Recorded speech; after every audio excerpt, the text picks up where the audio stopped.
Chapter 520, Lin Fong and her daughter's dream of a wealthy life is shattered. _1 Beijing University is a key project 985 school, and with Chang Yu's current grades, there should be no problem. Hearing this, Shengwan Dehui nodded in satisfaction. Being a university professor, he liked students with excellent scores. Lin Fong was very satisfied with Chang Yu's performance. After being around Shengwan Dehui for so long, Lin Fong knew that his approval of Chang Yu had been granted. The car was swift and in no time, they arrived at the Shengwan's residence.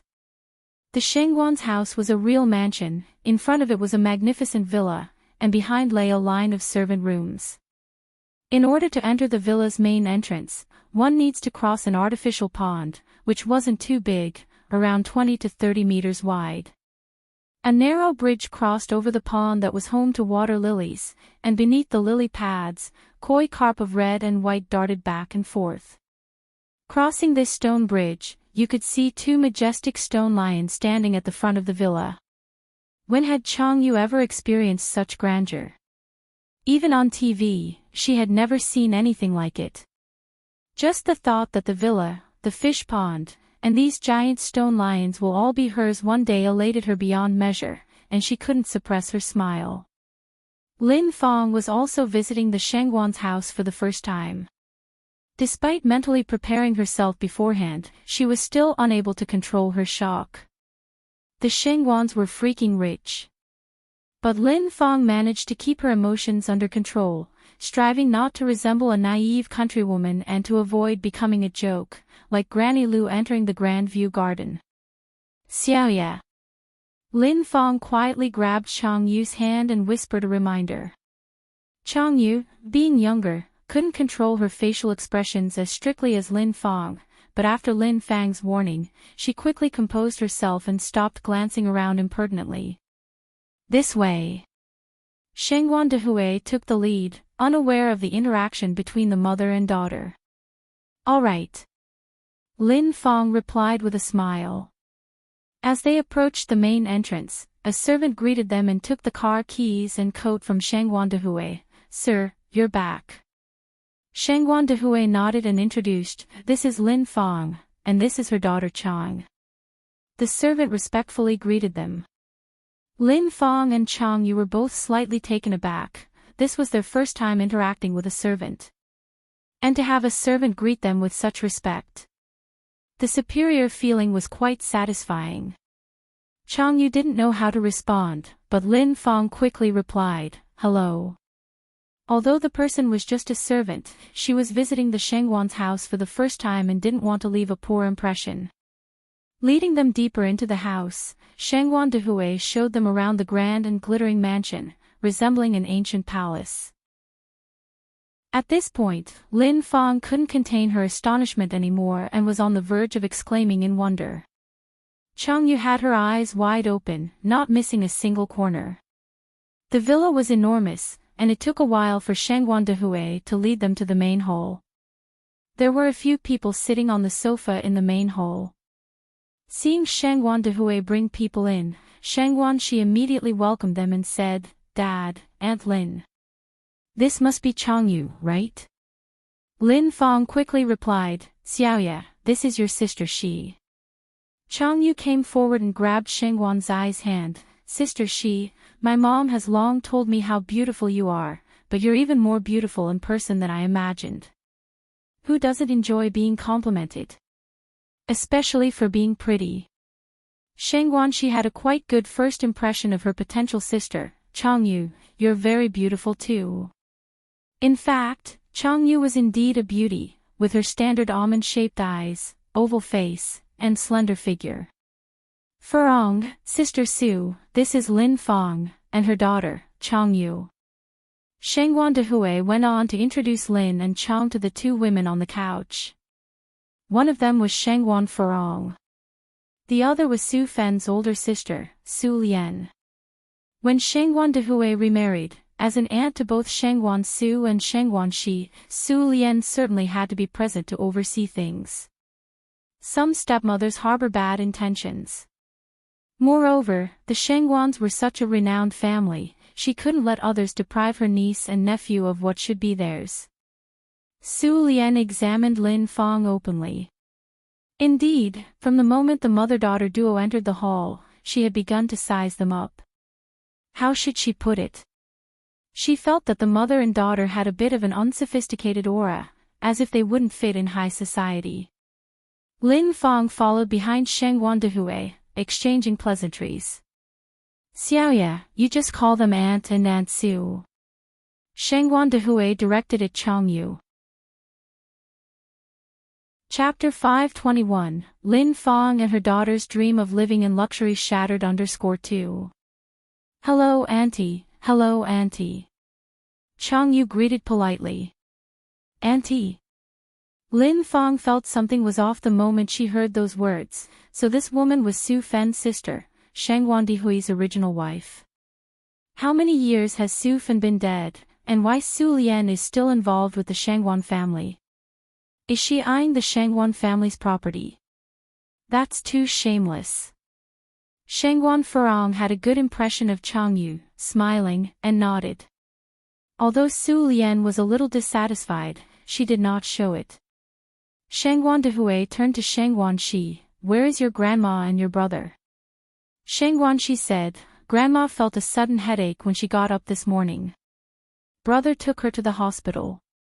Went to the hospital. Is the old lady all right? Should we go to the hospital to check? Lin Fang asked anxiously.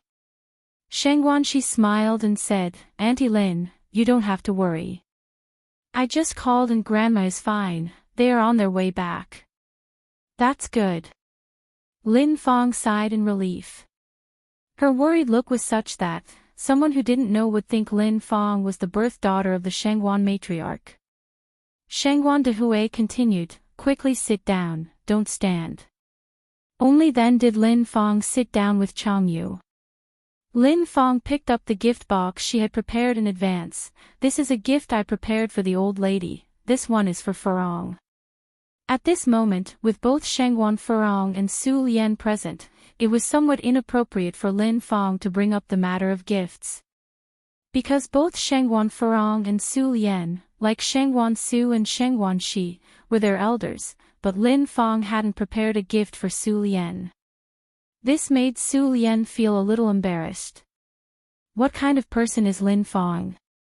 Does she not realize this? In reality, she did this on purpose to embarrass Su Lian. What was Su Lian? A mere outsider. The Shengguan family gave her a little face by calling her big sister. If the Shengguan family didn't want to deal with her, she would be less than a pile of dog shit. Su Lian had no right to criticize her. Lin Fang did this intentionally, to let Su Lian see her place. By coincidence, Shengguan Furong and Su Lian didn't get along. Shengguan Furong smiled and said, You even prepared a gift for me. Seeing Shengguan Furong like this, Lin Fang felt reassured.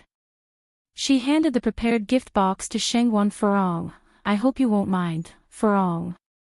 Shengguan Furong took the gift box, opened it, and exclaimed, It's ice skin jade flesh. I've wanted this moisturizing cream for so long but I haven't been able to buy it. You're so thoughtful. No woman does not love beauty. Especially since ice skin jade flesh was so hard to buy. Lin Fang smiled and said, I'm glad you like it, Furong. After a pause, she added, I didn't know big sister would be here today, so I didn't prepare a gift for her. I hope she won't mind. This was directed at Su Lian. Su Lian wasn't going to get angry with Lin Fang over this, but she felt even more so that Lin Fang wasn't fit to be the stepmother of Shengguan Su and Shengguan Shi. She was too common. Su Lian smiled and said, You're too kind. Then she turned to Shengguan Dehui and said, Dehui, can I speak to you for a minute? Although Su Fen had long passed away, Shengguan Dehui has always respected this sister of his wife. Otherwise, he wouldn't have invited Su Lian to such an important occasion. Lin Fang stared at the retreating figures of the two. Did she underestimate Su Lian standing in the Shengguan family? Take a drink, don't mind her. Shangguan Furong poured tea for Lin Fong. Alright, thank you. Seeing Shangguan Furong, Lin Fang's anxious heart gradually calmed down. Shangguan Dehui followed Su Lian into the yard. Su Lian got straight to the point. Dehui, I don't agree with you being with Lin Fong. Shangguan Dehui was stunned. Why? Su Lian continued, the Shangguan family is of high status. You're a professor, Xiaoxiu is a bank president, Xiaoxi is a postgraduate student. Lin Fong is too narrow-minded, can't hold the stage, she will shame you and Xiaoxiu and Xiaoxi. Sister, do you have any misconceptions about Lin Fong? Shangguan Dehui asked. I'm speaking the truth, anyway, I disagree with this. Su Lian was very firm. Su Lian, are you upset because Lin Fong didn't give you a gift? Shangguan Furong joined the conversation. Do I look like that kind of person? Su Lian turned to look at Shangguan Furong. Chapter 522, The Luxury Dream of Lin Fong and Her Daughter Shattered _3. Shangguan Furong laughed and said, I think they look quite alike.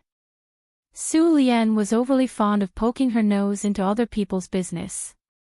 Throughout these years, she interfered in everything regarding Shangguan Su and Shangguan Shi, behaving as if the Shangguan family would mistreat these two children. That's why Shangguan Furong had never liked Su Lian. Su Lian frowned slightly, that Lin Fong, at first glance, doesn't look like someone who is content and suited for a family-oriented life. I would agree if she becomes the wife of the Shangguan family, but if she is to become the mother of Xiaoxiu and Xiaoxi, I would be the first to disagree. A mocking look appeared between Shangguan Furong's brows. Sister Su Lian, before you said that, did you ask Xiaoxi and Xiaoxiu how they feel? As far as I know, both of them really like Lin Fong. Her words imply that Su Lian was being nosy. After all, the main parties, Shangguan Su and Shangguan Shi, hadn't said anything yet. Was it Su Lian's turn to have a say? A shade of displeasure flashed across Su Lian's face. Shangguan Furong continued, Brother, I think Lin Fong is quite good, and Xiaoxiu and Xiaoxi both seem to like her too. Su Lian chose not to say anything more. Shangguan Dehui followed up, let's wait until Mom and Xiaoxiu come back. I will go by Mom's decision. One was his wife's sister, and the other was his sister. It wouldn't be good for Shangguan Dehui to offend either of them. Shangguan Furong laughed and said, I believe Mom would also like Lin Fong and Changyu. The group returned to the living room. Shangguan Furong subtly gave Lin Fong a reassuring look. Only then did Lin Fong relax. At that moment, footsteps echoed in the room. Mom's back. Shangguan Furong stood up. Lin Fong and Changyu also stood up. The old lady of the Shangguan family had dressed specially in an elegant dress, brought by An Yang a couple of days ago, to meet her future daughter-in-law. Despite feeling a bit of a headache in the morning, it didn't affect her complexion. Shangguan Su held her arm as they slowly walked into the room. Since Changyu had taken an overt interest in Shangguan Su, she had been watching him all along and didn't notice the old lady of the Shangguan family beside him. Shangguan Su was very handsome. He was extraordinarily talented and elegant. He was even more impressive looking than the most desirable guy in their school, and Changyu gazed at him almost obsessively. Su Lian looked over with a dismissive gaze, a hint of displeasure flashed in her eyes. These mother and daughter really have unrestrained ambitions. She hoped that the elderly lady of the Shangguan family would see this clearly. They couldn't let these kinds of people step into the Shangguan family's threshold. Lin Fong looked at the old lady of the Shangguan family, slightly frowning. Why did she get the feeling that this old lady looked familiar? Had she seen her somewhere before? After all, they had only met at the clothing store 2 days ago, and she had been solely focused on An Yang at the time. She barely paid any attention to the old lady of the Shangguan family. It was normal for her to not remember her after 2 days. Could it be her imagination? A grand old lady like the one from the Shangguan family wasn't someone she would typically encounter. Mom, this is your future daughter-in-law, Lin Fong. This is her daughter, Changyu. Shangguan Furong held the old lady of the Shangguan family's arm, introducing them. In fact, even before they met, the old lady already had a good impression of Lin Fong, otherwise, she wouldn't have dressed so formally. Old lady. Lin Fong greeted with a smile. Only then did Changyu snap out of it, diverting her attention from Shangguan Su and said politely, Grandma. Upon seeing her, Changyu also found the old lady of the Shangguan family somewhat familiar. Had she encountered this old lady somewhere? The old lady of the Shangguan family was advanced in age, and her eyesight wasn't so great. She hadn't gotten a good look at Lin Fong and Changyu from a distance earlier, so she now used this opportunity to take a closer look at these mother and daughter. Upon seeing them, the smile on the old lady's face froze in place. Lin Fong and Changyu might not remember her, but she vividly remembered Lin Fong and Changyu. After all, this mother and daughter were the first outrageous people she had encountered in her life. The type that nearly infuriated her to death. However, the old lady never expected that this mother and daughter would turn out to be her eagerly anticipated future daughter-in-law and granddaughter. How infuriating. The old lady suppressed her anger, her face cold. She said, So you are Lin Po's niece, Lin Fong. Lin Fong was somewhat perplexed by the sudden change in the grand old lady's attitude. Could it be that this old woman was mentally unstable? Chapter 523, Lin Fong and her daughter's dream of living in luxury shattered _4. Mingming was laughing just a second ago. Even though Lin Fong didn't want to go out of her way to please someone who was ignoring her, she still had to put on a smile and woo the Shangguan family's matriarch. Madam, my name is Lin Fong. Lin Hohot is my aunt, she said. Lin Fong was confident in her charm. She believed she could win over this old woman. Madam, I heard from my aunt that you're in your 60s, going on 70s, but you don't look a day over 40 or 50, she praised. Who doesn't enjoy a good compliment? If there's one skill Lin Fong lacks not, it's flattery. She knows exactly what everyone wants to hear. It's comparable to the old saying, speak the language of the listener. If the matriarch hadn't met Lin Fong at the clothing market, she would probably have been quite fond of this eloquent potential daughter-in-law. But now, all she felt was disdain. The old lady frowned and said nothing. The smile on Lin Fang's face began to falter. Sensing the mood growing tense, Shangguan Shi hurriedly intervened, Grandma, you must be tired after just coming back from the hospital, right? Please, take a seat. While speaking, she winked at Lin Fong. Madam, Lin Fong hastily interjected, there's nothing seriously wrong with you, is there? When I heard you'd gone to the hospital, I was beside myself with worry. So, did you die? Asked the old lady, looking at Lin Fong. Lin Fong, the atmosphere immediately plunged into awkward silence.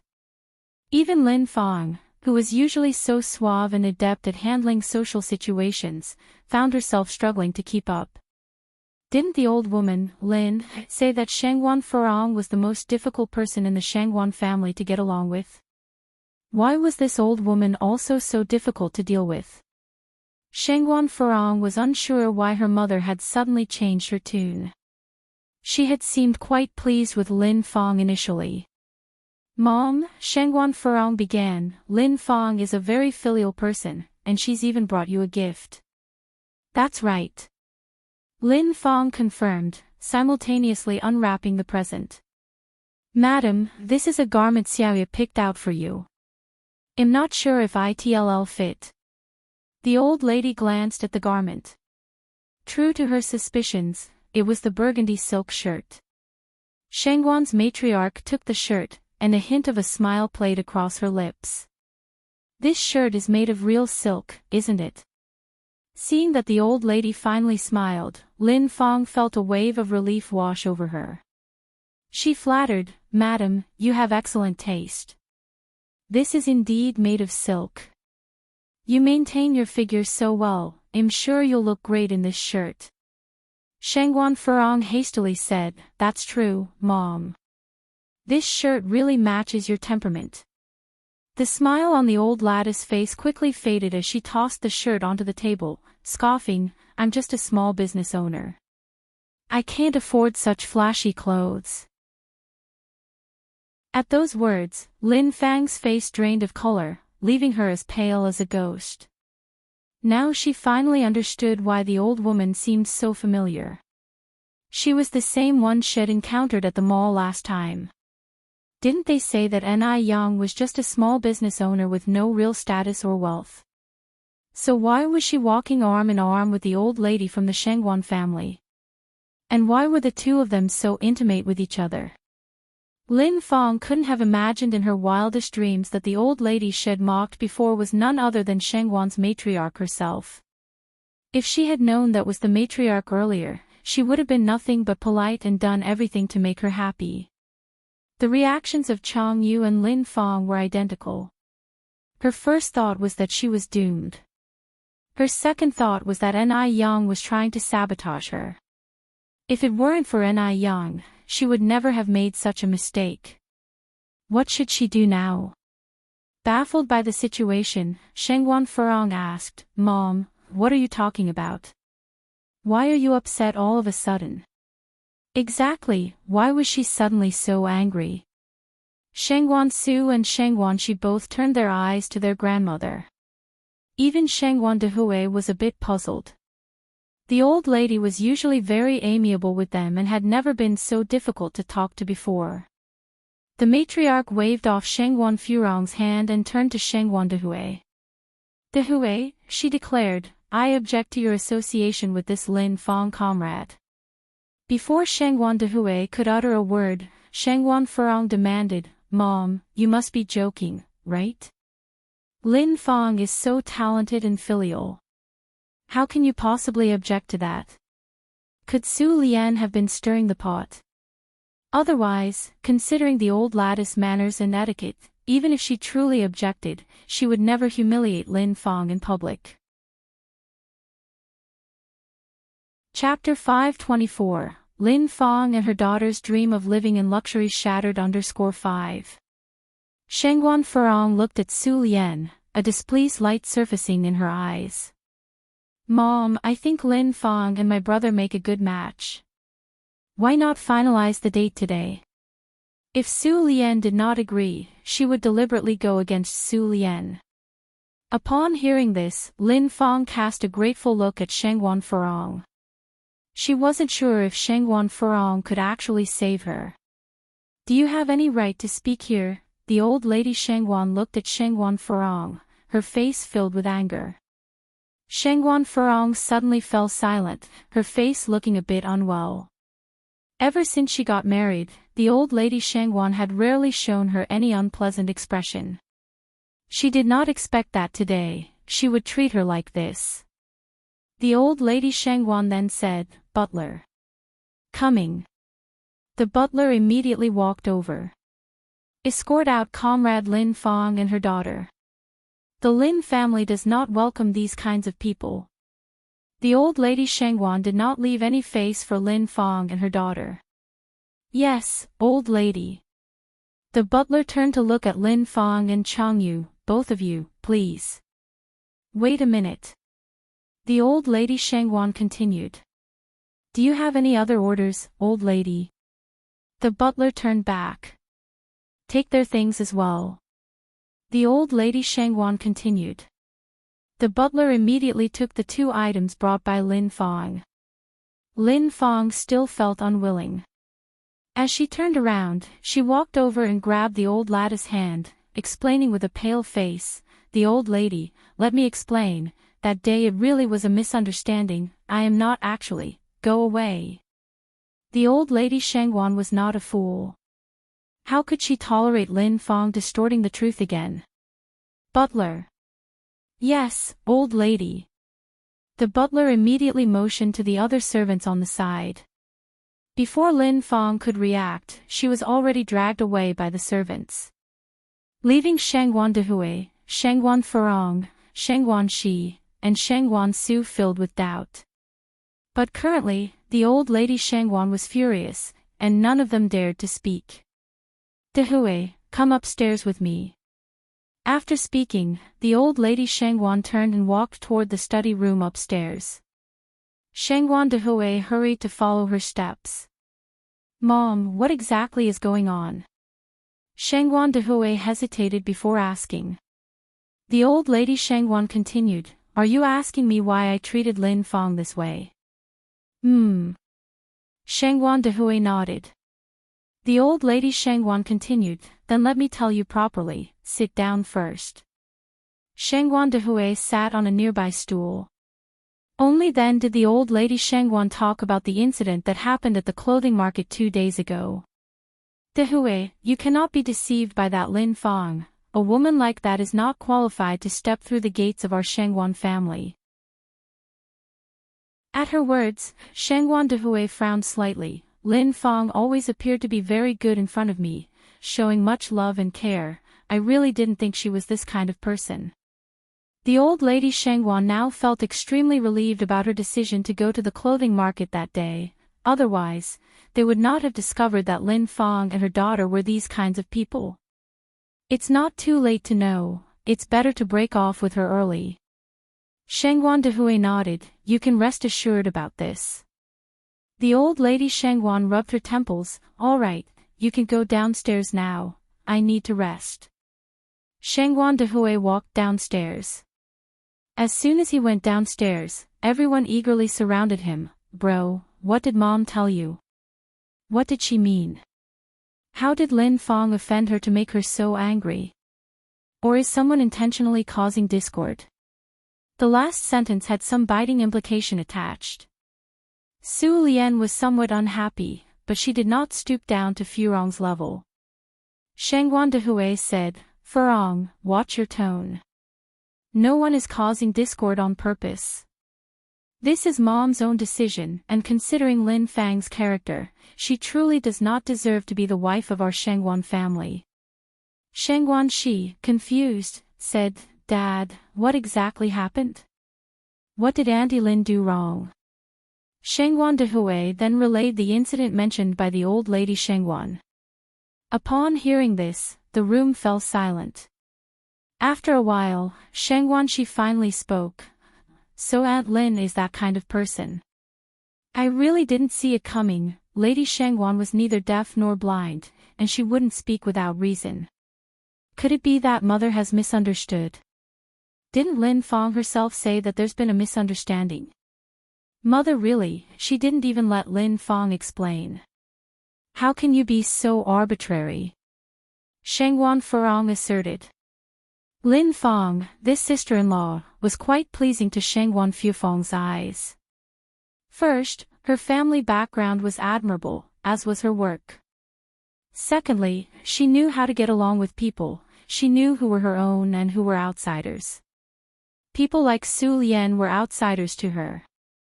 Shangguan Furong cared a lot about her position in the Shangguan family. She didn't want Shangguan Dehui to marry a woman who didn't regard her highly.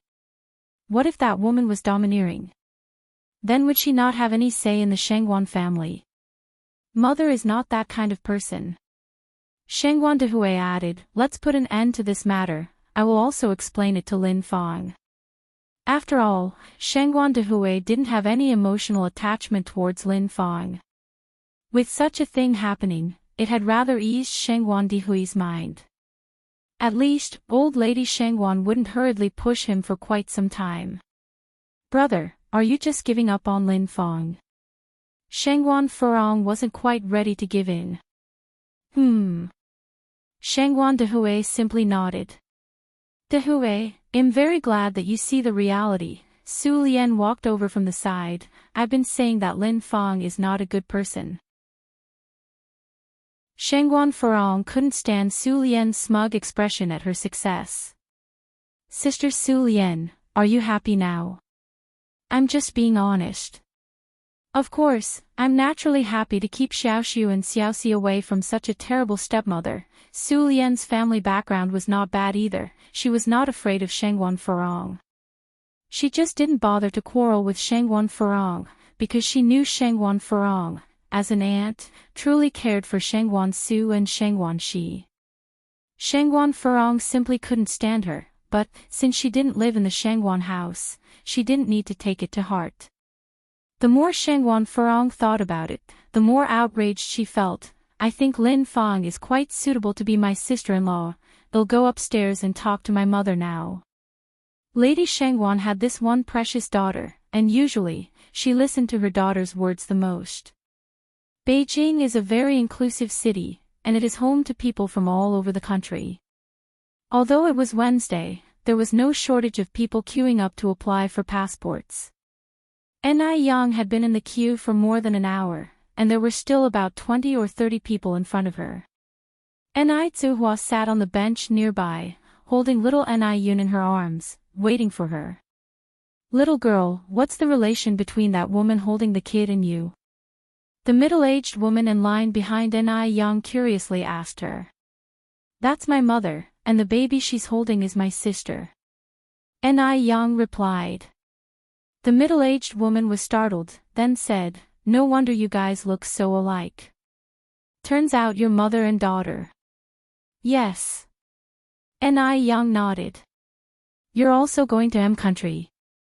The middle-aged woman continued. "Yes. I'm also going to M country."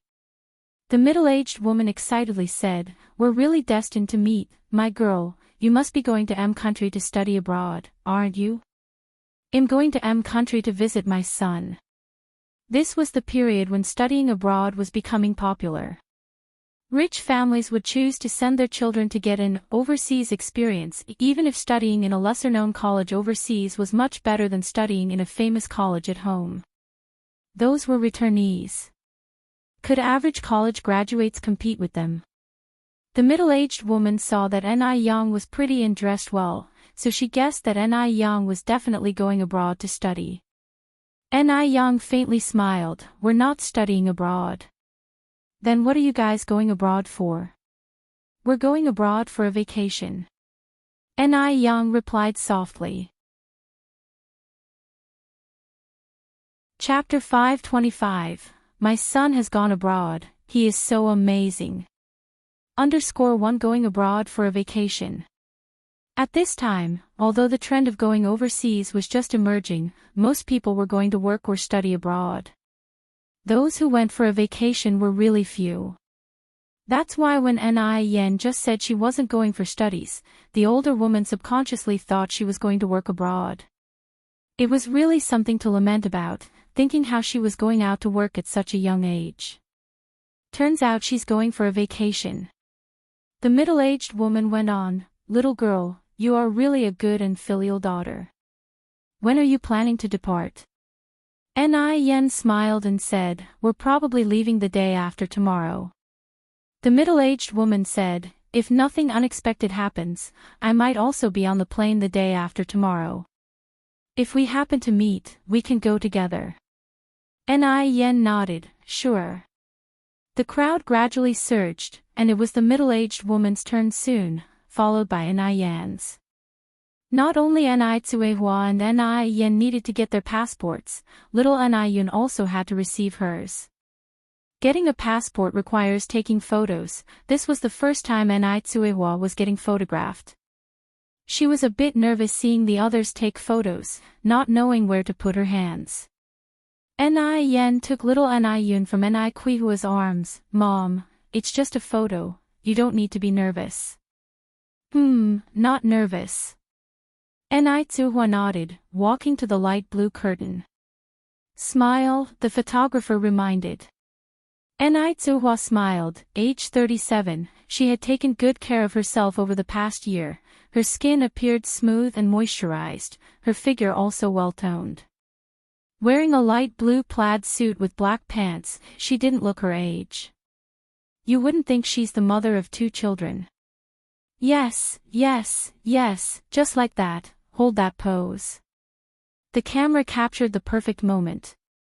The photographer also silently admired Ni Kuihua's beauty. Ni Tsuhua quickly came out to replace Ni Yen. The photographer, who was still in awe over Ni Kuihua's beauty, was stunned when he saw Ni Yen. Oh my goodness! She is so beautiful. Just sitting there, her face needs no expression to be the most appealing sight. After Ni Yen left, the photographer and the staff discussed, "The young lady just now was so beautiful, what's her name?" The staff checked the file in his hand. "Her name is Ni Yen. The woman who took photos before her seems to be her mother. No wonder both mother and daughter are so beautiful. It's probably what they call genes in biology." After successfully completing their passports, the mother and daughter left the police station. Ni Yen brought Ni Tsuihua to the home appliance market. Yang, why are we here?" Ni Tsuihua was a bit curious. "To buy a camera." Ni Yen replied.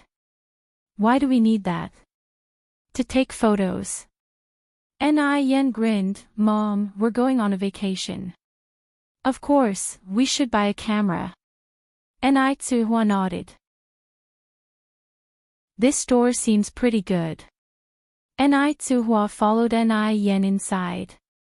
Because both mother and daughter were well dressed and very beautiful, they received a very warm welcome as soon as they entered. "Ladies, please come inside. Are you looking to buy a camera?" The shop assistant was a young man. Ni Yen nodded. "Do you have Nikon cameras?" Seagull cameras, which originated in the early 1950s, are our country products with excellent resolution and are the most popular cameras of this era. "Yes, we do."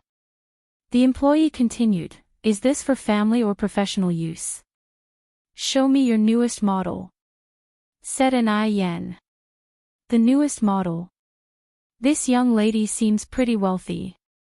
The shop assistant immediately brought out the newest model. "This is Nikon's newest model FM2, small and easy to carry, great resolution. If you decide to purchase it, we can throw in a camera bag." Nikon FM2 is seriously every camera enthusiast's dream in the 80s. "How much is this?" Ni Tsuihua asked. "This is 3,800 yuan. 3,800 yuan. This figure somewhat scared Ni Tsuihua. She initially thought the camera would cost 700 to 1,000 yuan at most. She didn't expect it to be as expensive as 3,800 yuan. "By the way, do you have any foreign exchange coupons?" The shop assistant continued to ask. During this period, free trade for imported goods was not implemented, they were only purchasable with foreign exchange coupons. The foreign exchange coupons were only recalled and ceased usage in 1995. "Yes." Ni Yen nodded. Although foreign exchange coupons were hard to come by in this era, Mo Chishan had connections, so Ni Yen didn't lack foreign exchange coupons. Chapter 526, My son has gone abroad, he is so amazing. _2. Let me take a look at the camera. Ni Yang continued. The employee handed over the camera to Ni Yang. The Nikon FM2's body is indeed quite compact, it has very clear pixels, and can take both black and white and color pictures. Ni Yang made the payment to the employee after confirming that the camera was alright. Stepping out of the store, Ni Yang randomly took a few shots of the street, then turned to Ni Tsuihua and said, "Mom, I'll take a picture of you and Yunyun too." "There's nothing worth photographing." Ni Tsuihua was a bit embarrassed. "Just one picture, it's no big deal." Ni Yang lifted the camera and took a shot. Ni Yang then put the camera around Ni Kuihua's neck and took little Ni Yun from her. "Mom, can you take a picture of Yunyun and me?" Ni Tsuihua laughingly said, "I don't know how to." Ni Yang replied, "I'll teach you, it's very simple." Cameras from the 80s only had two functions, taking photos and recording videos. Ni Tsuihua, being an intelligent woman, learned it in a single attempt. Yang, move a bit to the side, and Yunyun, give us a smile. Little Yun immediately broke into a grin. After taking the picture, Tsuihua exclaimed, "People nowadays are really capable, they even invented cameras." Yang laughed, "Cameras were not invented recently, they've been around since the late Qing dynasty. The first one was just a light-proof box." In 1906, American George Shiras was the first to use a flashlight, and in 1913, a German man by the name of Oskar Barnack developed the world's first 135 camera. Tsuihua exclaimed in surprise, "So cameras existed even before I was born?" "Yes." Yang nodded. Tsuihua had only known about farming in the first half of her life, she was completely unaware of China's rapid development. If it hadn't been for her family making her work in the fields to earn work points, she might have had her feet bound. After buying the camera, Yen went to 4 noodle restaurants and a milk tea shop, collected the day's earnings, and went to deposit it at the bank. "Miss Ni has arrived." The teller was already familiar with Yang. "Sister Tian." The counter lady, Tian Saixia, was 22 years old, a little older than Yang. "Are you making a deposit today?" Tian Saixia asked. "Yes." Yang handed the inconspicuous plastic bag to Tian Saixia. Yang was probably the most calm depositor Tian Saixia had ever seen. Every time she came to deposit, she would carry the money in an old plastic bag, as if it was filled with useless waste paper instead of money. Unlike some other depositors who, even with only a few hundred yuan, would wrap their money in several layers, their level of anxiety made it seem like everyone was out to rob them. After counting all the money, Tian Saixia continued, "Miss Ni, there's a total of 40,000 yuan. "Yes." Yang nodded, "Also, help me exchange 3,000 yuan into USD. "So that's 24,000 yuan in RMB. Tian Saixia asked uncertainly. "Yes." After exchanging the money into USD, Tian Saixia asked further, "Miss Ni, are you planning a trip to M country?" Yang gave a slight smile, "Yes, I'm planning to go for a few days." Tian Saixia expressed her jealousy, "It's so good to be rich. You can travel wherever you want." Although Yang was a private enterprise owner, she was richer than any of those with a secure job. Those with stable jobs may seem better off and respected, but they are not as free as individual entrepreneurs. Furthermore, Tian Saixia had a gut feeling that in the future, people's perception of individual entrepreneurs would definitely change. Lin Fong didn't know how she got home. She was devastated, seeing herself on the verge of marrying into a wealthy family, yet such a thing had to happen at a crucial moment. "It's all your fault, you wretched girl. If it wasn't for you picking on that entrepreneur, would Madame Shengwan have such a big issue with me? I've told you many times, don't stir up trouble. If you want to make trouble for yourself, at least don't drag me into it." Furious, Lin Fong slapped Chang Yu hard across the face. Chang Yu's face immediately turned red and swollen from the slap, making a horrifying sight. "It's all Yang's fault, blame that little bitch." Holding her face, Chang Yu angrily cursed at Yang, blaming all her failures on her. If it wasn't for Yang, she would never have offended Madame Shengwan. "And you dare to blame others." Lin Fong landed another slap on Chang Yu's other cheek. "If it wasn't for you, I would be discussing marriage with Shengwan Dehui now." Chapter 527, My son has gone abroad, he is so amazing. _3. Lin Fong is such a person. When nothing happens, she is as kind as a loving mother could be. But when things go wrong, she turns her back on everyone. If it harms Lin Fang's interests, even a mother-daughter relationship won't prevent her from being merciless. "I'm sorry, Mom, I'm sorry." Blood trickled from Chang Yu's mouth, distorting her words. "Go stand facing the wall and reflect on your actions." Lin Fong pointed at the wall, "Go now." Chang Yu walked to the wall, knelt down, and began to self-reflect. At that moment, there was a knock on the door. Lin Fong tidied her hair and went to open the door. The visitor was Grandma Lin, who couldn't wait to say, "Fong Fong, what happened? Is the matter settled?" "It's off." Lin Fang's face looked very unpleasant. "Off?" Grandma Lin was amazed. It was supposed to be a done deal. Why would it fall through? With that said, she noticed Chang Yu kneeling by the wall and asked, "Why is Xiaoya still kneeling there? Have you punished her? You ask her yourself what good thing she has done." Grandma Lin sighed, "No matter what she has done, you can't punish her like this." As she said this, she walked up to Chang Yu and exclaimed in surprise, "What happened to Xiaoya's face? Fong Fong, did you hit her?" "Hitting her was a light punishment. I wish I could throttle her." Lin Fong was burning with anger, and couldn't control her temper. "You can't say such things." Grandma Lin helped Chang Yu up and reassured her, "Get up Xiaoya, don't be afraid, your mom is just joking." Without Lin Fong giving the order, Chang Yu didn't dare to get up. Grandma Lin went on, "Fong Fong, what exactly happened? You ask her."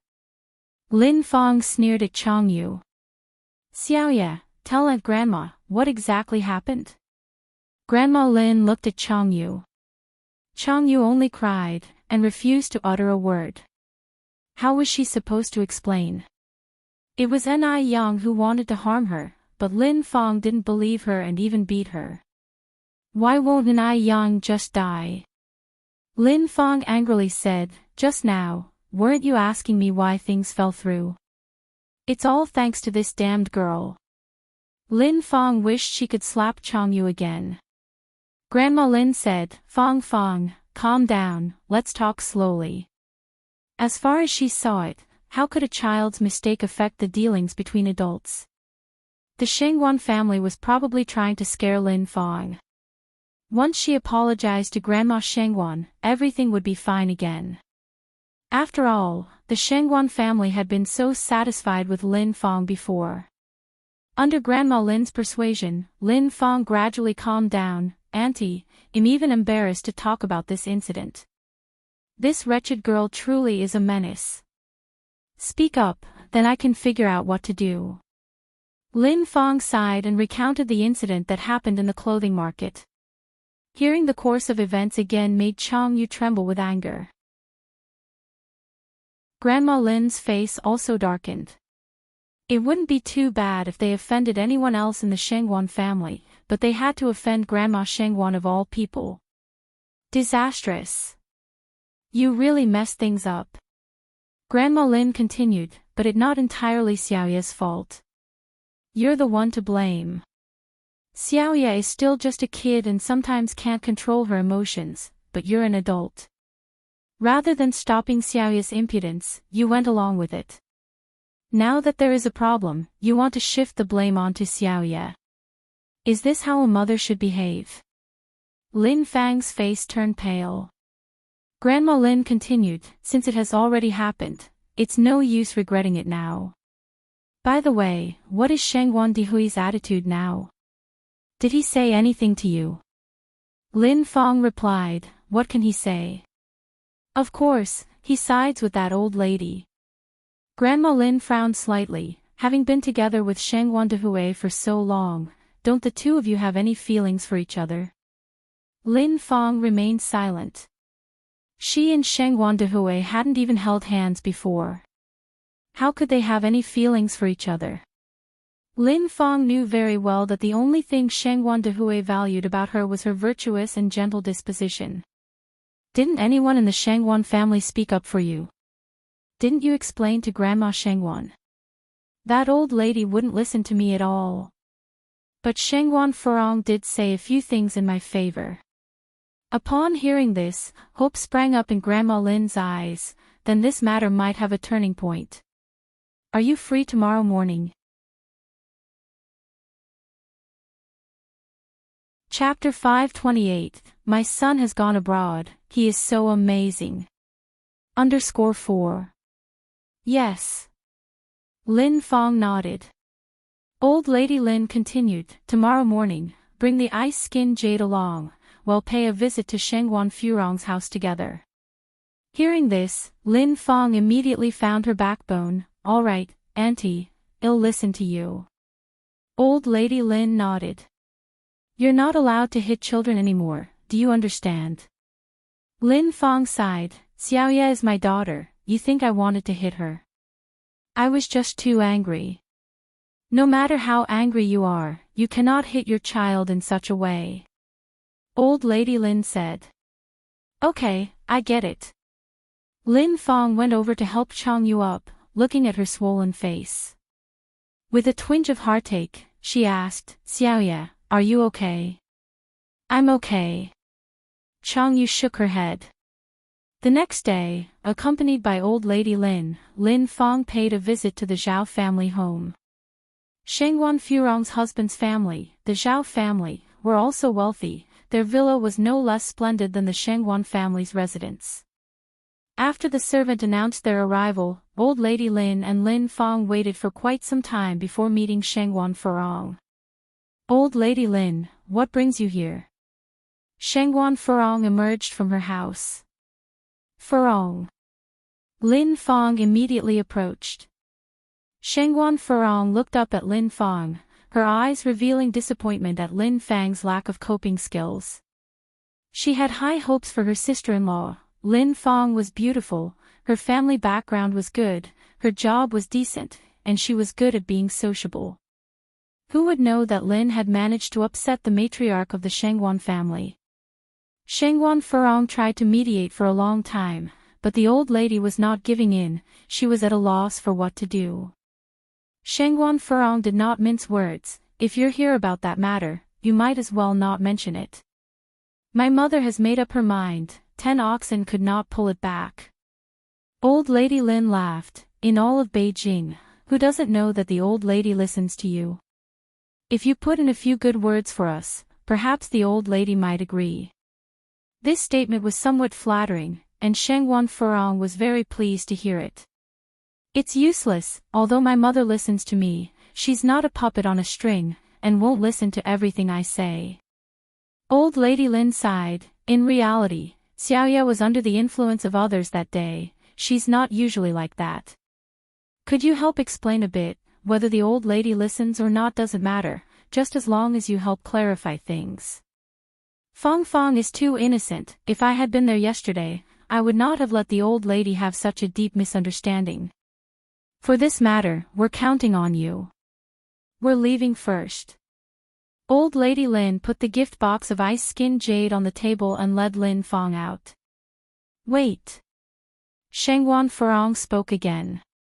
Old Lady Lin and Lin Fong stopped in their tracks. Take your stuff with you. Shengguan Furong indicated the gift box on the table. Old Lady Lin laughed. Once a gift is given, how could it be taken back? Please accept it. Even if Fong Fong can't become your sister-in-law, you two could still become friends. Although Shengguan Furong quite liked ice skin jade, she knew when to be practical. Take it back. I don't like repeating things several times. If she accepted the gift, it would change the nature of the conversation. Hearing this, Old Lady Lin had no choice but to take the gift box back. A fleeting shadow passed over Lin Fang's eyes. Watching their retreating figures, Shengguan Furong spoke again. Regarding my mother, I will try to explain a few things for you. As for whether it will work, that's up to my mother. Shengguan Furong was truly satisfied with Lin Fong, because Lin Fong was easy to control. In this day and age, it was quite difficult to find such a pliable person. Her previous sister-in-law, Su Fun, had not been so accommodating, which was why Shengguan Furong didn't like her very much. Lin Fong was overjoyed. Thank you, Furong. Shengguan Furong said, until things are settled, you should call me Mrs. Zhao. A hint of embarrassment flashed across Lin Fang's face. All right, Mrs. Zhao. As the two of them left the Zhao family home, Lin Fong turned to Old Lady Lin. Auntie, do you think there's still hope for this matter? It's hard to say. Old Lady Lin said, judging by Shengwan Furong's attitude, the old Mrs. Shengwan is truly angry this time. Lin Fong sighed. Old Lady Lin continued, don't be too upset. I'll keep an eye out for other prospects for you during this time. We can't hang ourselves on one tree. Lin Fong nodded. With Lin Fang's current conditions, it would not be difficult for her to marry, but if she wanted to find another wealthy family like the Shengwans, it would be a bit more challenging. Chapter 529, My son has gone abroad, he is so amazing. _5. Today was the day before Ni Yang's departure abroad, so she decided to cook a grand dinner. After all, it would be hard to get authentic Chinese food overseas. She was riding her bike home when she bumped into Gooden's sister, Li Ronghua. Li Ronghua was 22 years old this year. She stopped attending school after the first year of junior high due to poor grades when she was 14. Currently, she managed Ni Yang's third skincare store. Her family's financial conditions had improved, and she dressed more stylishly with a red blazer, black leggings, a pair of little leather shoes, and a high ponytail, looking spirited and beautiful. The store manager's salary was 105 yuan per month. Even her friends who graduated from university couldn't earn a salary that high. Li Ronghua was truly grateful to Ni Yang. Yang. Sister Ronghua. Ni Yang firmly applied her bike brakes and jumped off. Yang, didn't you say you were going to M country? Why haven't you left yet? Asked Li Ronghua. Ni Yang answered with a smile, the plane is at 9:30 tomorrow morning. An airplane. Li Ronghua revealed a longing look, I have never been on a plane before. Yang, when you return, you must describe to me what it feels like to be on a plane. Sure. Ni Yang nodded. By the way, Yang, could you do me a favor? Asked Li Ronghua. Just tell me, Sister Ronghua. Li Ronghua continued, my boyfriend always wanted a Parker pen. It's not available for purchase here in our country, could you help me buy one from M country? Here is 200 yuan, take it with you. If it's not enough, I will cover the rest when you return. Parker pens from M country were quite renowned and a dream come true for many university students. Li Ronghua's boyfriend was a university student. She really loved him, or else she wouldn't be willing to spend 200 yuan. Over the years, she had subsidized her boyfriend a significant sum of money. Ni Yang accepted the money, alright, I'll keep an eye out for it. Thank you, Yang. Ni Yang continued, by the way, Sister Ronghua, what year is your boyfriend in now? He has repeated 2 years and is now a sophomore. Li Ronghua answered. Oh. Ni Yang nodded, you really treat your boyfriend well, Sister Ronghua. Li Ronghua happily laughed, my boyfriend treats me very well too. Ni Yang continued, if you gave him such an expensive pen, he must have given you many things too, hasn't he? 200 yuan. Li Ronghua wasn't even that generous towards her own parents usually. Li Ronghua casually said, he's still a student. What money could he possibly have? But he has promised me that once he graduates and finds a job, he'll give me the best things in the world. Li Ronghua continued, alright, Yang, I won't keep you. My boyfriend and I agreed to meet at the city library. As she finished her comment, Li Ronghua hurried off. Ni Yang continued to ride her bike. Once she was home, Ni Yang started preparing dinner. She planned to cook roasted chicken, sour soup with enoki mushrooms, boiled meat, hot and sour cucumbers, fried shrimp with green peas, and boiled carrots with mushrooms in the evening. In particular, fried shrimp with green peas was a breast-enhancing dish. Sour soup with enoki mushrooms helped prevent ulcers in the stomach and intestines. The iron content in enoki mushrooms was 20 times that of spinach, and its high fiber content facilitated metabolism. Boiled carrots with mushrooms was an excellent dish for slimming and weight loss. The Compendium of Materia Medica had once stated that carrots could rid the body of illness, nourishing the body. They were good for the heart, stomach, and viscera, as well as induced a good appetite. When cooked with mushrooms, the dish was effective in slimming and losing weight. Since she was about to leave the country, her last meal at home not only needed to taste good but also needed to be nutritious. The changes brought about by the nourishment of food and skin care over the year were palpable not only on Ni Tsuehua and Ni Chingue but also were immensely impactful. If she hadn't seen them every day, Ni Yang would have almost thought they were completely different people. Of course, the change in Ni Yang herself was not insignificant. During dinner, Ni Tsuehua had even opened a bottle of white wine and drank to toast a few glasses with Ni Chingue. The next morning, Ni Yang and Ni Tsuehua left the house with her luggage. Chirp! Just as they stepped out, Duo flew onto Ni Yang's shoulder and rubbed its little head against Ni Yang's chin, as if showing affection. Duo, be good, go back. We will be back soon. Auntie and I will feed you in the meantime. Chapter 530, My son has gone abroad, he is so amazing. _6. Chirp chirp. It was as if Duo was being grumpy. Pets are not allowed on the plane. Once they are, I'll bring you along for a trip, okay? Duo rubbed against Ni Yang's chin again, looking as if it were wrong tremendously. I'll bring you premium bird feed when I return. Upon hearing premium bird feed, Duo's pair of glossy little eyes instantly lit up. It spread its wings, flew up high, and let out a few happy chirps. You should head back now. Ni Yang waved at it. But Duo did not go back immediately, it only followed Ni Yang to the village entrance. There was a black car parked at the village entrance, with Wu Daming sitting in the driver's seat. Since Mo Qishan wasn't in the country, the task of driving Ni Yang to the airport fell on Wu Daming. Wu Daming. Ni Yang walked up and knocked on the car door. Wu Daming got out of the car by opening the door and took over the suitcase from Ni Yang. Sister-in-law, you and Auntie are so early. I thought you guys would leave later. The plane was at 9:30, and it wasn't even 7 yet. Ni Yang smiled and said, it's better to arrive early than to miss the flight. I'm sorry for troubling you with the driving.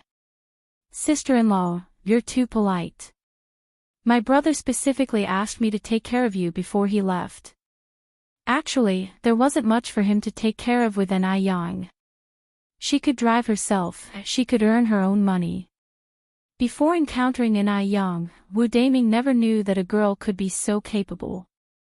Sometimes, he even suspected that Ni Yang was a boy. Goodbye, Duo. Before closing the car door, Ni Yang waved at Duo who was flying in midair. Chirp chirp. Duo was spinning circles on the top of the car. Ni Tsuehua, holding little Ni Yun said, Yun, let's also say goodbye to Duo. Upon hearing this, little Ni Yun immediately waved at Duo. Wu Daming joked, this bird sure is smart. It wasn't long before the car arrived at the airport. Ni Yang handed the camera to Wu Daming, can you take a picture for us in front of the airport? Having been reincarnated once, Ni Yang knew how precious these days were. She wanted to remember each moment in her own way. Oh, sister-in-law, you bought a camera. Holy moly, an FM2. I've always wanted this camera but it's too expensive for me to afford. When's your birthday? Ni Yang asked casually. Without thinking, Wu Daming answered, September 8th. Oh. Ni Yang nodded. As Wu Daming was fiddling with the camera, he said, sister-in-law, pose with a sign. Ni Yang struck the classic scissors sign. The scissors gesture became popular in 1941, first used by Winston Churchill in a speech, expressing the determination to win. That's perfect. Wu Daming took a few shots. Ni Yang took the camera back. Thanks a bunch, Wu Daming. It was only 8:30 then, still an hour until boarding time, so Ni Yang and Ni Tsuihua made themselves comfortable in the waiting area. There were a lot of people in the waiting area. Little Ni Yun was at the airport for the first time, extremely excited, continuously babbling, but nobody understood what she was saying. Ni Yang was sitting in the third row and could clearly hear the conversation of two aunties nearby. My son is really amazing. He's a sophomore at the foreign language university and there are countless girls throwing themselves at him. Look, this bracelet I'm wearing, it was a gift from that little girl. Chapter 531, Arrived in M country, seeking medical help _1 really? Another aunt appears skeptical. What a question. Do you think I'd lie about something like this? Never mind the single pearl, she even paid for my son's tuition and miscellaneous fees. Otherwise, where would I get the money to take a flight? There was a hint of bragging in her voice. The other aunt seemed even more incredulous. Even though extravagant dowries were not expected anymore, having a woman going out of her way to pay for a man was unheard of. It's not like she can't get married. Isn't this simply degrading oneself? You still don't believe it, the short-haired aunt continued. She's visiting our home next month, surely bringing a pile of gifts along. You should come and see for yourself. She wasn't lying. Her son was indeed capable. She was filled with pride that he had a woman willingly offering herself to him. So this young girl is now your son's girlfriend? The short-haired aunt answered proudly. At first, my son wasn't willing to accept her, but she was so persistent he felt compelled to agree. The other aunt expressed her admiration. Your son really has quite the skills. Indeed. That's why education matters. My son, aside from being a university student, is also handsome. If we were in ancient times, he would likely have 3 wives and 4 concubines. Just last week, she bought my son a pair of sneakers worth 68 yuan. That is equivalent to a month's salary for an ordinary worker, quite a significant expense indeed. The young girl's family must be wealthy. Wealthy? They're just a poor 3-generation family of peasants. There was a strong hint of disdain in her voice. And she still treats your son so well. Doesn't she like my son? Of course, she must treat him well. If he discards her, what can she do? It's all because her son is capable. The other aunt threw her an envious look. Listening to this conversation, Ni Yang furrowed her brows, her thoughts involuntarily drifting to Li Ronghua. Li Ronghua was great to her boyfriend, but would she end up in the same situation, throwing herself at his family? Sometime later, the airport broadcast announced boarding. Ni Yang accompanied Ni Tsuihua to check their tickets. Although little Ni Yun didn't need a ticket, considering the long flight and to not inconvenience the other passengers, Ni Yang also bought a ticket for little Ni Yun. 3 seats were in a row on the plane, conveniently allowing little Ni Yun to sit in the middle.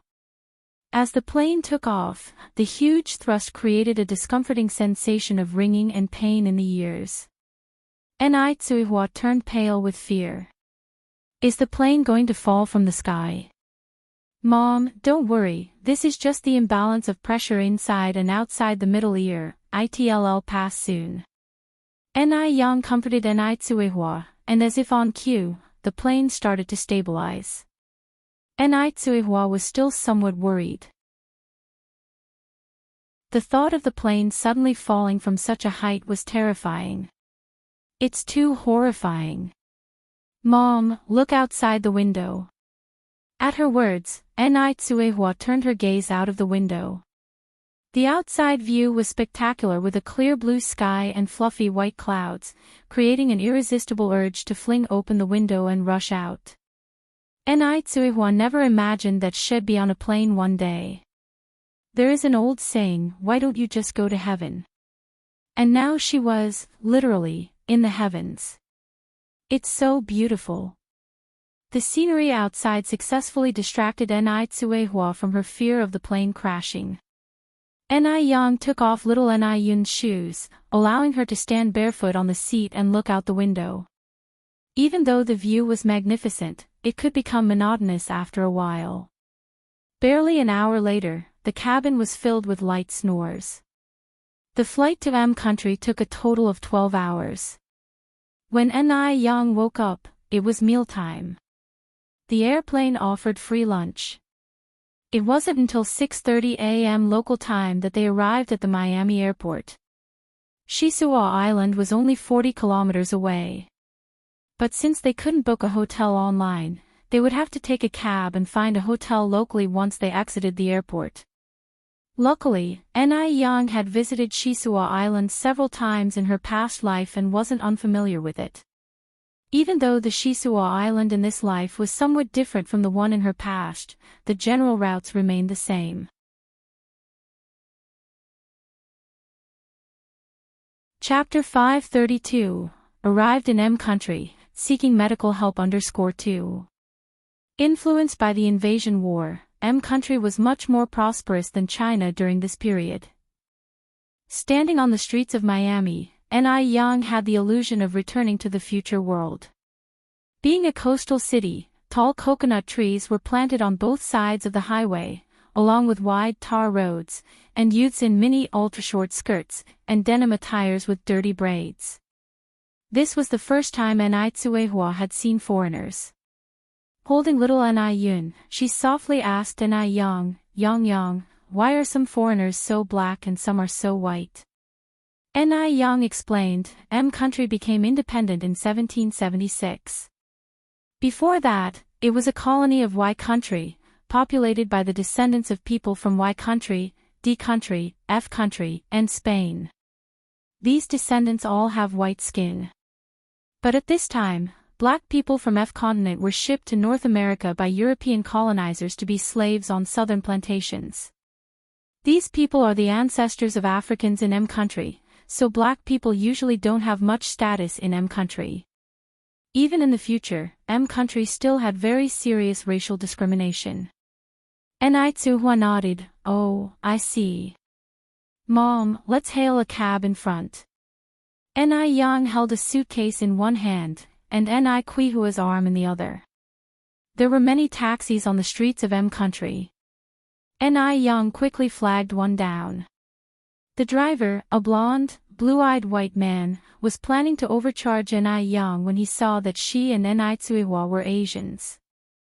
However, Ni Yang's first words made him eat his words. Ni Yang spoke fluent and authentic American English, even more standard than the broadcasters on the radio. Please go to Arizona's Peggy Lee Hotel. All right. The driver was stunned for a moment, and then started the engine, abandoning his plan to overcharge Ni Yang smoothly. Both Ni Tsuehua and little Ni Yun dozed off after sitting on the plane for more than 10 hours. On the road, the driver, out of curiosity, asked, "Excuse me, ladies, can I ask which country you are coming from? Our country or H country?" Ni Yang gave a faint smile, none of the above. None of the above. The driver was taken aback. If it's none of the above, where are they from? He remembered that's what Asians look like. We're from China. Ni Yang continued. China.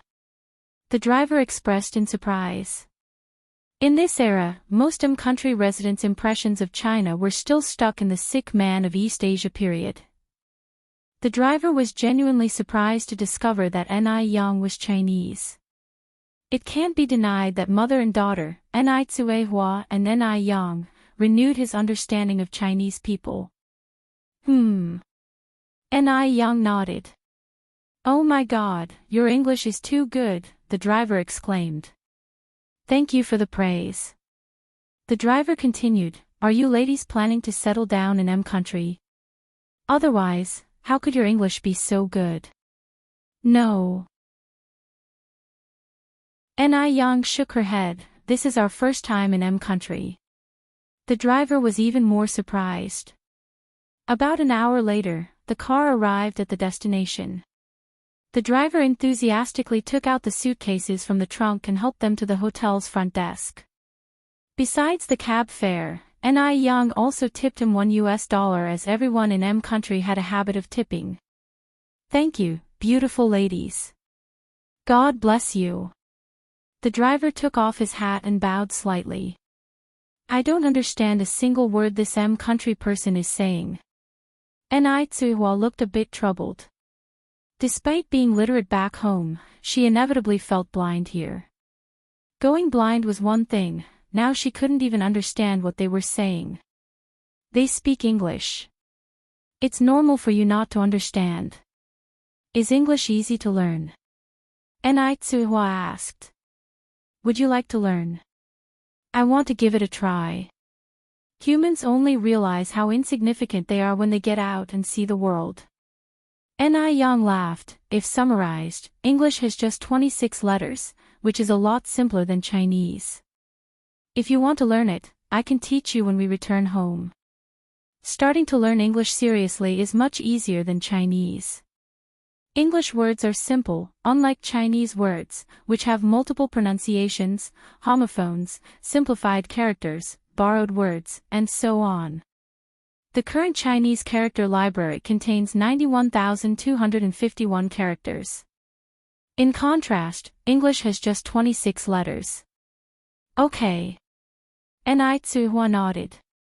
They smoothly booked a double bedroom at the front desk, and the attendant led the mother and daughter to their Sevia room on the 5th floor.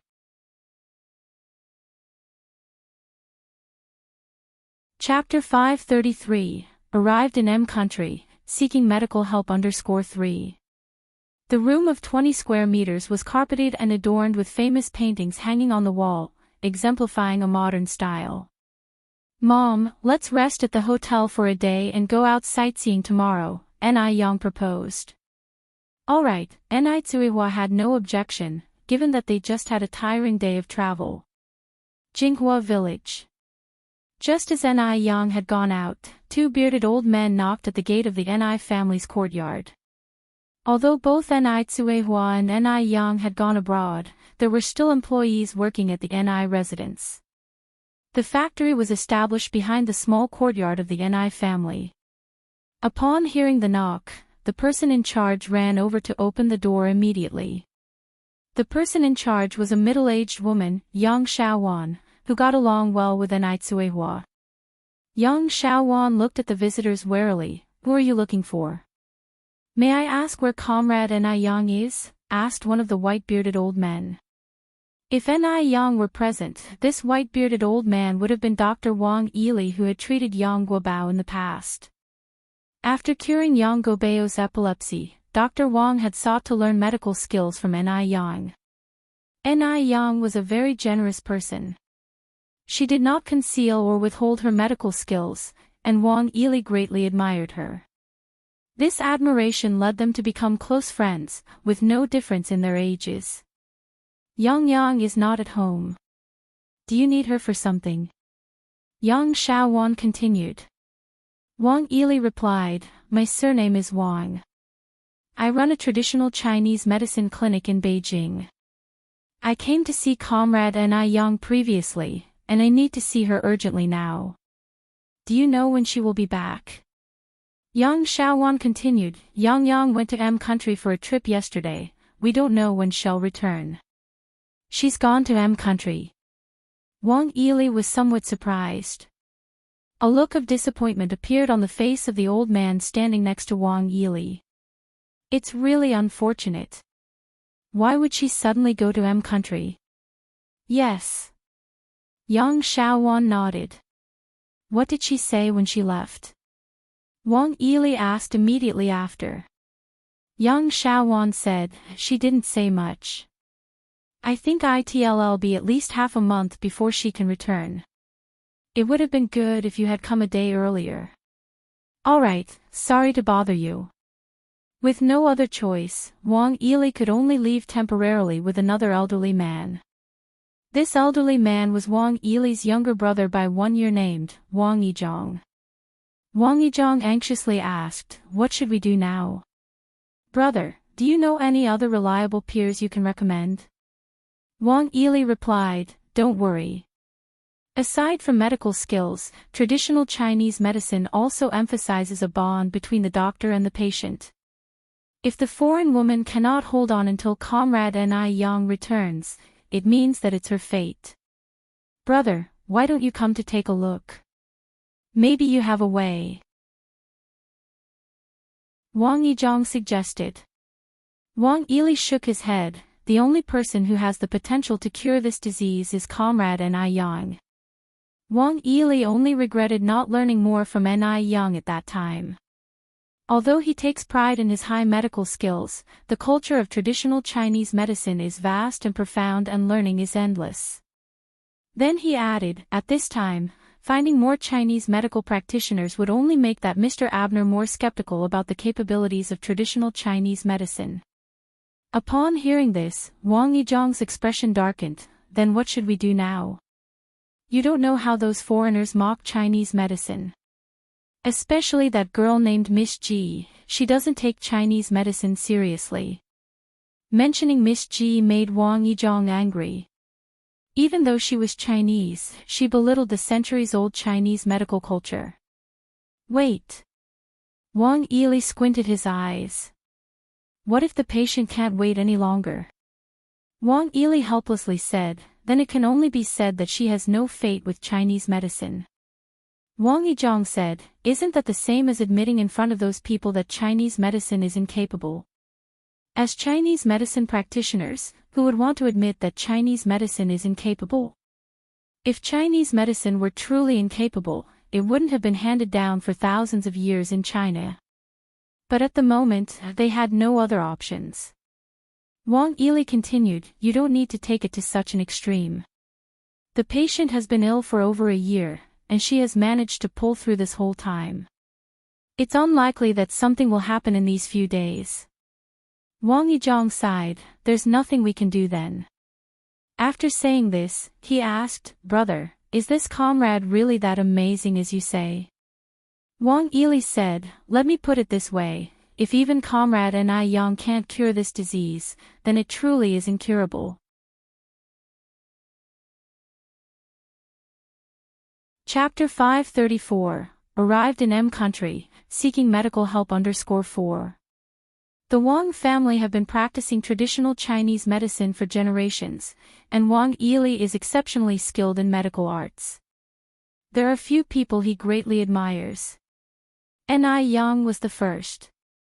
Wang Yizhong also grasped the weight of this sentiment, then we can only take this approach currently. Upon reaching the edge of the village, Wang Yizhong got into a different car. Bro, I am going to pay Mr. Abner a visit. Go ahead. Wang Yili nodded. Just as their car stopped before the manor, Ji Ro walked over from the other side, her face filled with mockery. Dr. Wang, how did it go? Did you manage to invite the divine doctor? Though Dr. Wang didn't feel like engaging Ji Ro, she was, after all, in charge here. It happens that the divine doctor was not home today, he went on a trip to M Country. Oh really? Ji Rao's mouth twitched into a smirk. Dr. Wang, is it really that hard to admit that traditional Chinese medicine doesn't work? You know, once someone tells a lie, they have to tell 100 more to cover it. What nonsense about a divine doctor. It was just an excuse by Wang Yizhong. Ji Ro just didn't believe that there was such an effective divine doctor in China. Do I have a reason to lie to you? Wang Yizhong retorted angrily. Ji Ro laughed. Do you think I don't know what you're thinking? Your wife's malady is clearly a matter of days. You're just trying to buy time. By then, you can take credit in front of Mr. Abner. After all, if there's no merit, at least there's hard work. I'm not as shameless as you think. Ji Ro continued, I fear, you're even more shameless than I've imagined. Wang Yizhong was really furious. He had never encountered such an disrespectful junior. Are you or are you not a Chinese? I am now. Ji Ro continued, but don't worry, after tomorrow I won't be. She had already applied for immigration. With the help Mr. Abner, her visa would be approved by tomorrow. After tomorrow, she would be a bona fide citizen of F country. Just then, Mr. Abner walked out. Dr. Wong, you're back. How did it go? Did you see the divine doctor? The anger on Wang Yizhong's face faded a bit. He regretfully shook his head. Unfortunately, the divine doctor just happened to go abroad. Mr. Abner frowned slightly. When will the divine doctor be back? Before Wang Yizhong could speak, Ji Ro interjected, Dr. Wang, is the divine doctor's return indefinite? She deliberately emphasized the words divine doctor and indefinite, imbuing them with a hint of ridicule. Wang Yizhong's face turned a shade darker as he nodded. Ji Rao's face broke out in a smile. Mr. Abner looked at Wang Yizhong, his face full of disappointment. He had put all his hopes on him, but Wang Yizhong had repeatedly disappointed him. At this point, Mr. Abner couldn't help but doubt, is traditional Chinese medicine really effective? If so, why are these people consistently evasive? You can leave first. Mr. Abner looked at Wang Yizhong. Mr. Abner. Go back. Mr. Abner continued, come back when you find the divine doctor. Ji Ro walked up to Wang Yizhong and gestured a please leave. Her lips curled into a smile. Dr. Wang, please. With no other choice, Wang Yizhong had to follow Ji Ro and leave. Just as they were about to reach the gate, Wang Yizhong suddenly turned back. Mr. Abner, rest assured, they'll definitely invite the divine doctor to treat your mother's illness. He was determined to reclaim the dignity of traditional Chinese medicine. Mr. Abner didn't say anything, he just turned around and went into the house. Ji Ro mocked, Dr. Wang, it's broad daylight, how can you still dream? Humph. Wang Yizhong snorted, and left with a flourish of his sleeve. M Country, Miami Hotel. After resting in the hotel for a day, she woke up refreshed the next morning. After freshening up, Yang started picking out clothes in front of her suitcase. She didn't have a lot of clothes with her this time, a simple t-shirt with jeans, a retro-styled button-down shirt with black wide-leg trousers, and 2 cheongsams. She mainly brought clothes of traditional Chinese style. After hesitating, Yang finally chose a light-colored cheongsam. The light-colored cheongsam, along with red edges, embroidered with lifelike flowers on the chest, was harmoniously matched with a pair of light-colored high heels. Simply perfect.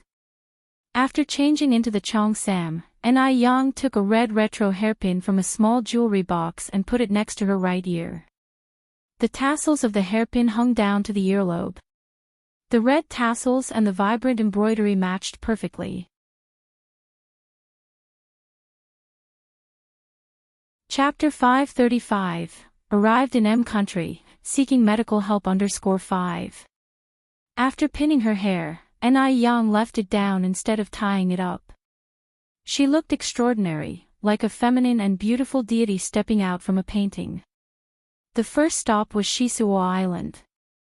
To get to Shisuo Island, they had to take a boat. Though it had already been a day since they arrived in M Country and settled into the Haijing Hotel, it was Kuihua's first time to be this close to the ocean. The deep blue water where it met the far-off sky was a spectacular sight. It made one want to shout out loud. Even though the ocean was beautiful, everyone on board was captivated by Yang. She was a very charismatic Oriental woman. At that moment, Yang stood by the rail, gazing at the distant islands. The wind carried her shiny black hair, creating a chaotic beauty. Excuse me, miss. Could we get to know each other better? An M Country youngster carrying a glass of red wine approached Yang. Yang glanced at him. Hello. She did not reject the polite approach.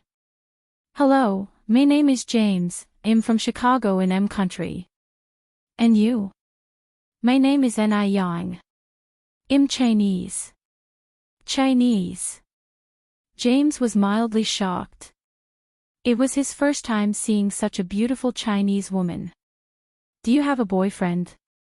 James went on, if not, I wonder if I could have the honor of being your boyfriend. Most people from country are quite open. In the conservative 1980s, they were already into the trend of one-night stands, so it wasn't strange for them to bring up dating when they first met someone. I'm sorry, I already have a boyfriend. Ni Young politely declined. Oh my God. That's such a pity. Your boyfriend must be really outstanding, right? James could hardly imagine the kind of Oriental man that could match this beautiful lady. Ni Young slightly nodded, yes, he is indeed a very outstanding person. To outsiders, Mo Chishan might seem incompetent and useless. But in the heart of Ni Young, he was the one and only Mr. Mo. Even after finding out that Ni Young had a boyfriend, James wasn't disheartened and he invited her to join him. However, she politely declined. After James left, many other men approached Ni Young and tried to flirt with her, but she politely declined them as well. Ni Tsuhua didn't understand what they were saying and curiously asked Ni Young, Yang, what are they saying to you? Ni Young smiled and replied, nothing important, just some casual flirting. Oh, Ni Tsuhua nodded. Soon, the boat docked on the island. There were already numerous people bustling on the beach, men in swimming trunks and women in bikinis.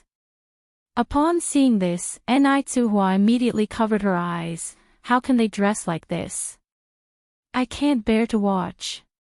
How could they just wear their underwear and come out? And there were adult men here too. Ni Tsuhua, being a traditional woman, could not accept this kind of dressing. Ni Young laughed, Mom, this is called a bikini, it's specially worn for swimming. Don't think they're exposing too much. They've covered what needs to be covered. No, I can't watch. The people of country had voluptuous bodies and when they wore bikinis, it was even more provocative. No wonder Ni Tsuhua couldn't accept it. Ni Young pulled her mother's hands away from her face. What are you avoiding? Look around a little more, you'll get used to it. Almost all swimmers dress like this. Ni Tsuhua immediately replied, I don't want to dress like this, and I don't want to swim. Alright, well just stroll along the beach and pick up some seashells, is that okay? Ni Young led Ni Tsuhua towards a less crowded area. There were many fun things to do by the seashore.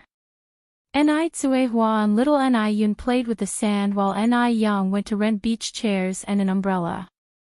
She also bought 2 huge sunglasses on her way. Mom, this is for you. After putting on her sunglasses, Ni Young handed the remaining pair to Ni Tsuhua. The sunglasses were large and covered most of Ni Young's face once she wore them, leaving only the snow-white skin and red lips visible. Even though the cheongsam was of a vintage style, and the sunglasses were modern, there was no inconsistency when worn together on Ni Young's face. Ni Young, with her little shovel, was treasure hunting on the beach, and she even found a beached sea star in the shallow water. Mom! Ni Young quickly called Ni Tsuhua. What is it? Ni Tsuhua immediately came over, carrying little Ni Yun. Mom, look here. Is this a star? Ni Tsuhua curiously asked, oh, why is it moving?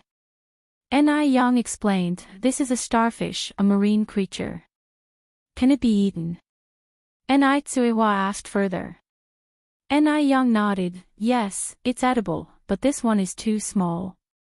Little Ni Yun pointed at the starfish and said, put back, in the sea. Ni Young patted the little Ni Yun's head, alright, well put it back in the sea. Mom, let me take a picture of you. Okay. Ni Tsuhua donned her sunglasses and looked towards the camera with little Ni Yun. With a click, the camera captured this beautiful moment. Just then, a little girl collecting seashells walked by. Ni Young handed her the camera. Excuse me, could you help us take a photo? Of course. The little girl happily took the camera. Being able to photograph such beautiful people was an honor for her.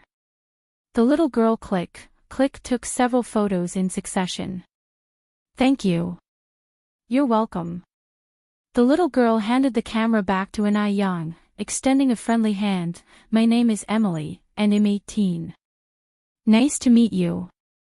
Anai Yang smiled and shook her hand. Nice to meet you, too. My name is Anai Yang. I'm also 18 this year. Oh my God. What a coincidence. Emily exclaimed. Yes. Anai Yang continued, that's my mom, and that's my little sister. Your family is all so gorgeous. Like angels. In M country, the highest compliment one could give to another was to compare them to angels. You're very beautiful, too. Soon, Anai Yang made her first good friend in M country, Emily. At noon, Emily took Anai Yang and her family to the most delicious restaurant on the island. Anai Yang paid the bill first. Emily felt somewhat embarrassed and said, Anai Yang, you're too polite. We're in my country, so I should be treating you. Anai Yang smiled, that's okay. When you visit China next time, you can treat me. All right. Emily nodded, what interesting places are there in China? Anai Yang immediately introduced Emily to the famous attractions in China. For example, the sunrise at Yellow Mountain, the Great Wall at Badaling, the magical and beautiful views of the Three Gorges on the Yangtze River, the Forbidden City, the misty Jiangnan, along with the saying, heaven is above, yet Suzhou and Hangzhou are below. Listening to the descriptions, Emily was fascinated. Finally, Anai Yang said, not only do we have many scenic spots in China, but we also have an abundance of delicious food. Especially in the Bashu area, I believe that once you go there, you won't want to come back. Emily asked, are there sandwiches and pizza? Anai Yang laughed, of course ours is much more delicious. Sandwiches and pizza are just fast food in our place. When you come to China, they'll take you to have a state banquet in the Forbidden City. Yes, yes. Emily nodded her head eagerly, wishing she could go to China immediately. By the way, Anai Yang, your skin is so good, you must be using a very good skincare product, right? Anai Yang's skin was delicate and smooth, just like a peeled egg, to the envy of others. Emily had observed quietly that even up close, no flaw could be seen. Anai Yang nodded slightly, I am indeed using a pretty good skincare product.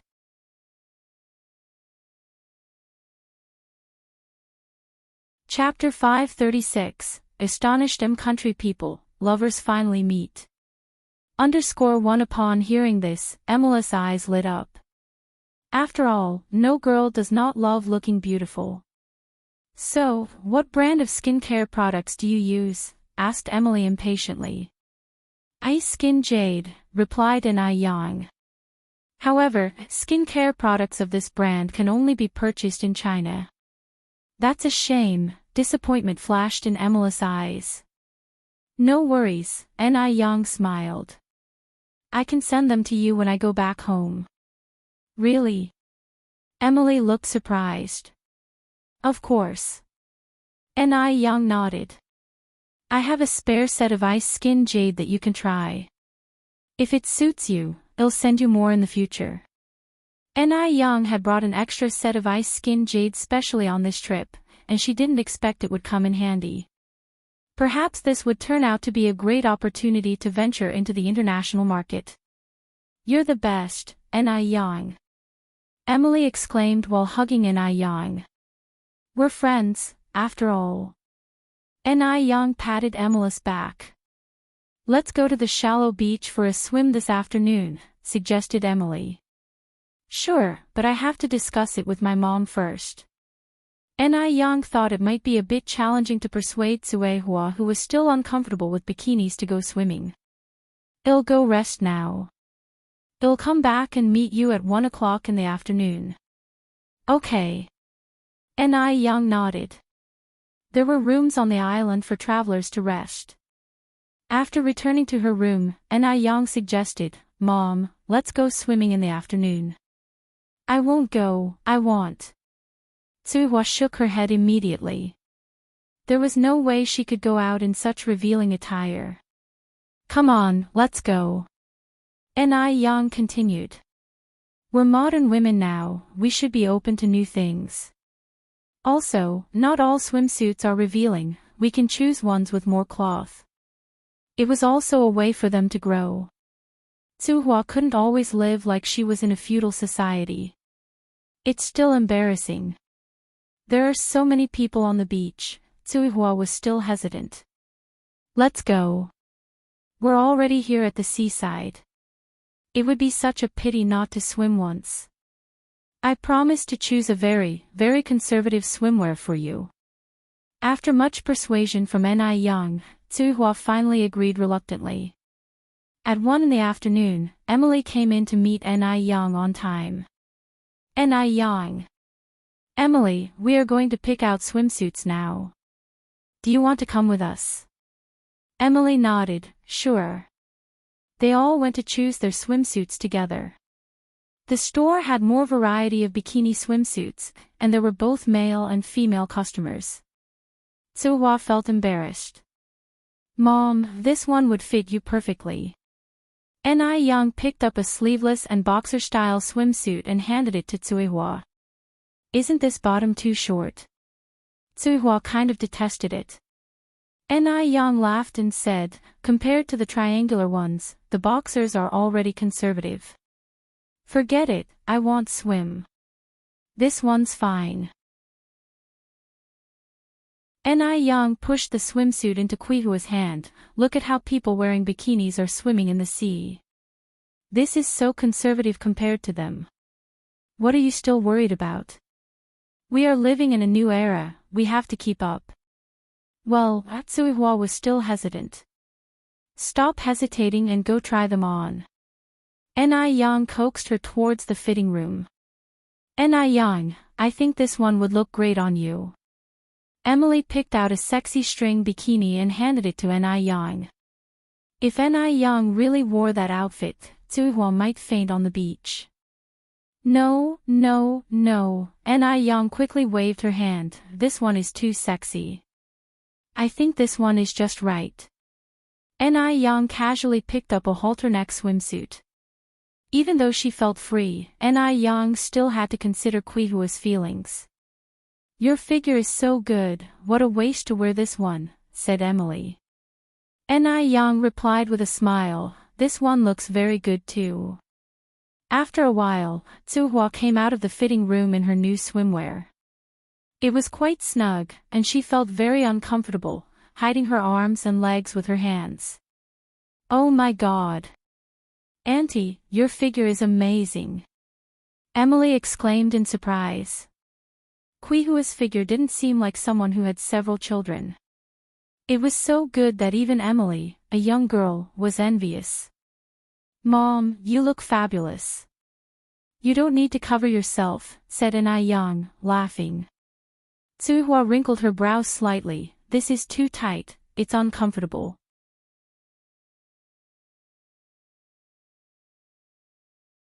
Chapter 537, Astonished country people, lovers finally meet.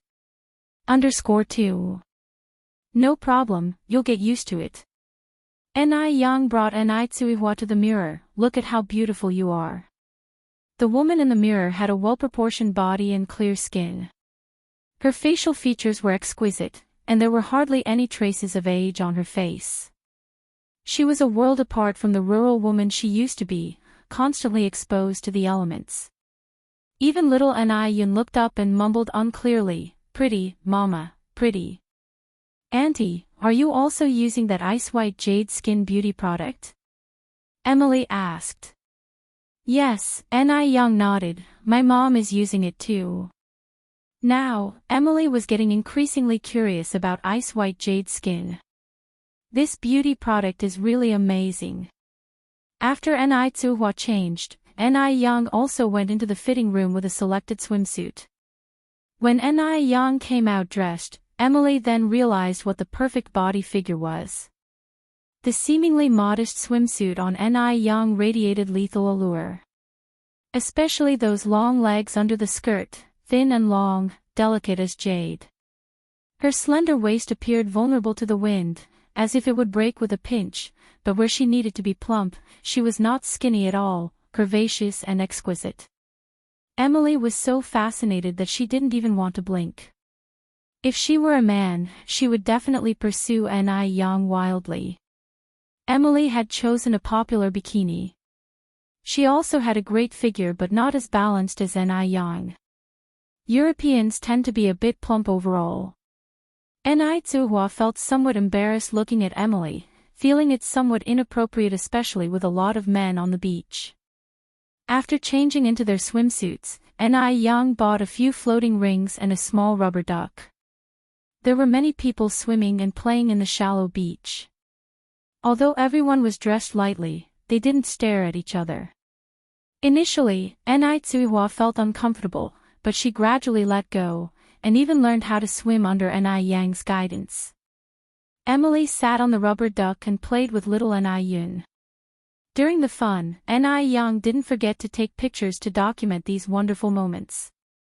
In the evening, a South American-style beach party was held. There were bonfires, food, various art performances, and even more people than during the day. Ni Yang and Ni Tsuihua, with little Ni Yun, enjoyed large lobsters while watching the performances. When thirsty, they enjoyed natural coconut juice. Life was very enjoyable.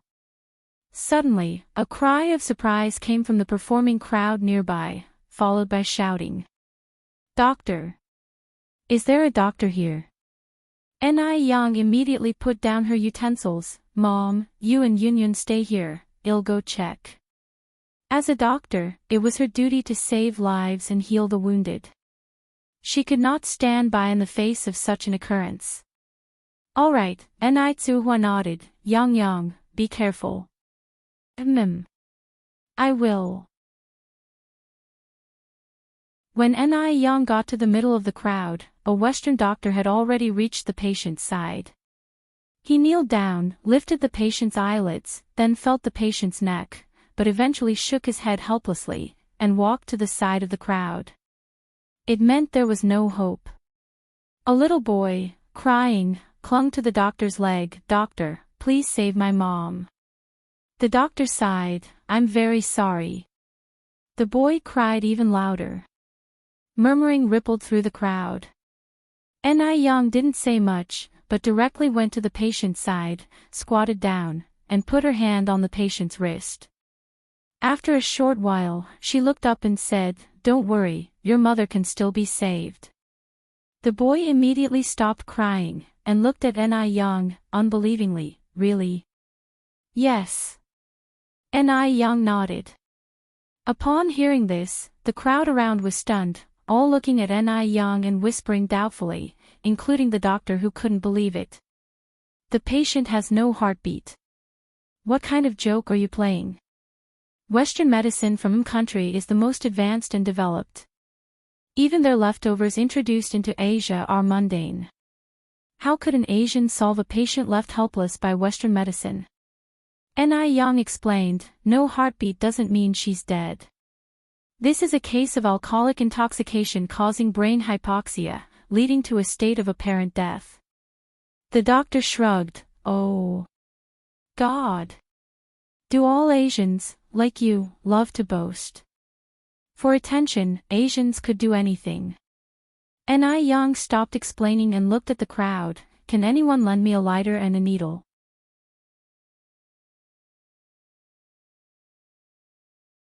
Chapter 538, Astonished Country People, Lovers Finally Meet. _3. I have a lighter. A man handed over a lighter. Where's the needle? Does anyone have a needle? Yang, I have a needle. Ni Tsuihua handed over a needle threaded with string. There's a tradition in Dam village of pinning a threaded needle to departing children's clothing for safety and protection. This practice is hazardous, as careless handling could injure a baby. As such, it was gradually forgotten over time and only remembered by the older generation. The needle in Ni Kuihua's hand was taken from little Ni Yun. Ni Yang took the needle, heated it to red hot with the lighter, and slowly inserted it into the patient's Xingguang acupoint on their head. As soon as the needle entered, visible vapor began to emanate from the patient's head. The spectators were stunned. None of them had ever seen the art of acupuncture before.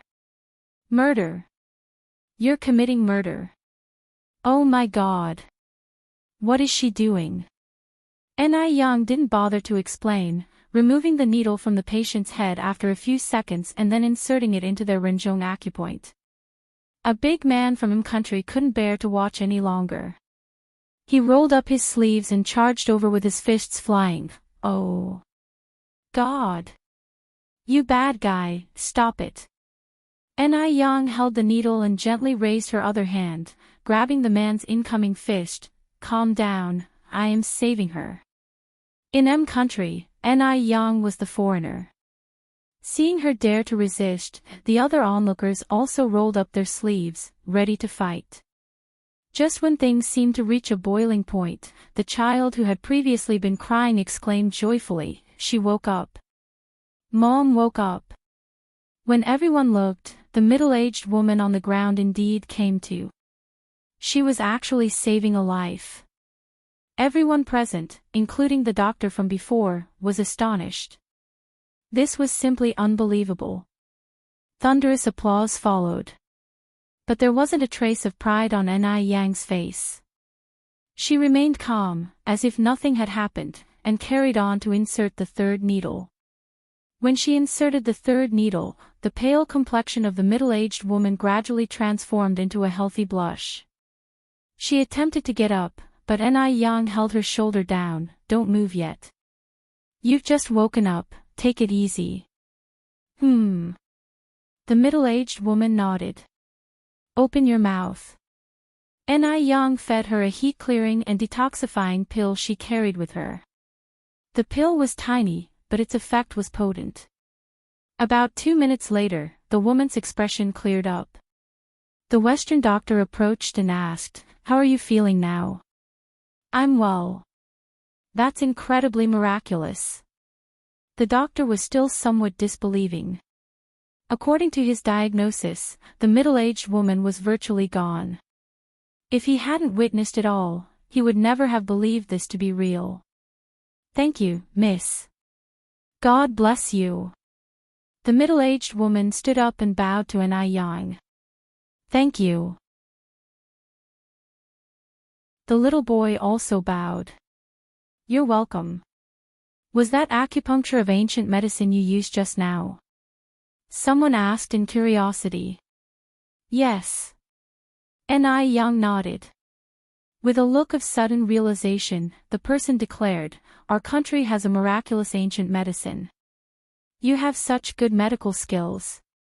You must be from our country." He made his last sentence sound like a statement rather than a question. Upon hearing this, everyone present seemed to agree. Ni Yang replied, "I am Chinese. The acupuncture I just utilized originated from ancient Chinese medicine." China. Since when did China's medical skills become so good? In M country's perception, China is a backward country. Even when they have subways, the Chinese still keep their long braids. Little did they know, China is rapidly developing, and its future is stunningly impressive. "So did your China just recently import acupuncture from our country?" Ni Yang frowned slightly. "Chinese ancient medicine has carried on for thousands of years, it's a genuine treasure." "When did it become our country's?" "During the Tang dynasty, our country sent numerous emissaries to China to learn advanced Chinese culture, which included miraculous ancient medicine. When it came to national interests, Ni Yang obviously had to make things clear. In reality, our country learned many things from China, such as the tea ceremony, and even their traditional attire kimono was modeled after ancient Chinese Hanfu. However, the people of our country, being selfish by nature, took these elements, revised history, and claimed them for their own.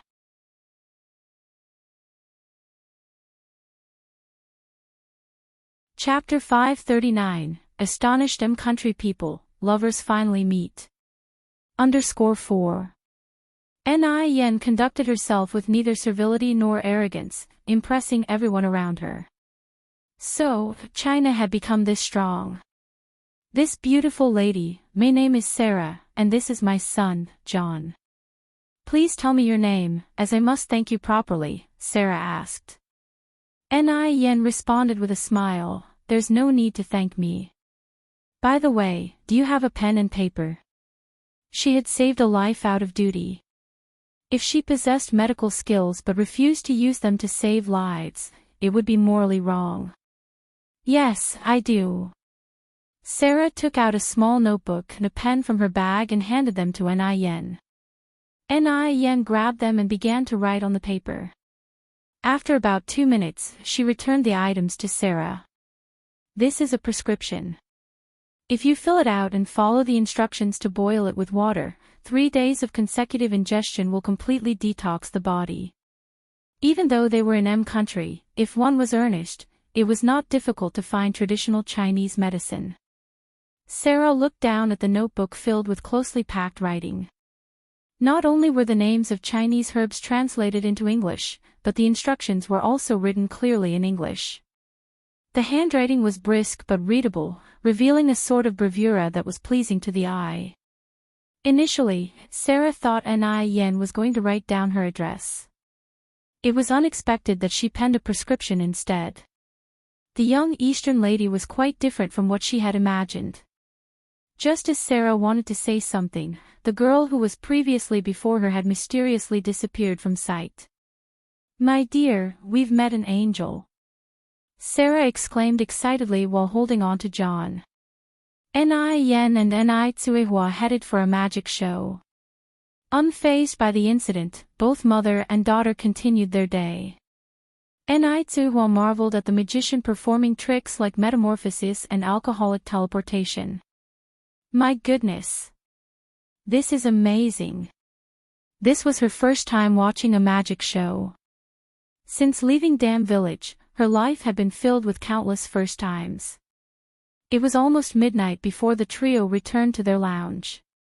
Despite the island lounge not being as luxurious as a hotel, it did not affect their sleep. The island was peaceful, with only the sound of waves crashing against the shore in the late-night silence. While walking along the beach the next day, Yen set her eyes on a purple and white striped maxi dress. To match the dress, she bought a wide-brimmed straw hat. The next day, Yen donned the dress, paired with the hat and sunglasses. Her height made the long beach dress even more flattering. She looked more fabulous than a superstar walking down the beach, turning heads as she went. Oh dear! I almost didn't recognize you. Emily ran up to Yen as soon as she removed her sunglasses. Yen in a cheongsam was vastly different from Yen in a beach dress. Emily thought. Was it that dramatic? Yen asked with a chuckle. Yes, absolutely. Replied Emily, nodding emphatically. By the way, we're planning to return to the hotel tomorrow. Do you want to join us? Yen continued. Yes, of course. I need to get that miraculous ice jade skin cream from you. Emily responded excitedly. Alright, we're leaving at 5 a.m. tomorrow to watch the sunrise, Yen replied. The sunrise by the sea often occurred much earlier than on land. Emily nodded in agreement. The next morning, Yen and Emily boarded the boat back to the hotel. Despite her numerous trips to the islands in her previous life, this was Yen's first time watching a sunrise at sea. Standing at the end of the deck with a glass of aromatic red wine, watching the sun slowly rise, was an incredibly surreal experience. The sunrise over the ocean was more spectacular than on land, especially when the sea turned red with the reflection, creating a wonderful scene of the sky mirroring the sea. Splash! Something leapt out of the water. Aw! Doggy! Little Yen clapped excitedly. At just over a year old, she had yet to learn the names of all animals and thus referred to everything as doggy or birdie. Ni Yen laughed and corrected her, Yun Yun, that's not a doggy. It's a dolphin. The ocean in M country during the 1980s was unpolluted, and dolphins were not overfished. The marine ecosystem was well preserved, spotting dolphins in the sea was not a rare occurrence.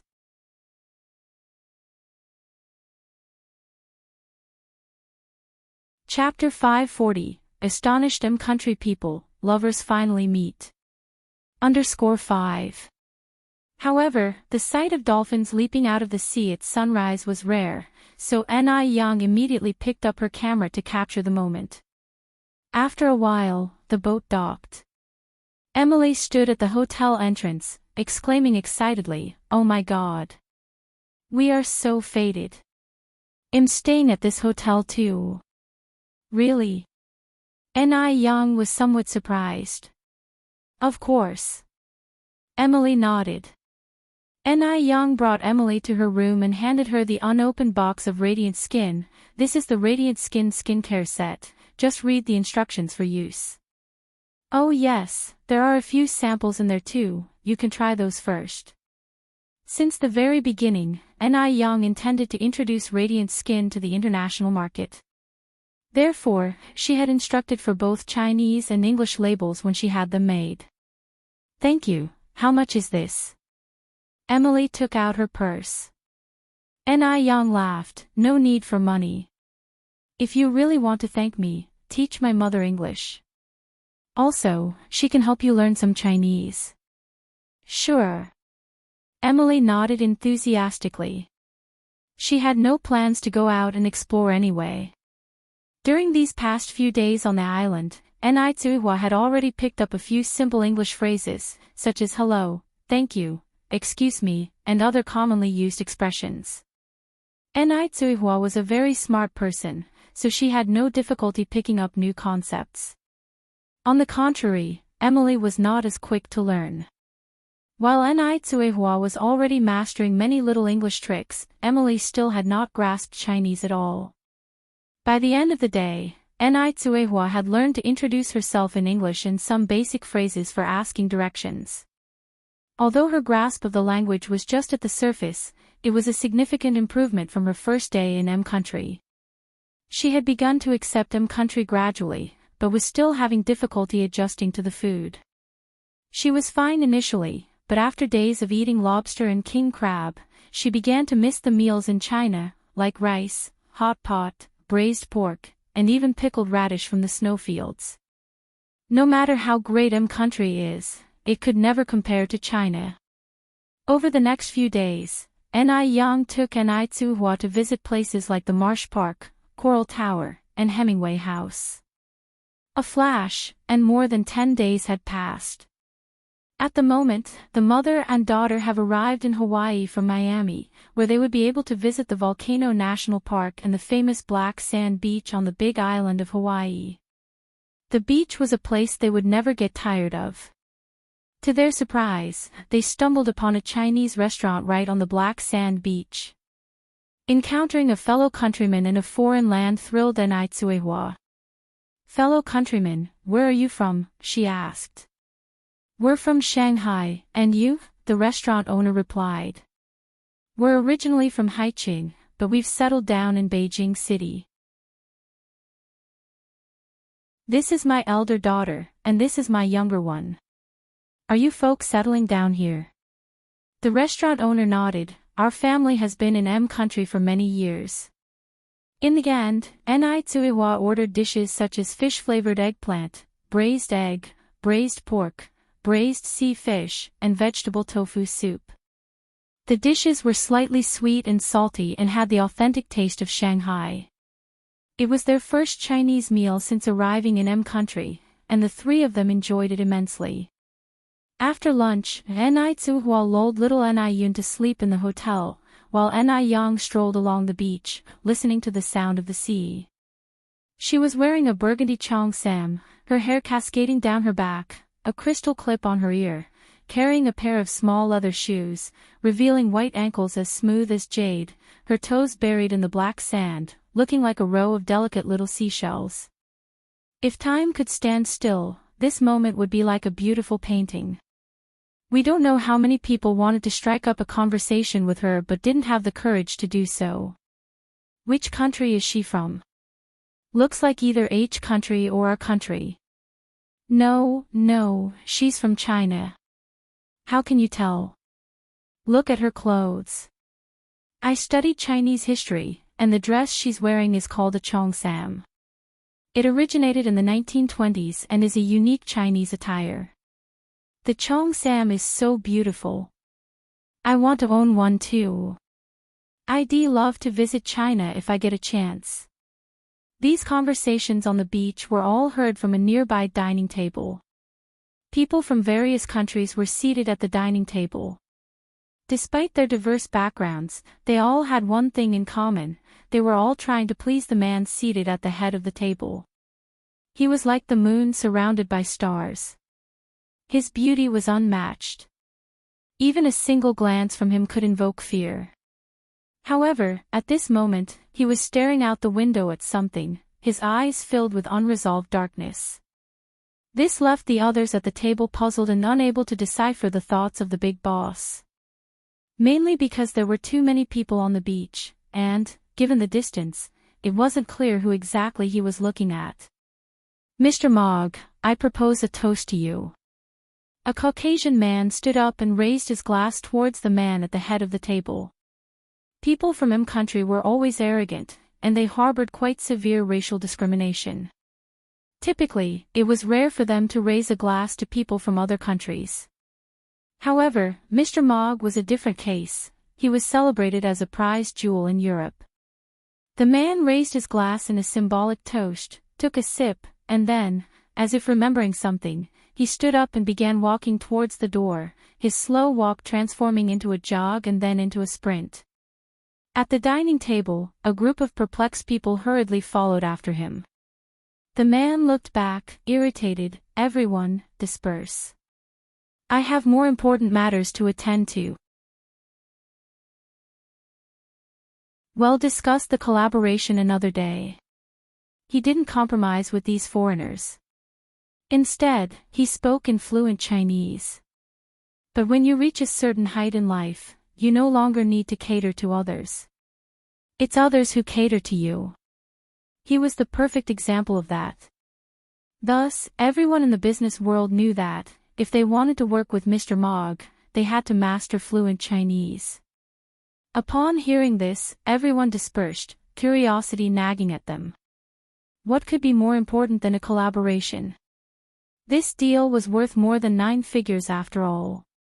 The man continued running towards the seashore. The closer he got, the more certain he was that he wasn't mistaken. Yang was here. That was Yang. He hadn't expected to see Yang here, and Mo Chishan felt his heart racing as though it might jump out of his chest. At this moment, this mysterious boss, usually so elegant and reticent, was as excited as a 3-year-old child. It was similar to how a monkey burst out of a stone in the 1988 adaptation of Journey to the West. He wanted to surprise Yang. And then kiss her, hug her, lift her up high. The fantasy was rich, but reality was raw. Mo Chishan was so excited that, without slowing down, he ran straight into Yang, and due to the force, they both fell down on the beach. Just then, a wave crashed over them. Yang was completely off guard. By the time she reacted, she was already on the beach, tightly held around her waist by someone. She was about to shout at the person when she saw a familiar face. Was this Mo Chishan? Yang reached out to pinch his face. It felt real, and the skin under her fingertips was quickly turning red. Does it hurt? She asked. No. Mo Chishan replied. No pain. Was she dreaming? Yang applied more pressure. Does it hurt now? Mo Chishan's face reddened from the pinch. Wife, it kind of hurts now. he said pitifully. Since he felt the pain, it meant she wasn't dreaming. Ni Yang's expression slowly turned to surprise. Brother Mo. Wife. Mo Qishan planted a fierce kiss on Ni Yang's face. Finding it not enough, he kissed her once again. One of Mo Qishan's men, responsible for his safety and watching them through binoculars, was astounded. Oh my God! The one pinning the young girl down on the beach and kissing her, was that really their boss?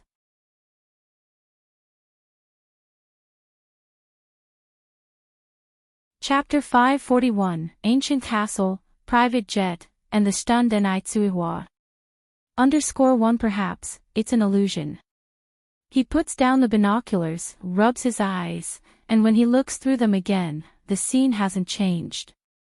He gives his thigh a pinch, unwilling to believe what he's seeing. Ouch! It hurts. Damn it! This isn't an illusion. Gaping in disbelief, he continues studying the scene. The usually stern and unsmiling boss was now atop a young girl, unashamedly taking advantage of her. Then, he must have done something to anger her because she raises a hand and twists his face fiercely. Witnessing this, he could only kneel before her in awe. If he hadn't seen this with his own eyes, he would never believe that the mighty boss could be so smitten by a young girl. The boss he knew was aloof, stern, devoid of female company, and had even coldly rejected the confession of love by the Prime Minister's daughter of Y country. Despite her threatening suicide, he didn't bat an eyelid. Therefore, they had all guessed that perhaps the boss had a problem of some sort, which was why he had turned down the Prime Minister's daughter. After all, she possessed power, influence, and the title of Y country's most beautiful woman. Not to mention, she was also younger than the boss by 3 or 4 years. He wondered how the girl bewitching the boss looked, and whether she was more beautiful than the Prime Minister's daughter. In his line of vision through the binoculars, he could only make out a blurry side profile of the girl. Her skin was fair, and her hair was black. She probably wasn't from M country, but she couldn't certainly be identified as Chinese either, since residents of our country and H country looked quite similar to Chinese people. The most inferior pursuer that the boss had ever had was the Prime Minister's daughter of Y country. This girl might be a princess or a rich heiress from some Asian country. Big brother Mo, please get up, Ni Yang additionally pushes Mo Qishan. Can I kiss you again? No. Ni Yang turned her face away, please get up. Just one more kiss. Mo Qishan lowered his head and nibbled her chin.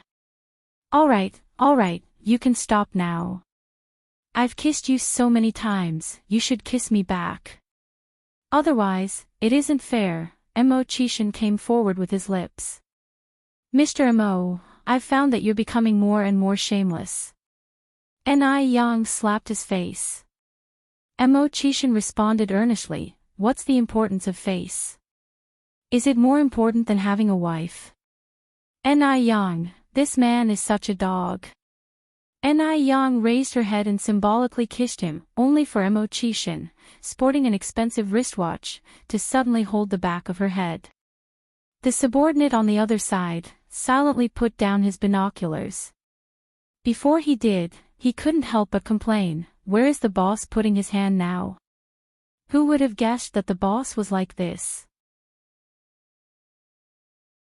After a while, they finally stood up from the beach, to take a stroll along the shore. The sea breeze blew softly. Thankfully, it was summer, and their wet clothes were quickly dried by the wind. Big brother Mo, weren't you in F country?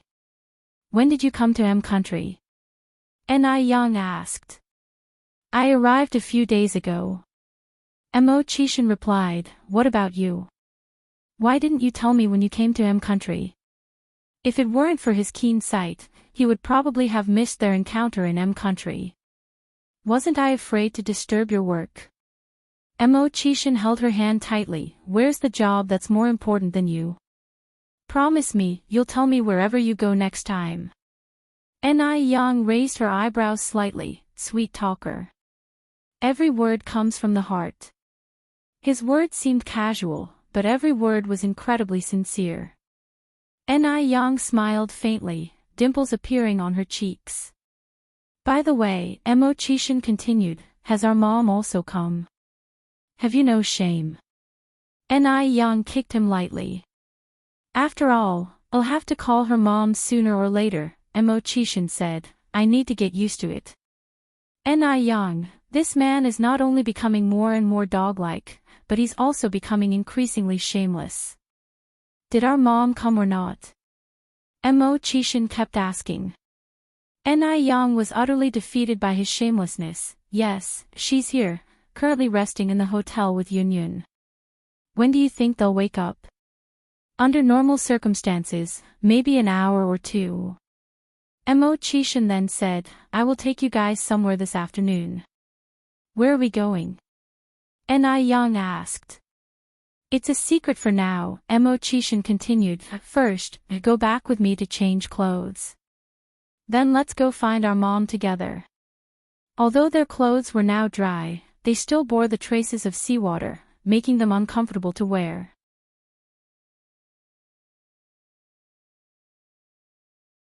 Chapter 542, Ancient Castle, Private Jet, Ni Tsuihua is shocked. _2. Ni Yang followed Mo Chishan to his residence. It was a top-grade hotel on the island. Mo Chishan stayed in an undersea suite. The hotel only had one such suite, and it was the kind where you could see sharks from within your room without going out. Not only sharks, but also lanternfish, jellyfish, and various marine creatures, they all seemed incredibly fascinated by this room. This room isn't bad. Ni Yang had stayed in a similar room in her last life, which cost 6 figures per day. But in this life, her financial situation wasn't yet up to that standard. Mo Chishan pressed a wall switch. In the moment he turned around, the light just happened to illuminate his face. So, wife, would you like to move in and sleep with me? A gentleman as precious as jade, incomparable in the world. For an instant, Ni Yang was slightly stunned. Dream on. Ah! My heart hurts so much. Mo Chishan immediately turned into a drama queen, pretending to be in pain. Go and change your clothes. Ni Yang continued, I'll watch the fish for a while. Mo Chishan obediently went into the washroom. Ni Yang stood by the glass wall, waving at a sea turtle. Suddenly, there was a knock on the door. Ni Yang walked over to open it. The butler of the hotel was there. Hello, Miss Ni, these clothes were sent by Mr. Mo. The butler handed Ni Yang a paper bag. Okay, thank you. Ni Yang took it. The butler then said, if there's nothing else, I'll leave now. Okay. Ni Yang nodded slightly. Mo Chishan came out of the fitting room drying his hair as soon as Ni Yang closed the door. Are the clothes here? Yang, you should change quickly. There are new towels inside. Since they were already a couple, Ni Yang didn't feel awkward and went into the washroom. Only when she took the clothes did she notice that Mo Chishan had even prepared her underwear. And the size was incredibly accurate. Did this dog of a man have a ruler in his hands? Ni Yang's ears turned slightly red. After zoning out for a bit, Ni Yang picked up the shower head to bathe. Because her hair had some sand on it, she also shampooed her hair. After her bath, she felt completely refreshed. It was incredibly soothing. What Mo Chishan had prepared was a beautifully embroidered cheongsam. The embroidery on the cheongsam was incredibly intricate, adorned with rubies and pearls. Such lavish decoration looked neither vulgar nor ostentatious on Ni Yang, but rather exceptionally fresh and aesthetic. When Ni Yang came out, Mo Chishan had already finished drying his hair. He waved at Ni Yang, come here, wife, let me dry your hair. Ni Yang walked over, I can do it myself. It felt awkward to let someone else handle this kind of thing. Mo Chishan didn't say a word, instead demonstrating his attitude with action. Ni Yang's wrist was captured, and before she knew it, she was sitting on his lap. Don't move, let me do it. His movements were very gentle as if handling a precious treasure. His fingers kept moving through her hair, leaving only the hum of the hair dryer in the air. Mo Gij, have you ever dried hair for other female friends like this before? Mo Kishin's shallow voice came from close by. You are the first. But your technique seems pretty skilled, Ni Yang remarked. His skills were almost comparable to a hairdresser. Perhaps it's because I'm gifted. Mo Chishin continued, Wife, I'm so envious of you. You've managed to find such an excellent husband like me. Ni Yang responded with disdain, Please use your talent to torment someone else. No, I only want to torment you. This life, the next life, the life after that. Ni Yang raised her eyebrows slightly. I must have really bad luck then. Mo Chishin chuckled, Then I'm really lucky. In no time, her hair was dried. Ni Yang was fixing her hair in front of the mirror when she noticed that she was missing one of her favorite crystal hairpins. She didn't notice during her shower. It must have fallen out when she was messing around in the sand with Mo Chishin. Is something missing? Mo Chishin hugged her waist from behind, resting his chin on her shoulder. A hairpin. Is it that crystal hairpin? To be honest, the way that Ni Yang first caught Mo Kishin's attention was how the crystal hairpin reflected sunlight. After meeting Ni Yang, he only had eyes for her, completely forgetting about the hairpin.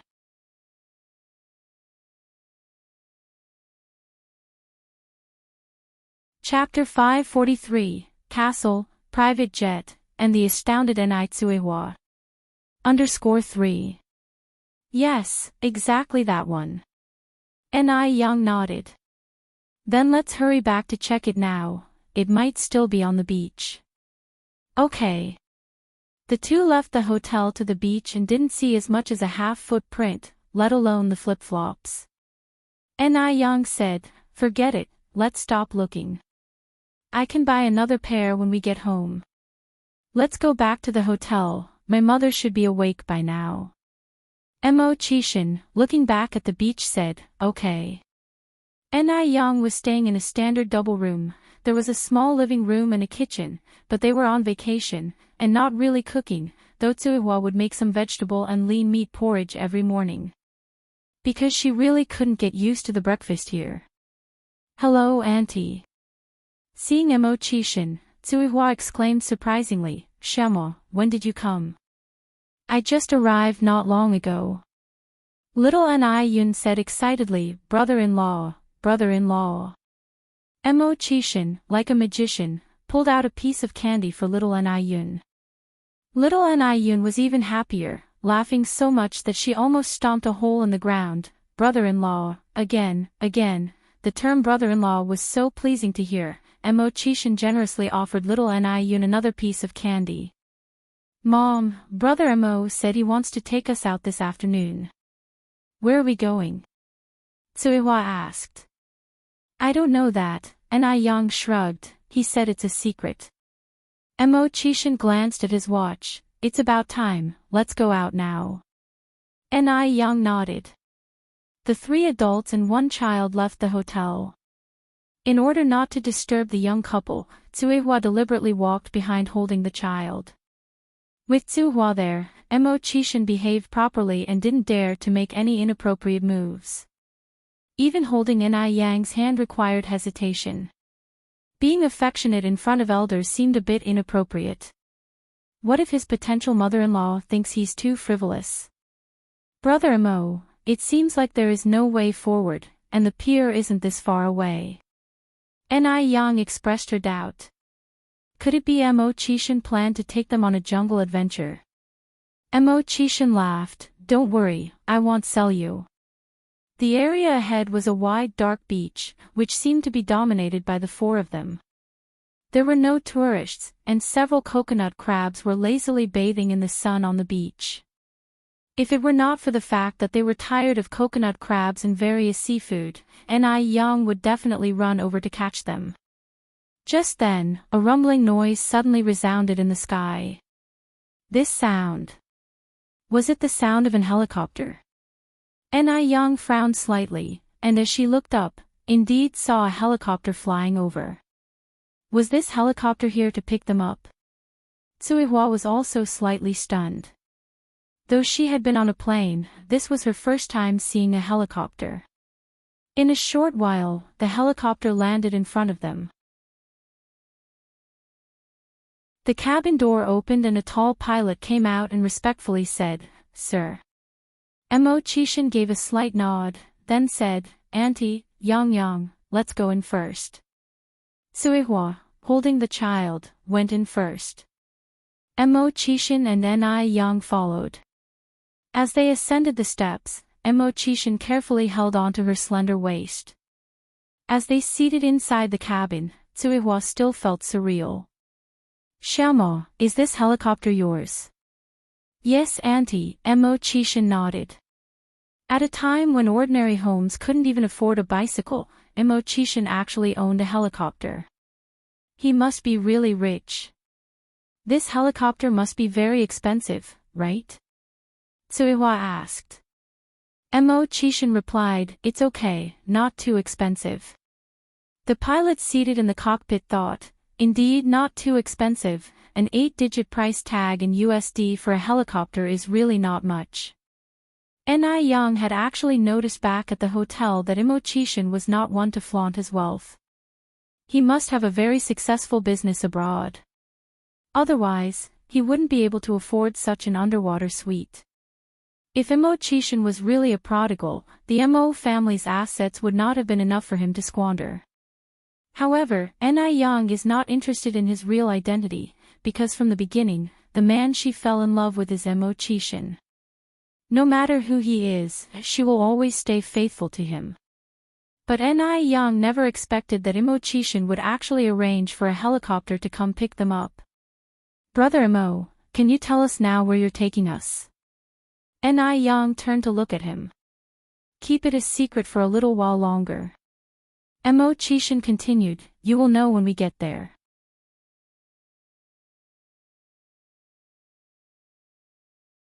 Chapter 544, Ancient Castle, Private Jet, and the Stunned Ni Tsuehua. _4. The helicopter flew for about 2 hours before finally landing on top of a mountain. But this wasn't just an ordinary mountain, it was a very grand castle. The castle looked very magnificent, even more imposing than the one seen on television. "What kind of place is this?" Ni Tsuehua had never seen such a castle before. "This is Rust Castle," Mo Chishan explained. Ni Yang's tone was light. "Brother Mo, did you buy this place?" "Yes," Mo Chishan nodded. Ni Tsuehua was stunned once again. Although she knew the Mo family was rich, she didn't know just how wealthy they actually were. "Let me show you around," Mo Chishan led the way. This was the first time Mo Chishan had brought a woman to the castle. The first person to be taken aback was the butler, Old Tom. Then it was the servants. Could the most beautiful one be the mistress of the castle? Indeed, she's a very beautiful Oriental girl. Old Tom immediately went to prepare dinner. Top-grade red wine, air-shipped foie gras, and fresh fruits and vegetables. There were top chefs from more than 50 countries in the castle, so the dinner was bound to be sumptuous. This was the most expensive, most luxurious private castle in country, decorated exquisitely inside and out, emanating an artistic vibe everywhere. One feels calm and joyful just walking in it. Such beauty and awe are indescribable. Every vase or decoration within the castle is a work of a famous artist. This place is essentially a museum, where history and art are intertwined. Ni Yang took out her camera to take photos. Ni Tsuehua said, Yang, let me take a photo of you and Xiaomo." "Sure," Ni Yang nodded and handed her camera to Ni Tsuehua. In front of Ni Tsuehua, Mo Chishan felt a little embarrassed and dared not get too close to Ni Yang. Ni Tsuehua laughed, "Xiaomo, get a little closer to Yang." This kid is too naive. She worries that Ni Yang might take advantage of him. Mo Chishan touched his nose. Me and Yang Yang aren't married yet, it isn't proper. Ni Yang, when the hell did you think about being proper when you forcefully kissed me? This guy is simply a big wolf in sheep's clothing.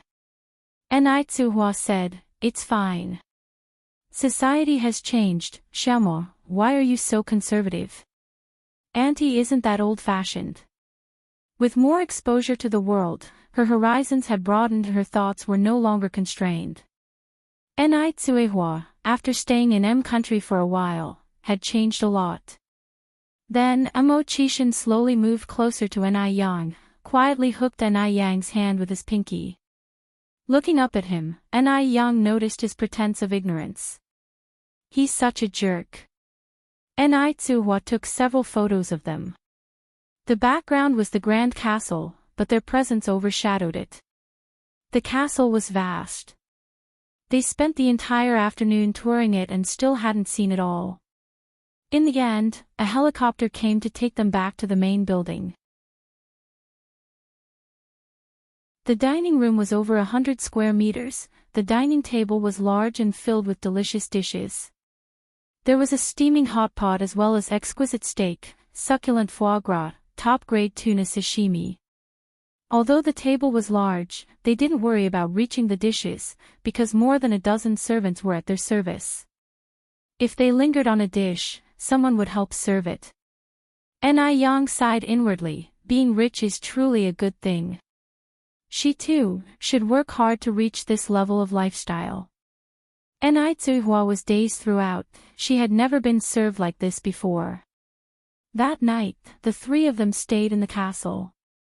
Ni Tsuhua was watching TV on the sofa. Yang Yang, can you tell me what Xiaomo's family does? How come they're so rich? As Ni Yang casually ate an orange, she replied, it's not the Mo family that's rich, it's Mo Chishan himself. Mom, one day I'll be this rich too, and buy you a grand castle. On this point, Ni Yang saw things clearly. Even with the Mo family's wealth, buying a castle and helicopters would be a challenge. Ni Tsuhua laughed, I'm content with the life I have now, I don't need a castle. A year and a half ago, Ni Tsuehua would have never imagined she would be living the good life she was now.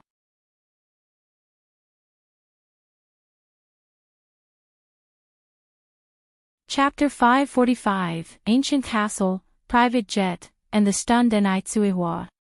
_5. Ni Yang has now become very successful. Even though she can't yet afford a castle, she already owns several properties in Beijing and her career is gradually stabilizing. Ni Tsuehua believes that in the near future, Ni Yang will definitely have even greater breakthroughs. Emily is a genuine M country citizen from a decent family. This year, she's a freshman at a college that's different from regular colleges because it's military managed, and summer break only lasts 15 days. Therefore, after the trip to Miami, Emily didn't continue to travel with Ni Yang, but instead returned to school. On her first day back to school, Emily could hardly wait to open the icy skin jade skin set gifted by Ni Yang. The gift box set included facial cleanser, aloe vera gel, rose hydrosol, whitening moisturizer, acne cream, and a bottle of anti-wrinkle cream. Emily attentively studied the instruction manual, eventually using the hydrating and whitening skincare set. She didn't use the acne and anti-wrinkle creams because her current skin is without acne, and the anti-wrinkle cream could be given to her mother. Emily, what are you unpacking? A roommate walked in from outside the door. A skincare set gifted by a good friend. Emily responded. Girls naturally have no resistance to skincare products, really. Let me see. The roommate sat on the bench across from Emily, picked up the aloe vera gel, and asked, do you mind if I open it to take a look? Not at all. Emily shook her head with a smile. The roommate peeled off the transparent foil from the aloe vera gel bottle, unscrewed the cap, and squeezed out a little gel onto the back of her hand. The transparent gel-like substance, with a faint refreshing fragrance, was instantly absorbed by the skin after application, leaving the skin feeling refreshed and clear. It was much more effective than the skincare products they usually used. The roommate amazedly commented, "This is the first time I've seen skincare products like this. Could you tell me where you bought it? I want to buy a set too." Emily said, "My good friend brought this back from China. You can't buy it here." "Oh, I also have some sample sizes here. If you think they're good after trying them, I can ask my friend to send us some more." "Really?" "Absolutely." Emily nodded. "Lina, when have I ever lied to you?" "Oh. Emily, you and your friend are just angels." Lina excitedly hugged Emily. Emily handed the sample-size bottle to Lina. "I'm going to try it now." Lina immediately took the sample and headed for the bathroom. Emily also followed Lina into the bathroom. Even in the economically developed country, they didn't have facial cleanser, and the two girls were in awe. "Oh my god, this facial cleanser is amazing. The Chinese are incredible. This rose hydrosol feels so good when I pat it on my face." The bathroom was filled with a subtle fragrance, making the other two roommates who had just returned very surprised. The next morning when Emily and Lina woke up, they realized that their skin felt different from usual. Especially Lina. When she started using the Icy Skin Jade Skin Set, she had a few small pimples on her face, but now they have noticeably faded and don't hurt anymore. My goodness. This Icy Skin Jade Skin is truly miraculous. Emily, you have to ask your friend to get a set for me, money is not an issue. Lina tightly grabbed Emily's hand. The students who could afford to be in this college were either rich or belonged to noble families, so they didn't care about money. Emily laughed and said, "All right, I'll definitely let her know." Seeing Lina's reaction, the other two roommates were curious, is this skincare product really that miraculous? They were also intrigued. Really? Lina nodded excitedly. "Look, my pimples have already started to disappear." Emily added, "And my skin has become smoother." The two roommates were still somewhat skeptical. They thought Emily and Lina might just be experiencing a placebo effect. How could a skincare product be so miraculous? However, Emily and Lina had only used it for one day.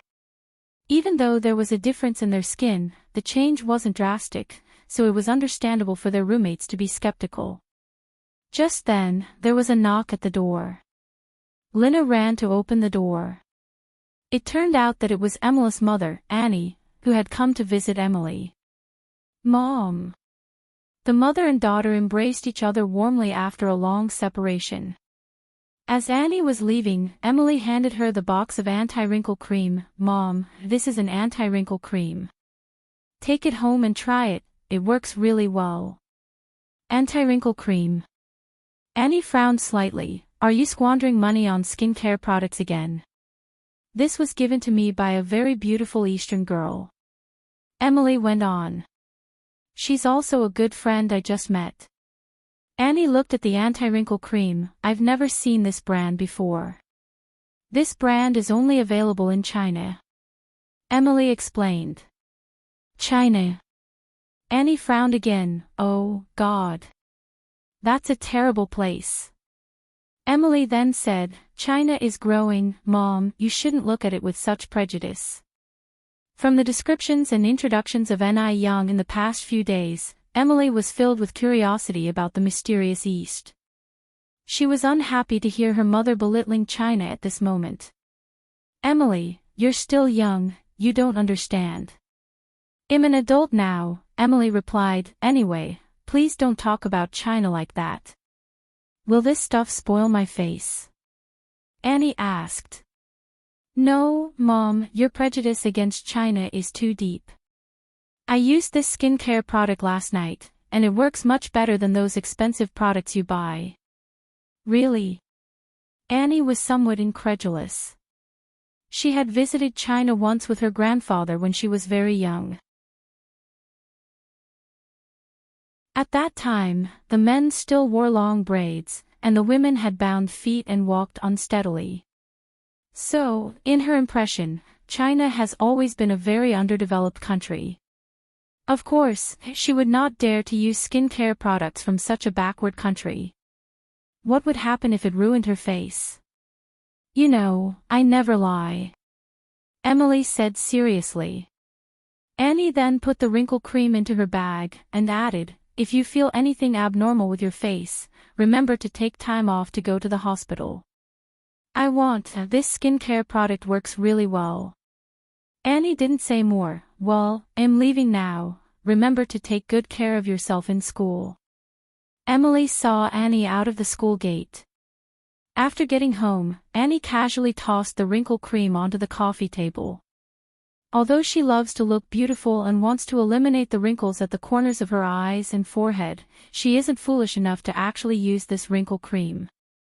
Just then, her good friend came over to chat with Annie in the evening. Seeing the wrinkle cream on the coffee table, she picked it up out of curiosity. My dear, when did you buy this wrinkle cream? Is it any good? For women in their 50s, wrinkles are their enemy. So, Caroline noticed this skincare cream as soon as she walked in. Annie shrugged. I don't know, it was given to Emily by her Chinese friend. Honestly, I would not dare to use this. Only Emily would be so daring. Chinese? Caroline was curious. Yes. Annie nodded. Caroline went on, if you're afraid to use it, give it to me. I want to try. Aren't you afraid it will ruin your face? Annie asked in surprise. Caroline joked, all beauty comes with risks. The temptation of the anti-wrinkle cream was just too great. To date, no anti-wrinkle creams had been released in the market of country. If you want it, take it, Annie continued, but I have to make it clear, I won't take responsibility for any risks. Caroline laughed, don't worry, I promise not to blame you.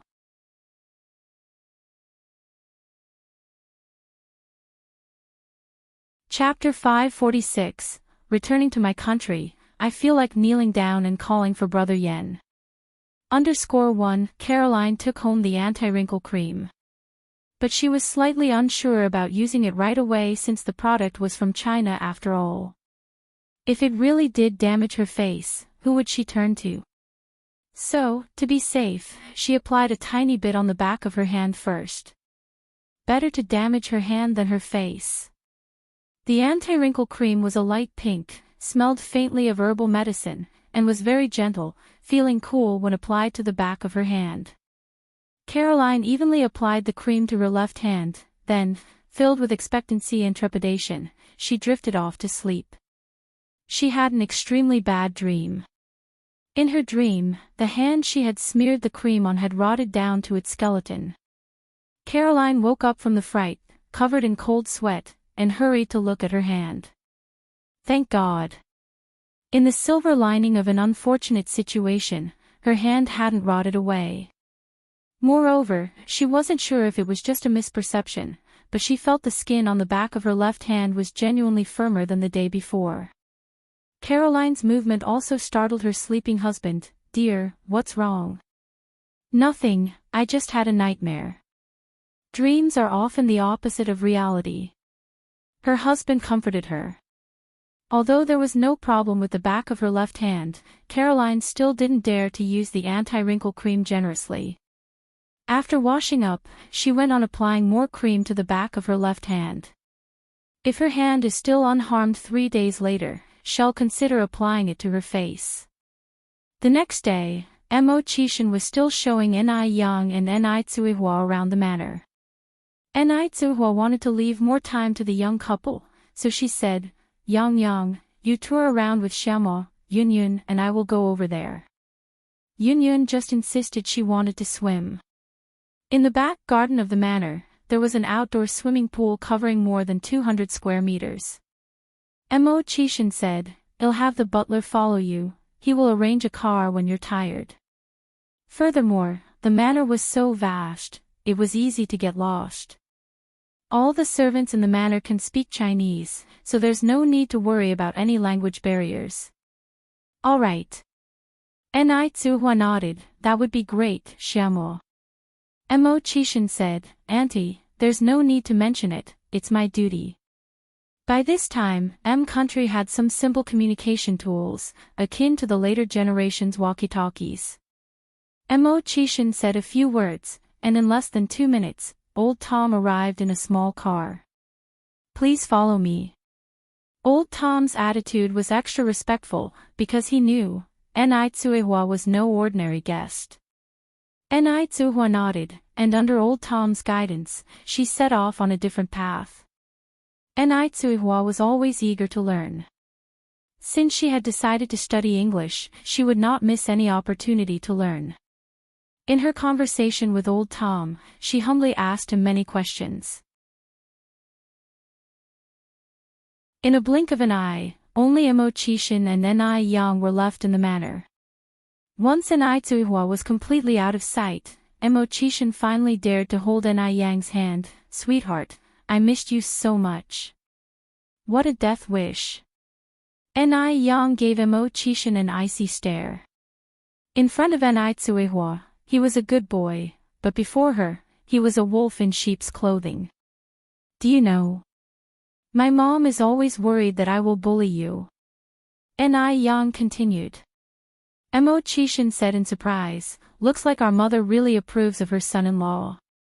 Ni Yang, the two of them chatted and walked, everything they passed by was magnificent. Brother Mo, how much did you spend to buy this manor? Ni Yang asked. I can't remember. He truly couldn't remember. Rich people can be so willful. Ni Yang summarized. Ni Yang then continued, they say men become bad when they get rich. Brother Mo, will you? I want. Mo Qishan added, because all my money is yours. Ni Yang smiled, she thought, surely no woman could resist such words, right? After speaking, Mo Qishan took out dozens of international bank cards. All my bank cards are here, and I've changed all the passwords to your birthday. Oh, and the deed to this manor as well as the property titles for the houses I've bought in Shanghai and Beijing will all be handed to you later, and the car keys and such, all yours. Ni Yang stood there stunned. Although Mo Qishan had said long ago that all his possessions were hers, she had never really taken it to heart because, in her cognition, no man would willingly offer everything to a woman.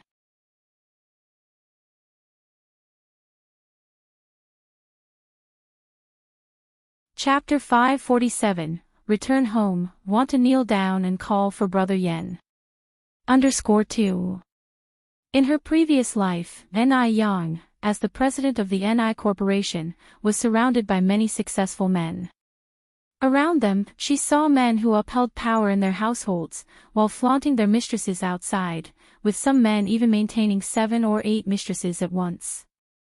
Their wives, even if they knew the truth, would choose to keep their mouths shut. Because they were like the cuscuta flower, unable to say no. Those seemingly glamorous wives of rich businessmen lived by relying on men, pleasing men, and lived in a humbled and weak manner. To Ni Yang, what Mo Qishan had generously presented was not just a dozen bank cards but a sincere and warm heart. Men might act like dogs, yet they could still be worthy of love. Brother Mo, please keep these things. I can't accept them. Why? Mo Qishan was puzzled. Is it because his beloved wife no longer loves him and wants to find a replacement? Mo Qishan was suddenly flustered. Ni Yang smiled and said, because these are all earned by your efforts. I want to obtain everything I desire with my own hands. Compared to the cuscuta flower, she prefers an equal love. Boss, if you don't want these things, I will keep them for you. After all, they are yours, try as you might to disclaim it. Hearing Ni Yang was not rejecting him, Mo Qishan breathed a sigh of relief. Also, I promise I want change. Mo Qishan added. Ni Yang nodded. By the way, let's go and see the ranch. There are sheep, horses, and tuk-tuks there. Sure.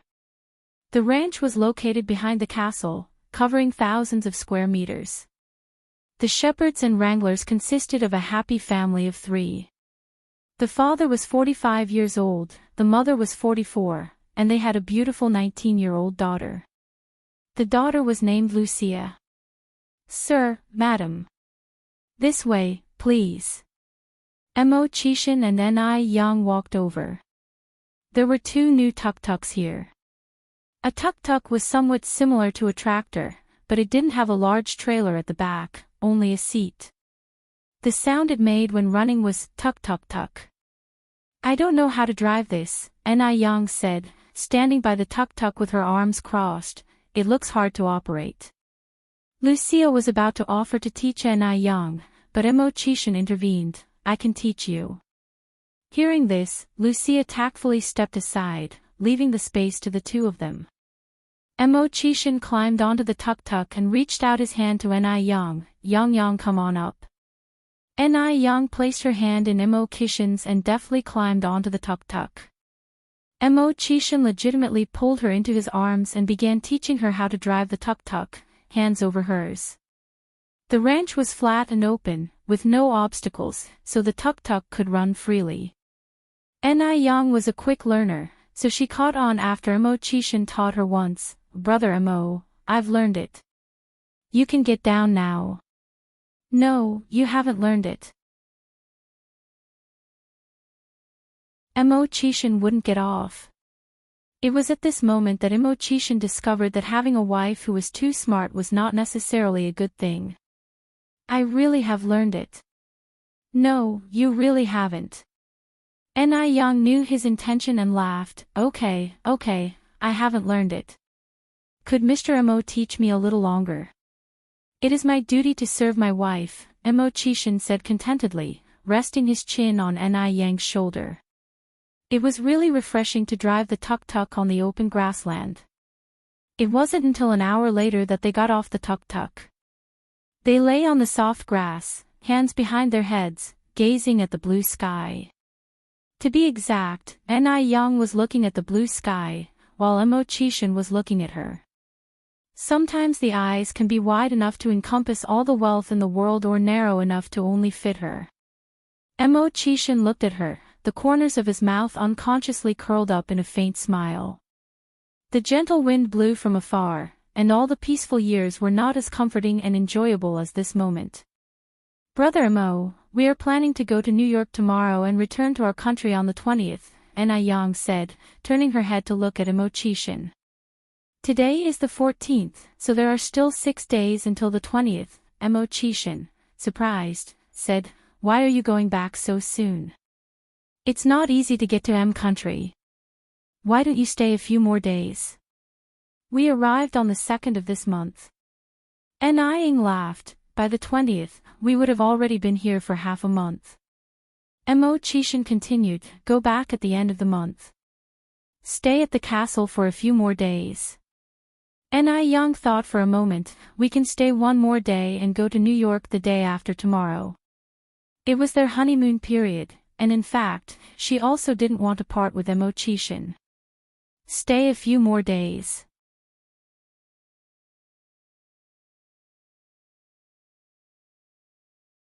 Chapter 548. Want to return to my country, kneel down and call for Brother Yen. _3. No, we must still leave some time to travel around New York. And in New York, there's the Statue of Liberty, but at this time, the Statue of Liberty had yet to be transported over. The Statue of Liberty was packed up and shipped to New York in June 1885, and in October 1886, it was unveiled by the then president of country himself in New York. In her previous life, Ni Yang visited New York many times and saw the Statue of Liberty just as often, but she's never seen the Hudson River estuary at Liberty Island without the Statue of Liberty. This time, she wanted to go over and take some photos as keepsakes. In that case, I'll go with you. Mo-Chishan followed up. Ni Yang reached out to pinch Mo-Chishan's face. Brother Mo, go take care of your business. You don't have to accompany us, really. What kinds of things would I have to do? Now, accompanying his wife and mother-in-law is the most important thing. Everything else, to Mo Chishan, was insignificant and not worth mentioning. Brother Mo, I'm serious. I really don't need your company. Ni Yang didn't want to hold up Mo Chishan's work because of herself. But I just want to accompany you. Mo Chishan resorted to acting shamelessly, like an adhesive plaster, darling. You won't be able to shake me off for the rest of your life. When he finished speaking, he reached out directly and brought her into his arms. Lucia watched the two of them, sprawling on the lawn, a look of envy in her eyes. Growing up in this ranch, she knew how wonderful being wealthy can be, that wealth basically allows for one to live as they please. It's not so much Mo Chishan's wealth she's envious of, but more Ni Yang. How nice it is to be beautiful. Doing nothing, yet having people willing to give everything for her. Before meeting Ni Yang, she thought she herself was pretty beautiful, but after meeting Ni Yang, she understood, she couldn't even be considered a pale imitation in the eyes of the Chinese. When will she be like Ni Yang, meeting someone who would give her everything? Lucia looked up towards the sky. For the rest of the day, Ni Yang romped around the entire castle with Mo Chishan, their laughter echoed in every nook and cranny of the castle. On the second day, Mo Chishan went to New York with them. Mo Chishan owns property in New York, a helicopter took them directly to his villa. The Hudson River estuary at Liberty Island without the Statue of Liberty felt like it was missing something. Ni Yang handed her camera to Mo Chishan. Brother Mo, take a picture for us. All right. Mo Chishan took the camera. Xiaomo, come over and take a group photo with us. Ni Tsuhua spoke up. Mo Chishan looked somewhat flattered, he handed the camera to a passerby. In New York, of course, you can't miss the museum. It was once said that New York would lose half of its charm if it didn't have its museum. After visiting the museum, they went to the Brooklyn Bridge, a 100-year-old suspension bridge that spans the East River in New York, connecting Manhattan and the Brooklyn district. Standing on the bridge, you could see the Manhattan skyline.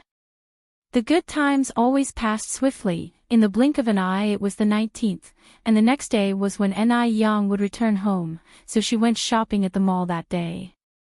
Yang, I won't go. I'm too tired from these few days. You go with Xiaomo. On one hand, Ni Tsuhua wanted to give the two some alone time, on the other hand, she was just genuinely tired. She pretty much didn't rest these few days, and sightseeing can be rather draining. Ni Yang nodded. All right, you rest well then. Mo Chishan and I will go. Oh, Mom, is there anything you want to buy? I don't have anything I want to buy. Ni Tsuhua shook her head, she had already bought quite a lot during their trip. Mo Chishan followed Ni Yang out the door. Your mom is really great. Of course, how else would she be my mom? Ni Yang boasted a little. The two of them arrived at the mall. This was a major shopping center in the heart of New York City. Its splendor gave Ni Yang a sense of déjà vu, reminding her of her future life. Ni Yang first went to the pen section, buying that Parker pen for Li Ronghua. $30, about 240 renminbi. Mo Chishan wanted to pay, but Ni Yang stopped him. Brother Mo, you're not allowed to pay today. Why? Mo Chishan looked aggrieved. Because I have money. Mo Chishan had already spent quite a bit on this trip, and Ni Yang didn't want him to bear all the expenses. Mo Chishan wanted to say something else, but Ni Yang continued. What did you say last time? You said you'd listen to me in everything. It hasn't been that long, and you've forgotten already.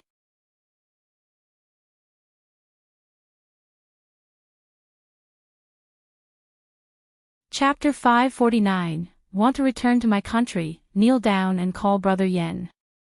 _4. Alright then.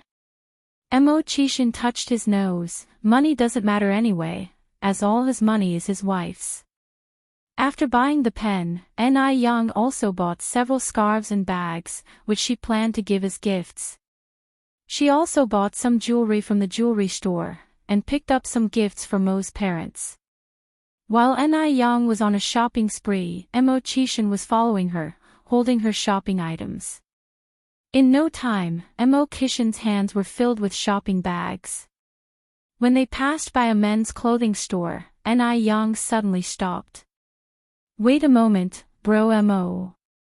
What's up?" Mo Chishan looked confused. "Let's go in and have a look." Ni Yang turned around and walked into the store. "All right." Mo Chishan followed her into the store. "This trench coat seems nice." Ni Yang was standing in front of a dark blue trench coat. "Bro Mo, you should try it on." Ni Yang took off the trench coat and stuffed it into Mo Chishan's arms. Mo Chishan looked at Ni Yang with a hint of surprise. He did not anticipate that Ni Yang would buy clothes for him. The happiness came too suddenly, didn't it?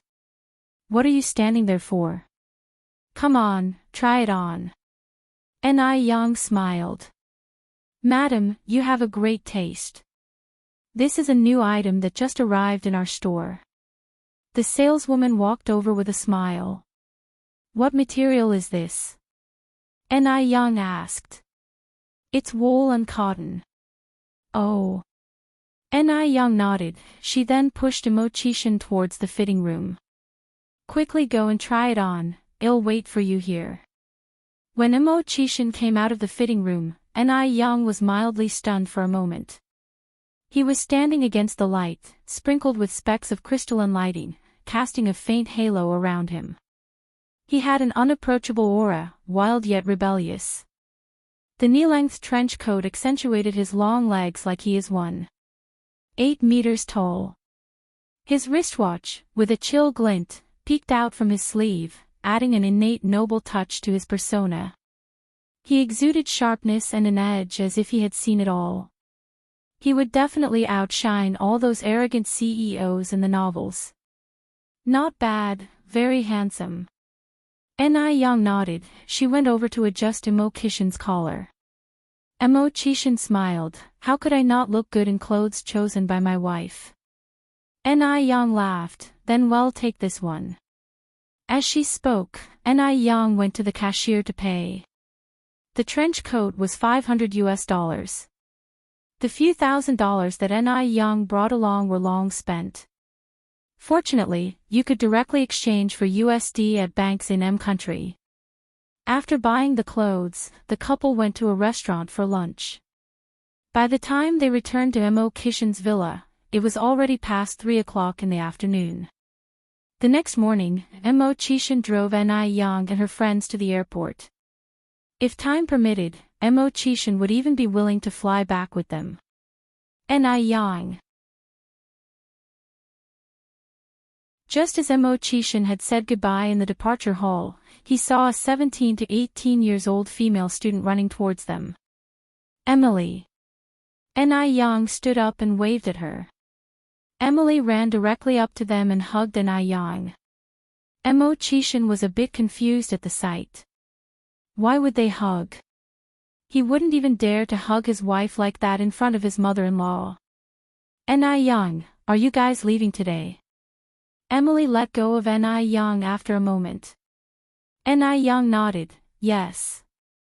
"Oh, this is my boyfriend, Mo Chishan." "Bro Mo, this is Emily, my good friend from M country." The first sentence was in English, and the second in Chinese. The switch between the two languages was very smooth. Mo Chishan greeted her gracefully, "Hello." "Hello." As soon as she finished speaking, Emily whispered into Ni Yang's ear, "Oh my God. Your boyfriend is so handsome." "Thank you." Ni Yang smiled slightly. "Ni Yang, could you send me a few sets of beauty skin after you go back home? I've got 2 roommates who also want to buy it. We all want the whitening moisturizer, and one of us wants the acne cream. No need for the wrinkle cream. After all, they were all young students and didn't need anti-wrinkle products yet. Sure. Young nodded. Are 5 sets enough? Yes, that's enough, Emily nodded, then took out $200 from her pocket and handed it to Young. That was the equivalent of 1,600 renminbi. Young took out $12.50 from her pocket and gave it back to Emily. 5 sets of beauty skin only cost 1,500 renminbi. Emily refused to take it. Keep the change as a tip. Young stuffed the money back into Emily's hand. Friends don't need tips.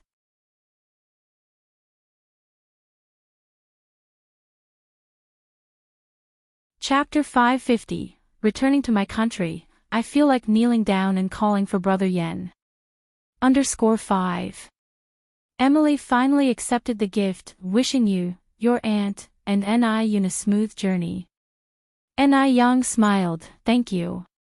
Chishan was now a bit impressed with Yang's social skills. He hadn't anticipated that in such a short time, she not only made good friends but also successfully sold her product. If this was the case, it wouldn't be long until they could break into country's market with the Ice Skin Jade product. She was amazing. His wife was truly amazing. At 7:30 in the morning, Young and Tsuehua were on time for their flight. He didn't know what Chishan did, but the airport staff actually let him go to the boarding gate. Before boarding, he suddenly hugged Young. Remember to think of me, wife.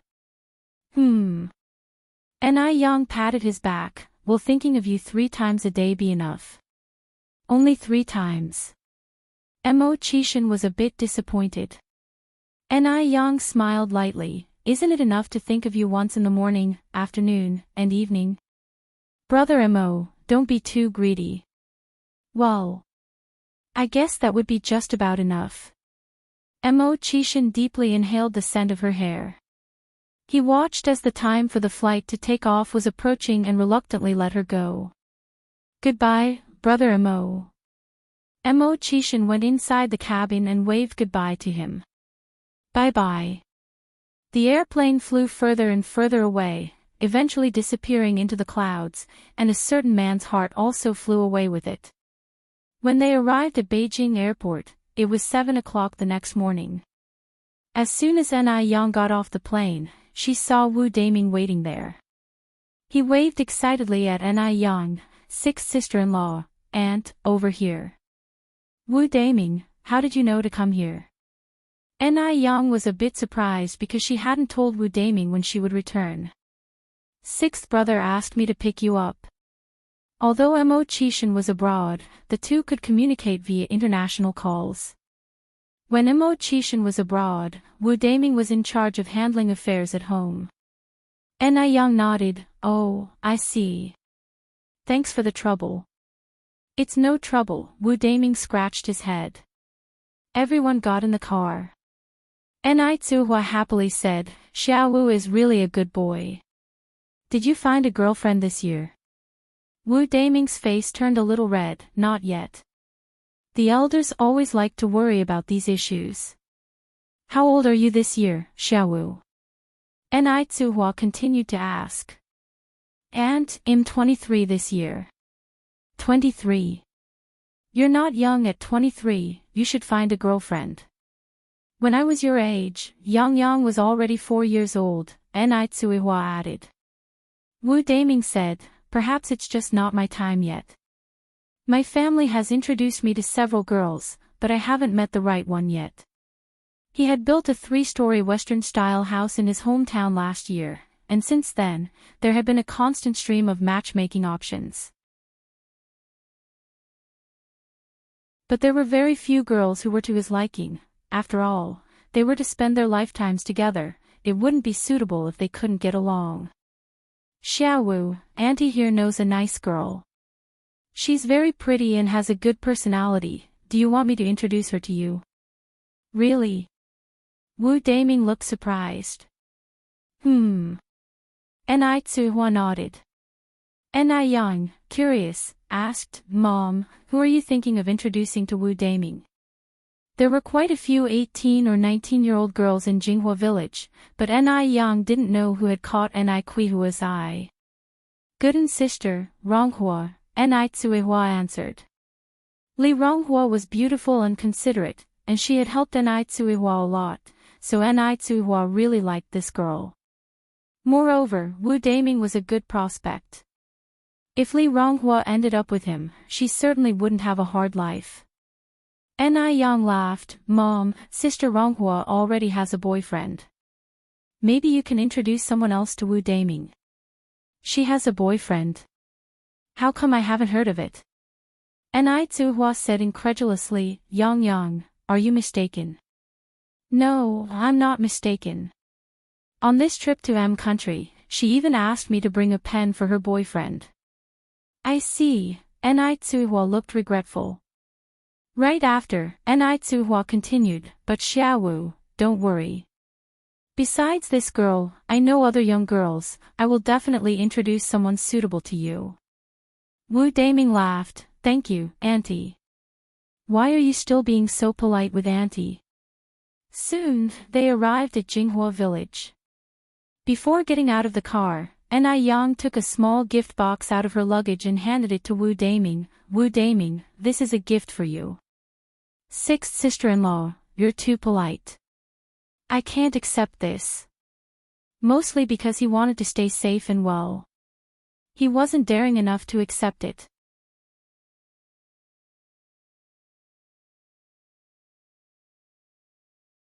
Chapter 551, Want to return home, kneel down and call for Brother Yen.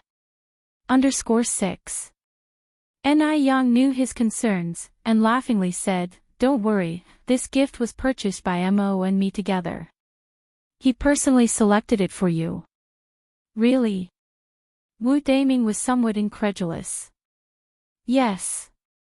Ni Yang nodded affirmatively. Ni Yang was not fooling him, this gift was indeed personally chosen by Mo Qishan for Wu Daming. Although Mo Qishan was often jealous, he wasn't unreasonably so.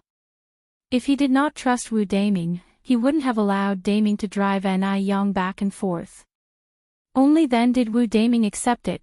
Thank you then, sister-in-law. You're welcome. Ni Yang carried on, we'll be heading back now, you should too. Let me accompany you back, sister-in-law, this suitcase seems quite heavy. The village roads were rough, the luggage tough to drag about, it was better to carry it on the shoulder. Ni Yang laughed, that won't be necessary, you might not be able to handle the weight. Can't handle it. How could he as a grown man not be able to manage it? Wu Daming laughed, sister-in-law, you underestimate me. Having said so, he grabbed the suitcase. It was so heavy. No way. He was a man, he had to uphold his masculine pride. Wu Daming gritted his teeth, putting his utmost strength into it, his face turning red, but the suitcase still could not be lifted. Ni Yang laughed, all right, let me. You should head back now. While Ni Yang was speaking, she grasped the suitcase's handle and effortlessly lifted it onto her shoulder. What the hell? Big boss. Wu Daming was astounded, was he hallucinating? Sister-in-law is so powerful. Wu Daming swallowed nervously, feeling some inexplicable worry for Mo Qishan's future domestic position. Ni Yang strutted all the way home, carrying the suitcase. If you spoke of dominance, this was it. Wu Daming thought he perhaps shouldn't address Ni Yang as sister-in-law, he should kneel and call her Brother Yang instead. On the way home, Ni Yang encountered many villagers busy with field work. Hey, Yang's mom, Yang's back huh? Is country fun? Is country all that different from ours? Tsuihua had a bag on her shoulder, filled with country snacks. She shared these with everyone, while talking about the things she saw and experienced in country. While country was fun, it doesn't compare to our China. The food wasn't good either, they don't even have the snow radish. We took a lot of pictures, You all are welcome to come over to our house to see them whenever you're free." There were more and more people out working in the fields, and more people gathering around Suehua. Ni Yang saw they didn't seem about to disperse, and decided to head home carrying the suitcase. Ni Yang was still at the entrance when Duo enthusiastically flew over, circled above Yang Yang's head and finally landed on her other shoulder. Chirp. Chirp. Duo. Ni Yang felt warm inside. She turned her head, and nuzzled Duo's little head with her cheek. Upon returning home, the first thing Ni Yang did was to take out the imported bird food she had bought for Duo. Fearing Quihua's snacks weren't enough to share, after feeding Duo, Ni Yang brought another big bag of imported snacks over to Tsuihua. Seeing Ni Yang brought more treats, the villagers exclaimed, "Yang's mom, you really raised a good daughter. Our 3 sons combined can't compare to your Yang. Isn't it? If it wasn't for Yang, could our village be enjoying such good times now?"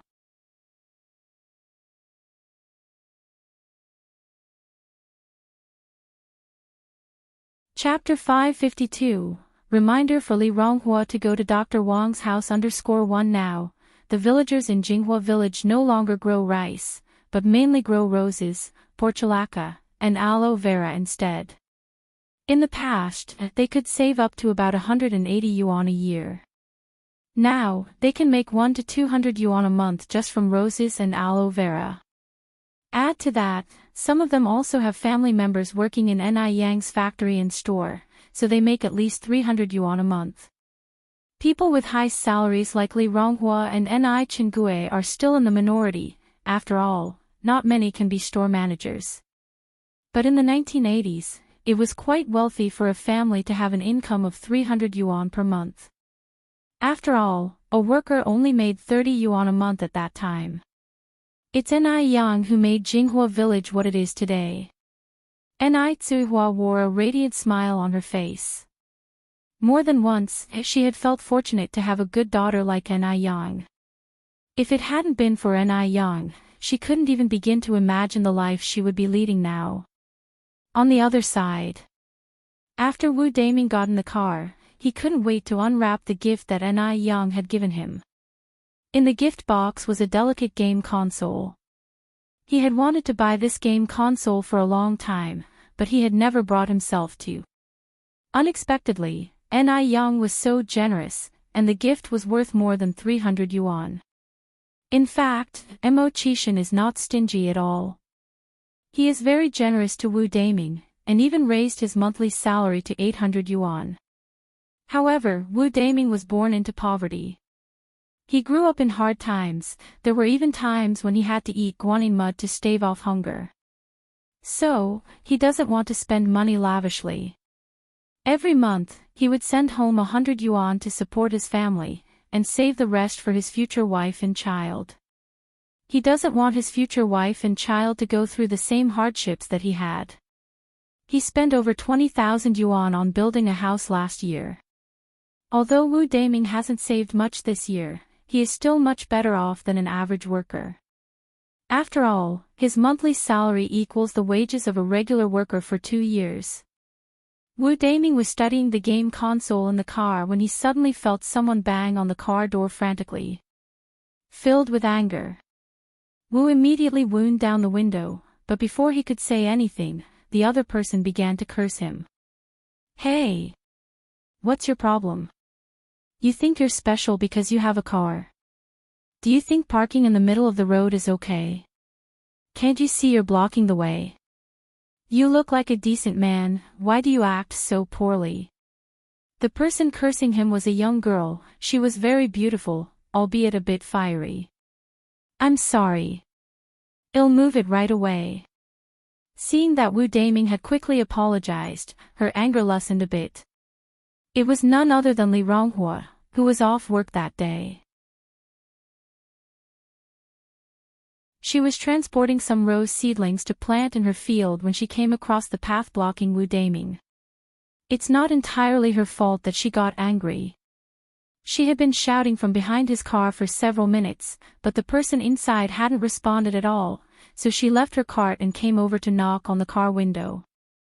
Li Ronghua had never been in a car before. She didn't know that the car was soundproofed, so she thought Wu Daming was deliberately ignoring her. After Wu moved his car to a small road on the left, Li Ronghua went back, pulled up her cart, and continued her journey.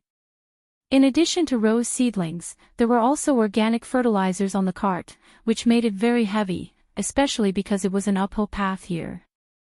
Ronghua, being a girl, found it hard to pull the heavy cart uphill. Seeing this, Wu Daming quickly got out of the car to help her push the cart.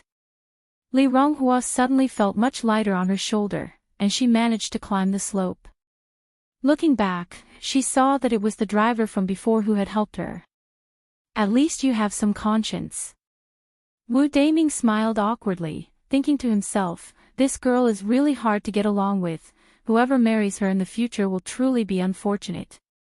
Ronghua didn't add anything more and continued pulling her cart. Wu Daming also drove away. In M country. After applying the anti-wrinkle cream on the back of her hand for 3 days, Caroline began to use it on her face. After using it for a week, the changes on Caroline's face were significant.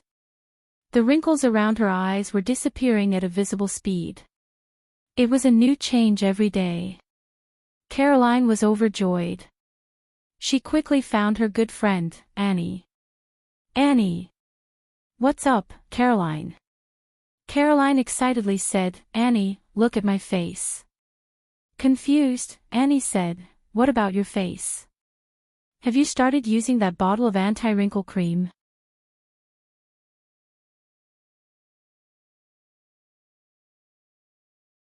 Chapter 553, Reminder for Li Ronghua to go to Dr. Wang's house _2. Yes.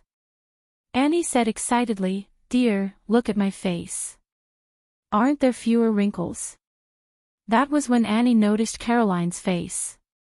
It wasn't clear if it was an illusion, but upon closer inspection, it seemed like there were indeed fewer wrinkles on Caroline's face. Could it be that skincare products from China really were that miraculous? Annie continued, Caroline, have you been using any other skincare products during this period? Perhaps, this was the effect of some other skincare products. No. Caroline shook her head, I have only been using the anti-wrinkle cream during this period. The anti-wrinkle cream from the brand Eye Skin Jade is truly exceptional. Could you ask Emily to buy a few more bottles from her friend? To avoid confusion, Caroline specifically stopped using other skincare products. It was not easy finding an effective skincare product, so she was quite excited at this time, wanting to buy several bottles of anti-wrinkle cream immediately, as it made her feel secure. Annie frowned slightly and said, dear, don't get too excited. Some skincare products only show their real efficacy in the long run. You have only been using it for a few days. A backward place like China, how could there possibly be such a fantastic wrinkle cream? When it came to skincare products, sometimes, they worked well initially, but became less effective later on, or even produced side effects. Caroline calmed down a bit because what Annie said made sense. She seemed to have celebrated a bit too soon. Then, I shall continue using it for a while. Caroline added. Annie nodded, usually, you'll see the effects after using it for a month. Caroline, if you feel uncomfortable, remember to go to the hospital immediately. This isn't a joking matter. Caroline nodded, yes, I understand. Jinghua Village, China. After Ni Yang got home, Yang Shaowan told her, a man introducing himself as Dr. Wang had come looking for her. Dr. Wang. Ni Yang thought for a while, then said, is he an old man with white hair and a white beard? Yes, it's him, Yang Shaowan said, but there was also an old man with him. He said he had something to discuss with you, but he didn't say what it was. If Dr. Wang was seeking her out, he likely wanted to discuss medical issues. Ni Yang said, I'll go see him tomorrow then. Since she was back from country, she should pay Dr. Wang a visit. Yang Xiaowan said, I delivered the message. Yang, I'll head back to work now. Auntie Yang, wait a moment. Yang called out to the departing figure of Yang Xiaowan. Yang Xiaowan asked, Yang, is there anything else? Yang took out over a dozen beautiful small gift boxes from her suitcase and handed them to Yang Xiaowan. Auntie Yang, these are presents that I brought back from country for you and everyone else. Could you help me distribute them? There were only 12 workers temporarily handling production in the skincare workshop. Although it was a small team, their output was not low, sufficient to supply 3 retail stores. After all, skincare products only required small bottles. Yang Xiaowan was slightly embarrassed. Yang, you're too courteous. Even when you are traveling such a long distance, you still thought about getting us presents. Yang was truly a good boss. Not only did she offer a high salary, she also gave bonuses during holidays. Even when she had gone to country, she did not forget about them. In this era, finding a good boss was truly hard. Some jobs even required nepotistic connections to secure. Yang laughed, it's not anything expensive, as long as you don't mind. We don't mind at all. Why would we mind? Yang Xiaowan went to the workshop and distributed the gifts Yang had sent. Let's see what's inside. Whatever Yang gave is sure to be good. This is real imported stuff. Wow! It's a watch. A voice filled with joy sounded from the crowd. A lovely lattice watch, small and delicate strap, and the watch face decorated with tiny diamonds which shimmered under the light, emitting a rainbow glow. In this era, a watch was a rare thing. Only those from well-off families would buy one, usually as part of a wedding ceremony. Even though they knew that whatever Yang gave would not be disappointing, who could have imagined that Yang would give each person a wristwatch? I have seen this watch in the international market. It costs more than 200 yuan. And it can only be bought with foreign exchange coupons.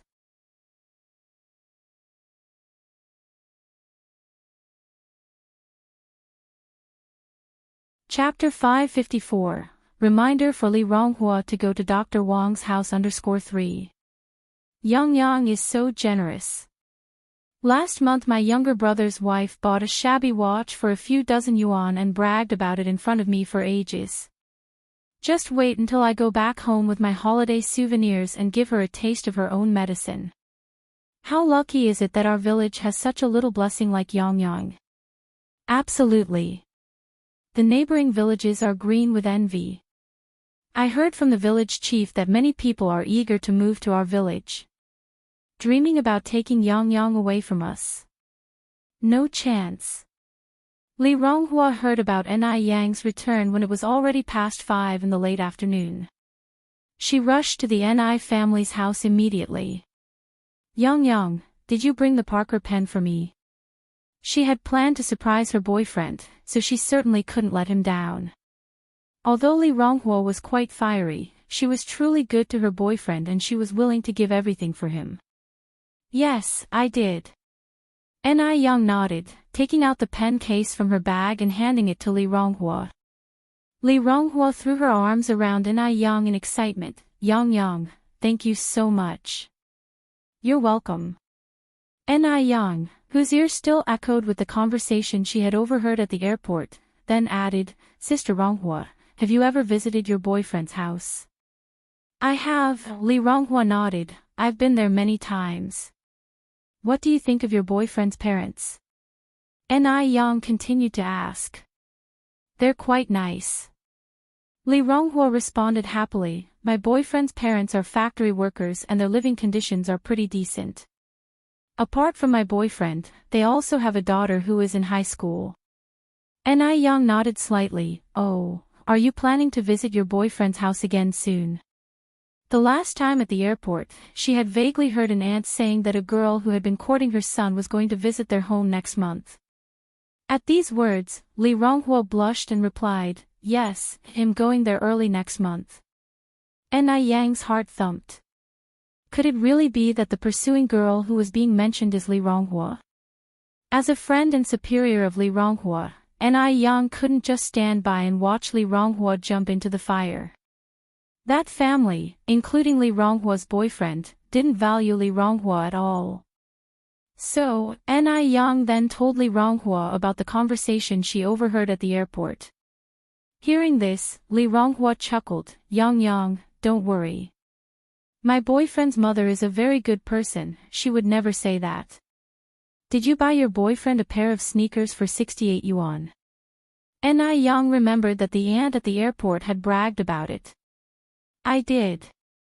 But, I am not the only one who bought that brand of sneakers for my boyfriend, it could be someone else. Li Ronghua had been dating her boyfriend for 3 years. She had full trust in him. When faced with this situation, the first thing she thought of was pure coincidence. If her boyfriend would deceive her, then there wouldn't be any good men left in this world.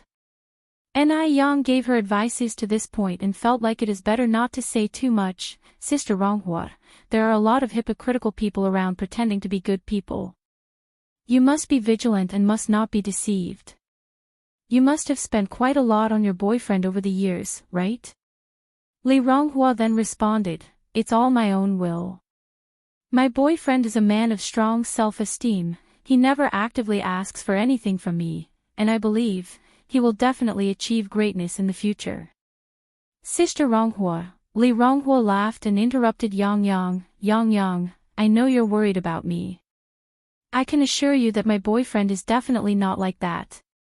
And besides, do I look easy to scam? Na Yang smiled faintly, as long as you are sure, Sister Ronghua. Yang, thank you for bringing me the pen. By the way, is 200 yuan enough for that pen? How much do I owe you? Li Ronghua is considerate and sensible as well. The Parker pen costs 240 yuan. Li Ronghua only gave 200. Na Yang was not a small-minded person and laughed as she said, it's enough, isn't 200 yuan enough to buy a pen? Oh, and Sister Ronghua, here's a gift I brought for you from the M country. Na Yang picked up a small gift box and handed it to Li Ronghua. Li Ronghua was surprised and said, Yang, you even brought me a gift? Yes. Na Yang nodded, oh, and this is for Gooden, and this is for Changsho. Li Changsho is Gooden's older brother, who had previously lent study materials to Na Yang.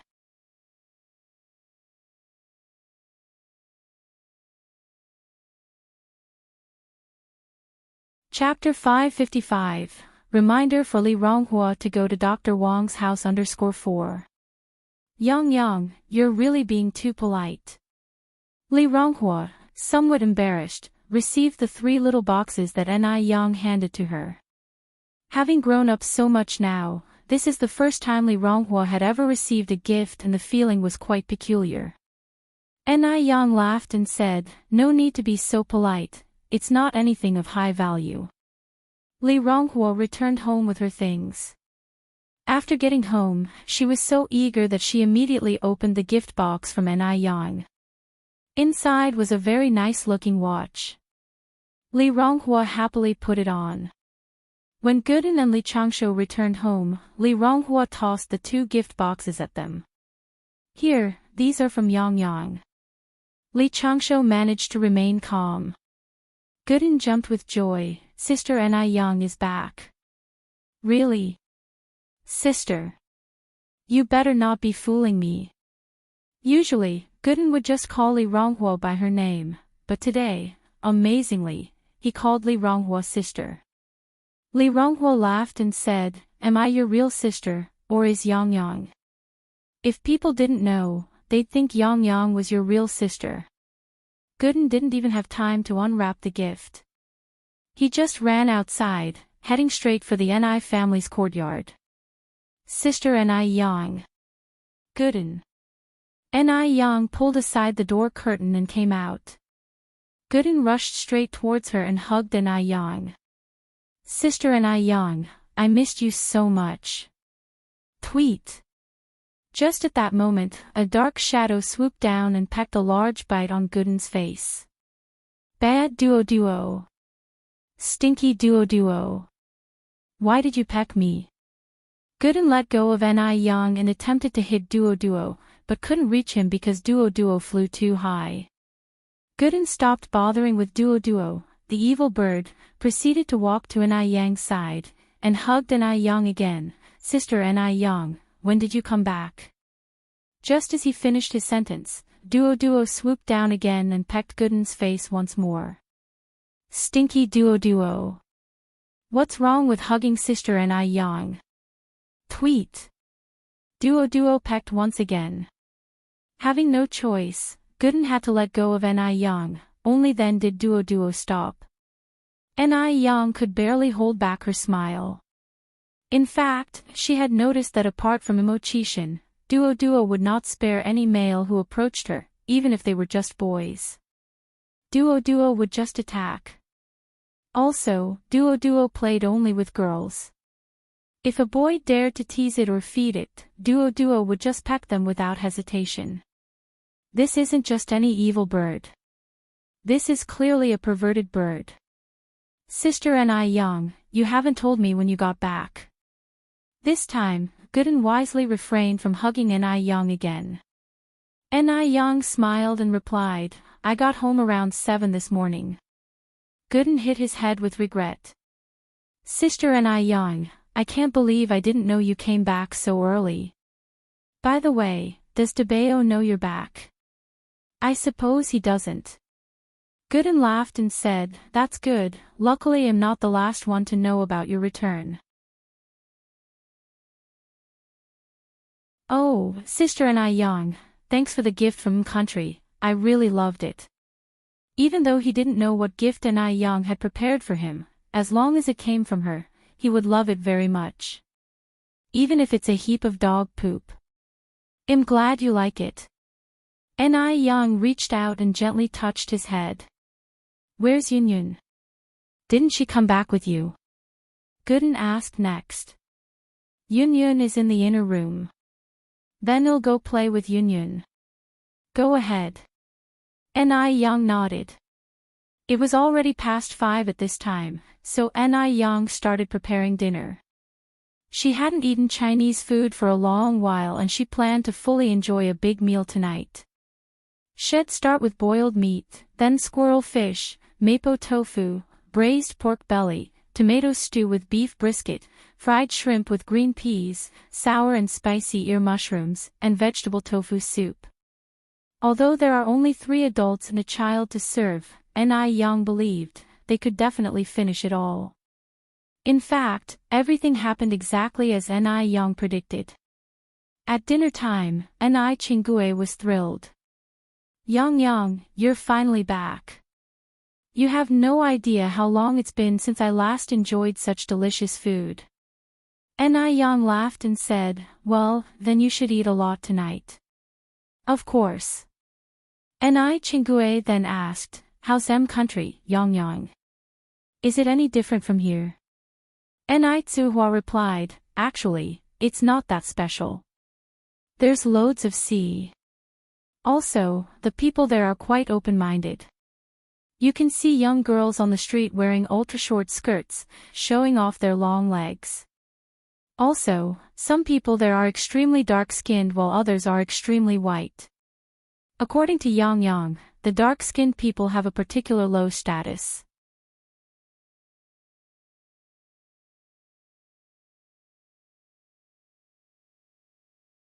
Chapter 556, Reminder for Li Ronghua to go to Dr. Wang's house _5. Chingue listened very seriously, also filled with yearning. She wondered when her daughter could take her abroad for a trip. Unfortunately, this was a wish that could never be fulfilled. Tsuhua continued, we took a lot of photos. After dinner, Sister Chingue, you can come to my room to look at them. Sure. Chingue nodded eagerly.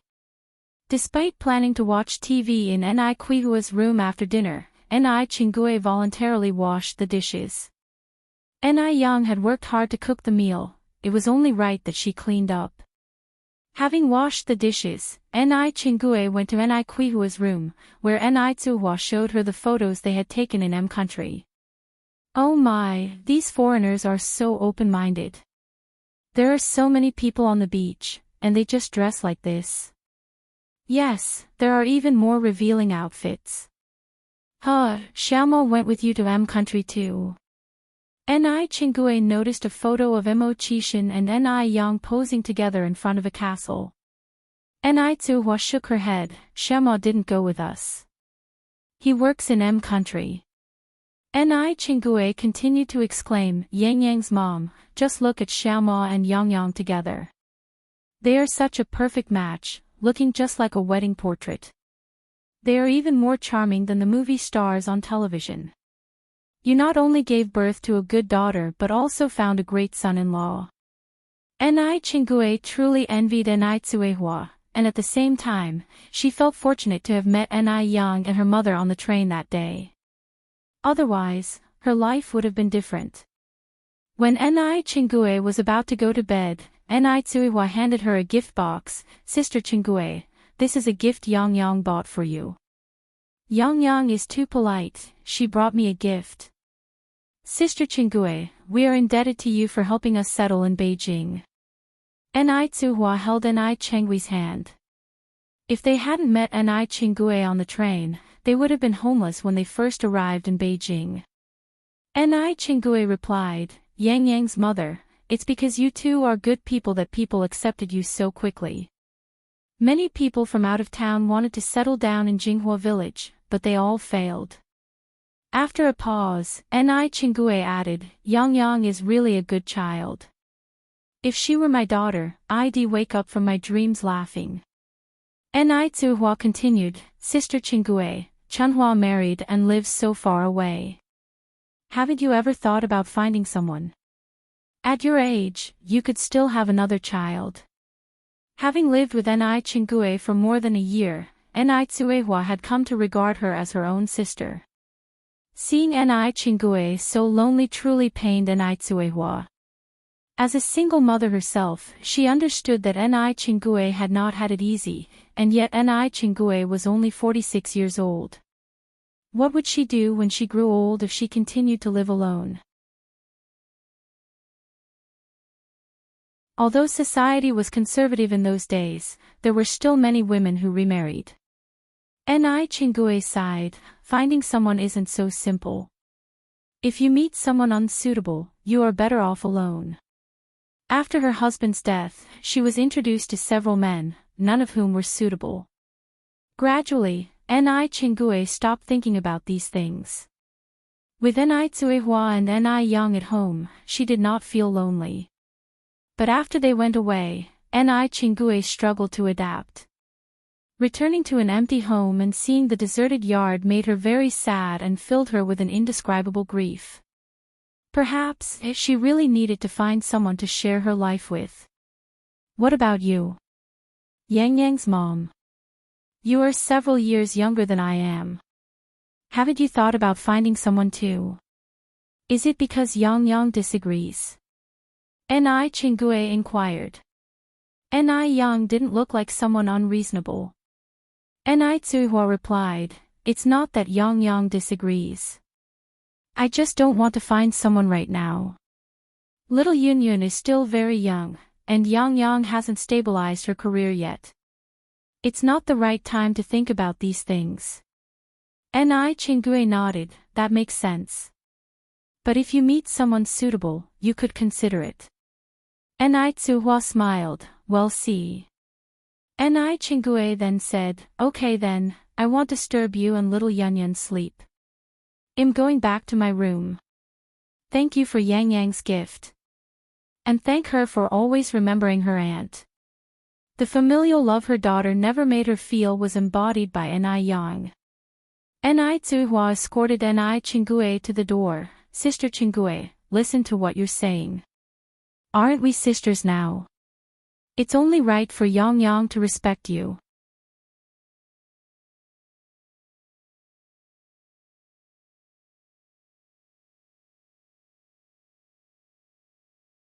By the way, do your parents support your decision to retake the year?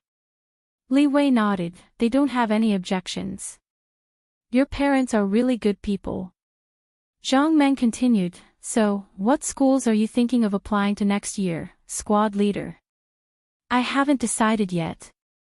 Li Wei replied. Squad leader, with your grades, I'm sure you'll get into a top-tier 985 school, Zhang Meng stated confidently. Li Wei responded, you'd better work hard too. Sure. Zhang Meng nodded solemnly. She was determined not to let Li Wei down. Ni Yang eventually made her way to the Mo family villa by bike. She had brought back presents for the elderly Mr. and Mrs. Mo, from the USA which she had come to deliver. The door was answered by the old butler of the Mo family, who warmly greeted Ni Yang. Miss Ni has arrived. Please come in. Ni Yang then asked, are Butler Missouri and Madame Mo at home?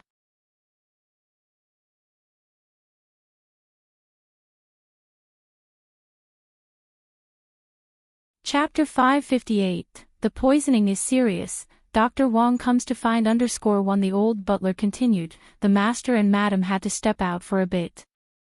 But they should be back soon, Miss Ni, please come in and sit. Okay. Ni Yang nodded and followed the old butler inside. As soon as Ni Yang sat down in the living room, servants brought tea and snacks, worried about neglecting her. You see, Ni Yang was someone held very dear by the master and madam. Sister Ping Ping isn't home either. Ni Yang looked back at the old butler. The old butler replied, Miss Ping Ping has gone to work. Oh. Ni Yang nodded slightly. Just then, footsteps were heard coming from the spiral staircase. A man and a woman descended from upstairs. The man was Mo Baichuan. The woman looked to be around 23 or 4. She wore a purple princess dress, a matching hat, and the same colored eyeshadow. She was very modish. Her name was Xiao Yingying, Mo Baichuan's cousin. Mo Baichuan saw Ni Yang at first glance, with a complex look in his eyes. Ni Yang claimed, again and again, she liked Mo Qishan, yet Mo Qishan wasn't home, so why did she come to the Mo family? The crucial point was, today even the old Mr. Mo and Mrs. Mo weren't home. Although Ni Yang didn't say a word about the wedding from beginning to end, Mo Baichuan felt like it was somehow related to her. Cousin, you have a guest. Yingying didn't want anyone to steal her thunder, so she wasn't fond of any girl prettier than her. Mo Baichuan lightly hummed in acknowledgement. Yingying continued, who is she? How come I've never seen her before? An insignificant person. Shall we go up and say hi? Before Mo Baichuan could respond, Yingying walked straight up to Ni Yang. Butler Li, our family has a guest, won't you introduce me? Butler Li smiled and replied, Miss Xiao, this is Ni Yang, young master success girlfriend. Miss Ni, this is Miss Xiao Yingying, the cousin of young master Baichuan. So, she was that loser's girlfriend. What good does being good-looking do? In the end, she was still entangled with a loser. Hearing this, Xiao Yingying's eyes were filled with disdain. Ni Yang greeted her with a smile, Miss Xiao. Xiao Yingying continued, Miss Ni is so pretty, may I ask what she works as? Self-employed. Ni Yang replied unfetteredly. Xiao Yingying laughed, well you're a perfect match for Uncle Mo's 6 then. A self-employed woman and a loser, isn't that the perfect match? Ni Yang seemed not to notice the contempt in Xiao Yingying's eyes and casually responded, thank you. Xiao Yingying saw no point in wasting time on a self-employed woman and turned to Mo Baichuan, let's go, cousin. Weren't you going to take me out for good food in Beijing? Mo Baichuan nodded his head. With that, Xiao Yingying looked back at Ni Yang, would Miss Ni like to join us? Mo Baichuan narrowed his eyes slightly. Would Ni Yang pass up this opportunity to be alone with him? Definitely not. Just when Mo Baichuan was sure that Ni Yang would accompany them, Ni Yang spoke with a charming smile, "Miss Xiu, you're too kind. I won't go. I wish you and my nephew a pleasant meal." Not go. Ni Yang is actually not going. Not only was Ni Yang not going, but she also directly called him nephew. At this point, was she still trying to go against the flow? Xiao Yingying continued, "Since Miss Ni isn't going, I guess I'll take my leave with cousin." Ni Yang nodded slightly. Outside, Xiao Yingying pulled Mo Baichuan's arm. "Cousin, where are you taking me to eat?" "Let's have Japanese food," Mo Baichuan said. "Okay." Xiao Yingying nodded. Once they were at the Japanese restaurant, Xiao Yingying enthusiastically poured Mo Baichuan some water. "Cousin, you should know why I came back from country to find you, right?" "Why?" Mo Baichuan asked, drinking the water. "Cousin, don't you really know?" "I don't know." Mo Baichuan's face was devoid of any expression. The men of the Mo family all shared a similar trait, they seldom smiled or spoke. Xiao Yingying complained, "Cousin, you're too boring. Even if you don't know, wouldn't you want to ask why I came back?" "I don't want to know." Xiao Yingying rolled her eyes. "Cousin, are you really not curious at all?" Mo Baichuan found no need to converse any further. Xiao Yingying continued, "Cousin, I'm just going to tell you. I came back from Mr. Mog. So, you must help me."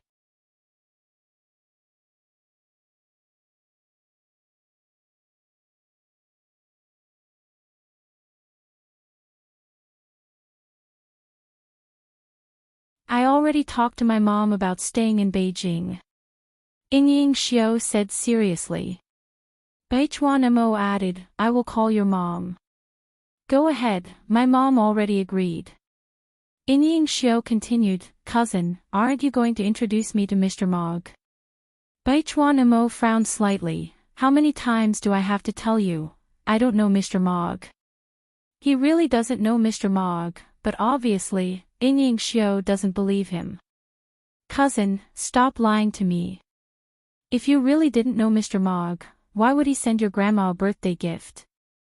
Think about it from another perspective. If I married Mr. Mog, it would be beneficial to you in the future." Yingying Xiao pleaded. "You should spend your time improving yourself instead of thinking about these pointless things. Even if you do meet Mr. Mog, what makes you think he will definitely like you? How can a girl have no restraint at all?" Baichuan Mo hates girls like Ni Yang who are hell-bent on attaching themselves to men. He never thought that Yingying Xiao would also turn into this kind of girl. Are all girls in the world the same? Even if Mr. Mog doesn't fancy me, at least I can be friends with him. Being associated with someone as powerful as Mr. Mog, even just slightly, could lead to a lifetime of prosperity. Cousin, please help me.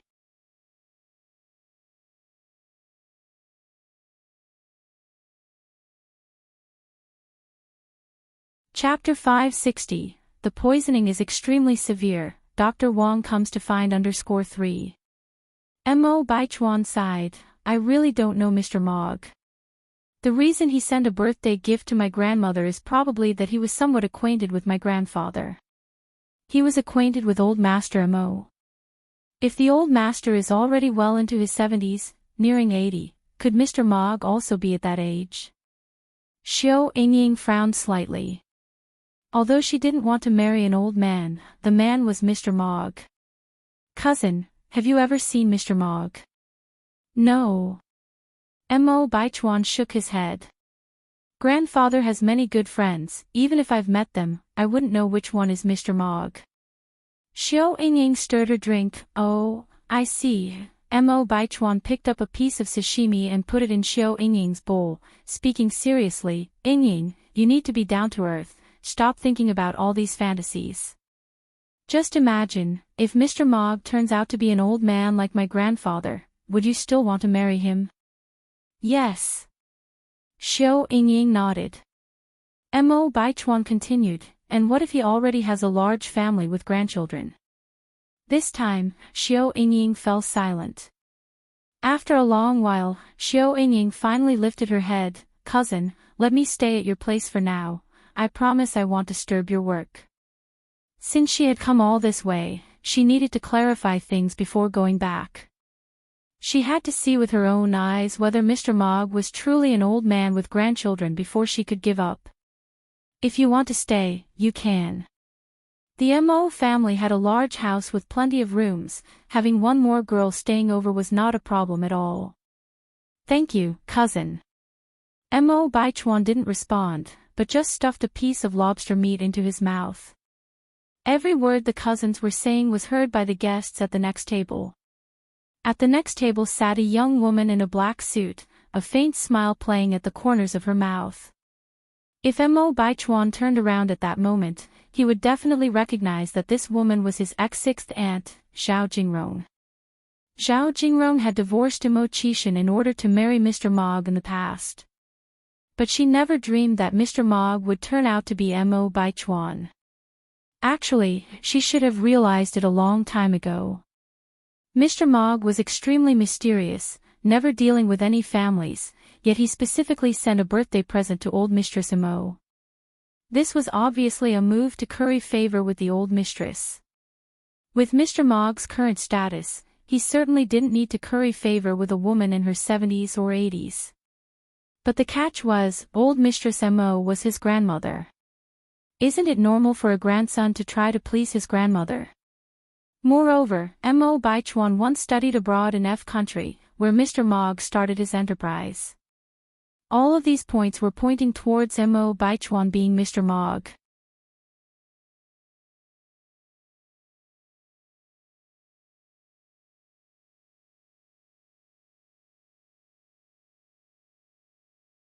Chapter 561, The poisoning is tremendously severe, Dr. Wang comes to find _4. Since the instructions were all in English, Ni Yang began teaching the two elders how to use the massager. In the afternoon, Ni Yang proposed to leave. The lady and the master of the Mo family tried several times to persuade her to stay for dinner, but were rejected by Ni Yang. Firstly, because she had other things to do, and secondly, because she was unwilling to face Mo Baichuan, especially when Mo Qishan was not around. With no other choice, the elderly couple from the Mo family could only see Ni Yang to the door. "Aunt Mo, Uncle Mo, please go back inside." The two elders nodded but didn't seem to want to go back inside. But it's funny how things work out. Ni Yang, who desperately didn't want to see Mo Baichuan, ended up running into him. Just as she was about to mount her bicycle, a black jeep stopped by the road. Mo Baichuan and Xiao Yingying got out of it. Ni Yang wouldn't waste her breath on them. She acted as though she hadn't seen Mo Baichuan and rode past him. Mo Baichuan frowned slightly. Xiao Yingying, pulling at Mo Baichuan's sleeve, sneered, "So she just rides a bicycle." Seeing Ni Yang in this pitiful state, Xiao Yingying felt a sense of inexplicable elation and superiority. As fellow girls, she was a pampered young lady doted upon since birth who had a chauffeur to attend to her. And Ni Yang. What could Ni Yang possibly have to offer other than her pretty face? Even her boyfriend was beneath her. Mo Baichuan didn't show any expression, she is just a sole proprietor, what else do you think she can ride? Xiao Yingying chuckled, "Cousin, has the Mo family ever thought about getting her a car? After all, she did come knocking against the grain. Surely, you can't let her get the short end of the stick. Riding that kind of bicycle here is so embarrassing." Mo Baichuan remained silent, but a flicker of contempt clearly flashed in his eyes. The couple continued to walk towards the main entrance. Just then, as if Xiao Yingying had suddenly remembered something, she said, "Cousin, wait a minute. What happened?" Mo Baichuan looked back. Xiao Yingying continued, "I forgot to buy something. Cousin, can you accompany me to the mall?" Mo Baichuan frowned slightly, "Can't you buy it tomorrow?" "No. The Ice Skin Whitening and Moisturizing Cream has been increasing its monthly limit from 30 jars to 60 jars since last month. We release 30 jars on the 5th and 23rd of each month, and today is exactly the 23rd, let's hurry up before they run out. My mom also asked me to get her a jar of wrinkle cream. Although Xiao Yingying had previously been a student in M country, she was well acquainted with the famous Ice Skin. Despite being a newcomer in the market last year, the brand has already taken several cities by storm. People have even flown in from other cities specifically to purchase its products.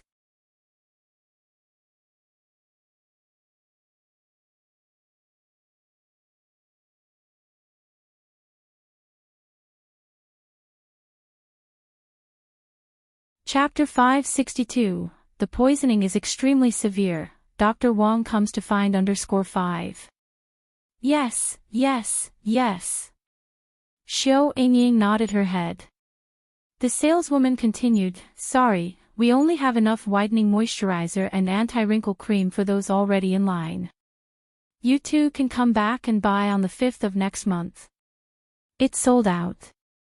Xiao Yingying said in surprise. Yes. How can it be sold out? Miss, can you help us? We came from a long way away, and it's not easy for us to come all this way. Xiao Yingying pleaded with the saleswoman, hoping she might bend the rules a bit. The saleswoman had encountered many such customers. I'm sorry, but both the whitening moisturizer and anti-wrinkle cream are limited editions. I can't do anything about it. You work here, how can you not do anything about it? Can you make an exception for me, please? I'm willing to pay double to buy them. Ever since she started using the whitening moisturizer, Xiao Yingying's complexion had greatly improved. She did not want to suddenly stop using it and have her skin return to her previous state. Otherwise, given Xiao Yingying's proud personality, she would never plead with a mere saleswoman. Even if you offer 10 times the price or 100 times the price, I still can't help you. You may want to ask the other customers in line if they would be willing to sell at a high price. Upon hearing this, Xiao Yingying had no choice but to appeal to the others in line, even offering as much as 5 times the price, but no one agreed. After all, those who could afford the Ice Jade Skin product were not ordinary people, they wouldn't care about a few hundred yuan. Seeing this, Xiao Yingying, feeling defeated, grabbed Mo Baichuan's arm and walked back. Cousin, let's go. Just then, a gentle female voice broke through the air, Mo Baichuan. Mo Baichuan looked up and saw a young woman in her mid-20s. Yes, how may I help you? The woman was none other than Zhao Jingrong. However, as she had been studying abroad since childhood and only met Mo Baichuan a few times. On top of that, Mo Baichuan was not at home the day she broke off the engagement, so it was quite normal that he did not recognize her. Zhao Jingrong said with a smile, I am Zhao Jingrong. Recognition dawned on Mo Baichuan, ah, Miss Zhao. Xiao Yingying glanced at Zhao Jingrong and, finding her not that stunning, felt relieved. But when she saw the complete Ice Jade Skin Beauty Kit in Zhao Jingrong's hands, envy welled up in her eyes. Zhao Jingrong had bought the whole set. Zhao Jingrong continued, Mo Baichuan, you don't hold any grudge against me for being your 6th uncle's ex-fiancé, do you? Mo Baichuan smiled, even birds know to choose a tree for shelter. I don't blame you, Miss Zhao. Mo Qishan was useless, while Zhao Jingrong had just returned from her studies abroad. It was only natural that she wouldn't settle for Mo Qishan.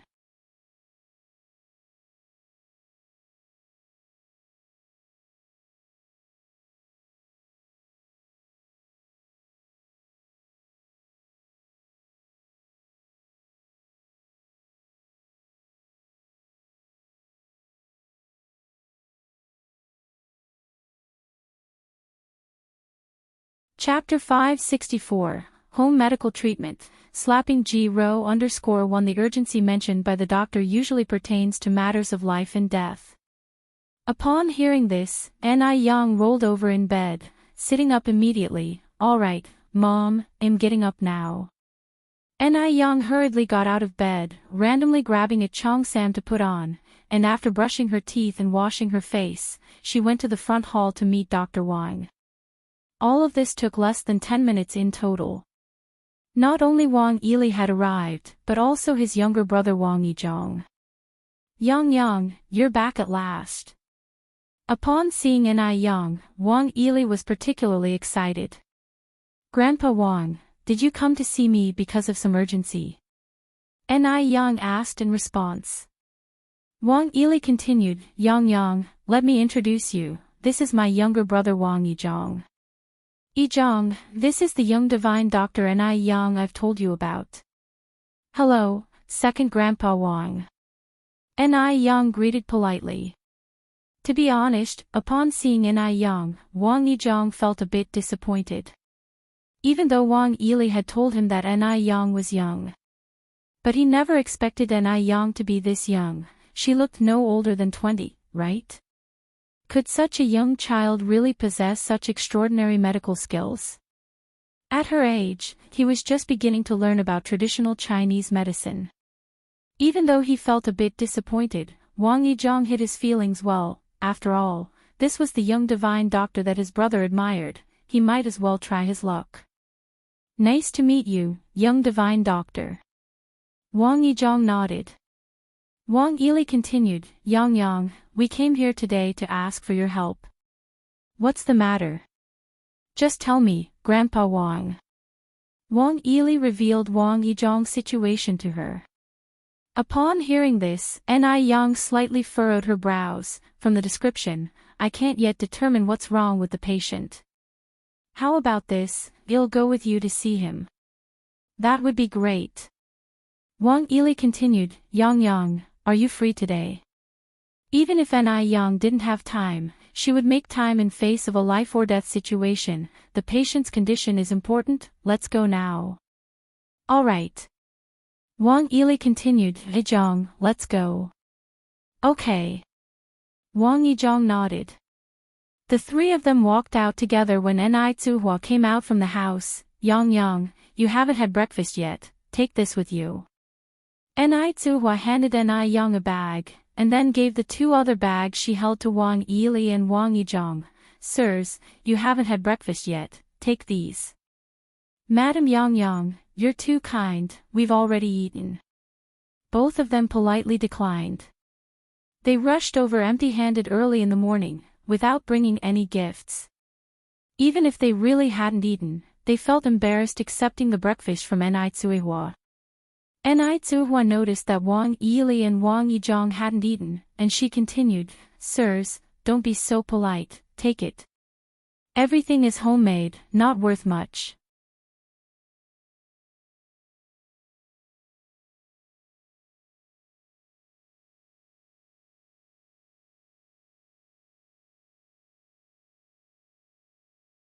Chapter 565, Home Medical Treatment, Slapping G_2. Several people got out of the car. At the door, the bodyguards stood in the way without immediately allowing Wang Yizhong and Wang Yili to enter. Wang Yizhong then said, Could you please inform Mr. Abner that the divine doctor has arrived? Even though it pained him to call anyone the divine doctor. But the arrow was already on the string, and he had no choice but to let it fly. One of the bodyguards nodded, Wait here. Wang Yizhong looked at Ni Yang, apologizing, I'm sorry Yang, this patient is a bit difficult, I didn't mean for you to get offended. It's fine. Ni Yang shook her head. Shortly after, a large group of people came towards them. A young man and woman led the group. The man was a blonde foreigner with blue eyes, while the woman was a tall Chinese woman. Dr. Wang, the foreign man said in halting Chinese as he walked towards Wang Yili, Is this the devised doctor you brought? Divine doctor, hello, I'm Abner, from F country. I hope you can cure my mother's illness. With his full white beard, Wang Yili resembled a hermit, so it was understandable Mr. Abner could mistake him for the divine doctor. After all, no one would associate the title of divine doctor with a teenage girl. Wang Yili awkwardly replied, Sir, you have mistaken me, am not the divine doctor. The real divine doctor is her. Wang Yili then pointed to Ni Yang. Her. Mr. Abner looked at Ni Yang, slightly taken aback. This young girl is too young. That was Mr. Abner's initial reaction. His second reaction was, he felt like he had seen Ni Yang somewhere before, but he just couldn't recall where. This was truly strange. Wang Yizhang nodded, yes, her. Mr. Abner, this young divine doctor might be able to cure your mother, shall we give her a try? Before Mr. Abner could reply, a scoff sounded from the sidelines. Dr. Wang, have you gone senile? Who are you just bringing to see Mr. Abner? A teenage girl who dares to claim herself to be the divine doctor, what a joke. Ji Ro didn't recognize Ni Yang. After all, it had been a long time since their brief encounter on the street, and they were quite a distance apart then. Not remembering her would be normal. Young girl, do you know how to speak properly? Do you know there are some people you can't judge by appearance? Wang Yili spoke unpleased. Meanwhile, Wang Yili was guessing in his heart, this girl was probably the Miss Ji his brother had spoken of. No wonder Wang Yizhang detested her. Indeed, she was not a likable girl. Old man, I was speaking with Dr. Wang. Why are you so eager to interrupt? Do you know there is a saying in China that goes, dogs don't have a place in the human conversation? Ji Rao's words, seemingly polite with all the sirs and you, were actually barbed at every turn. Wang Yili's face turned a deep red, yet he was left with no retort.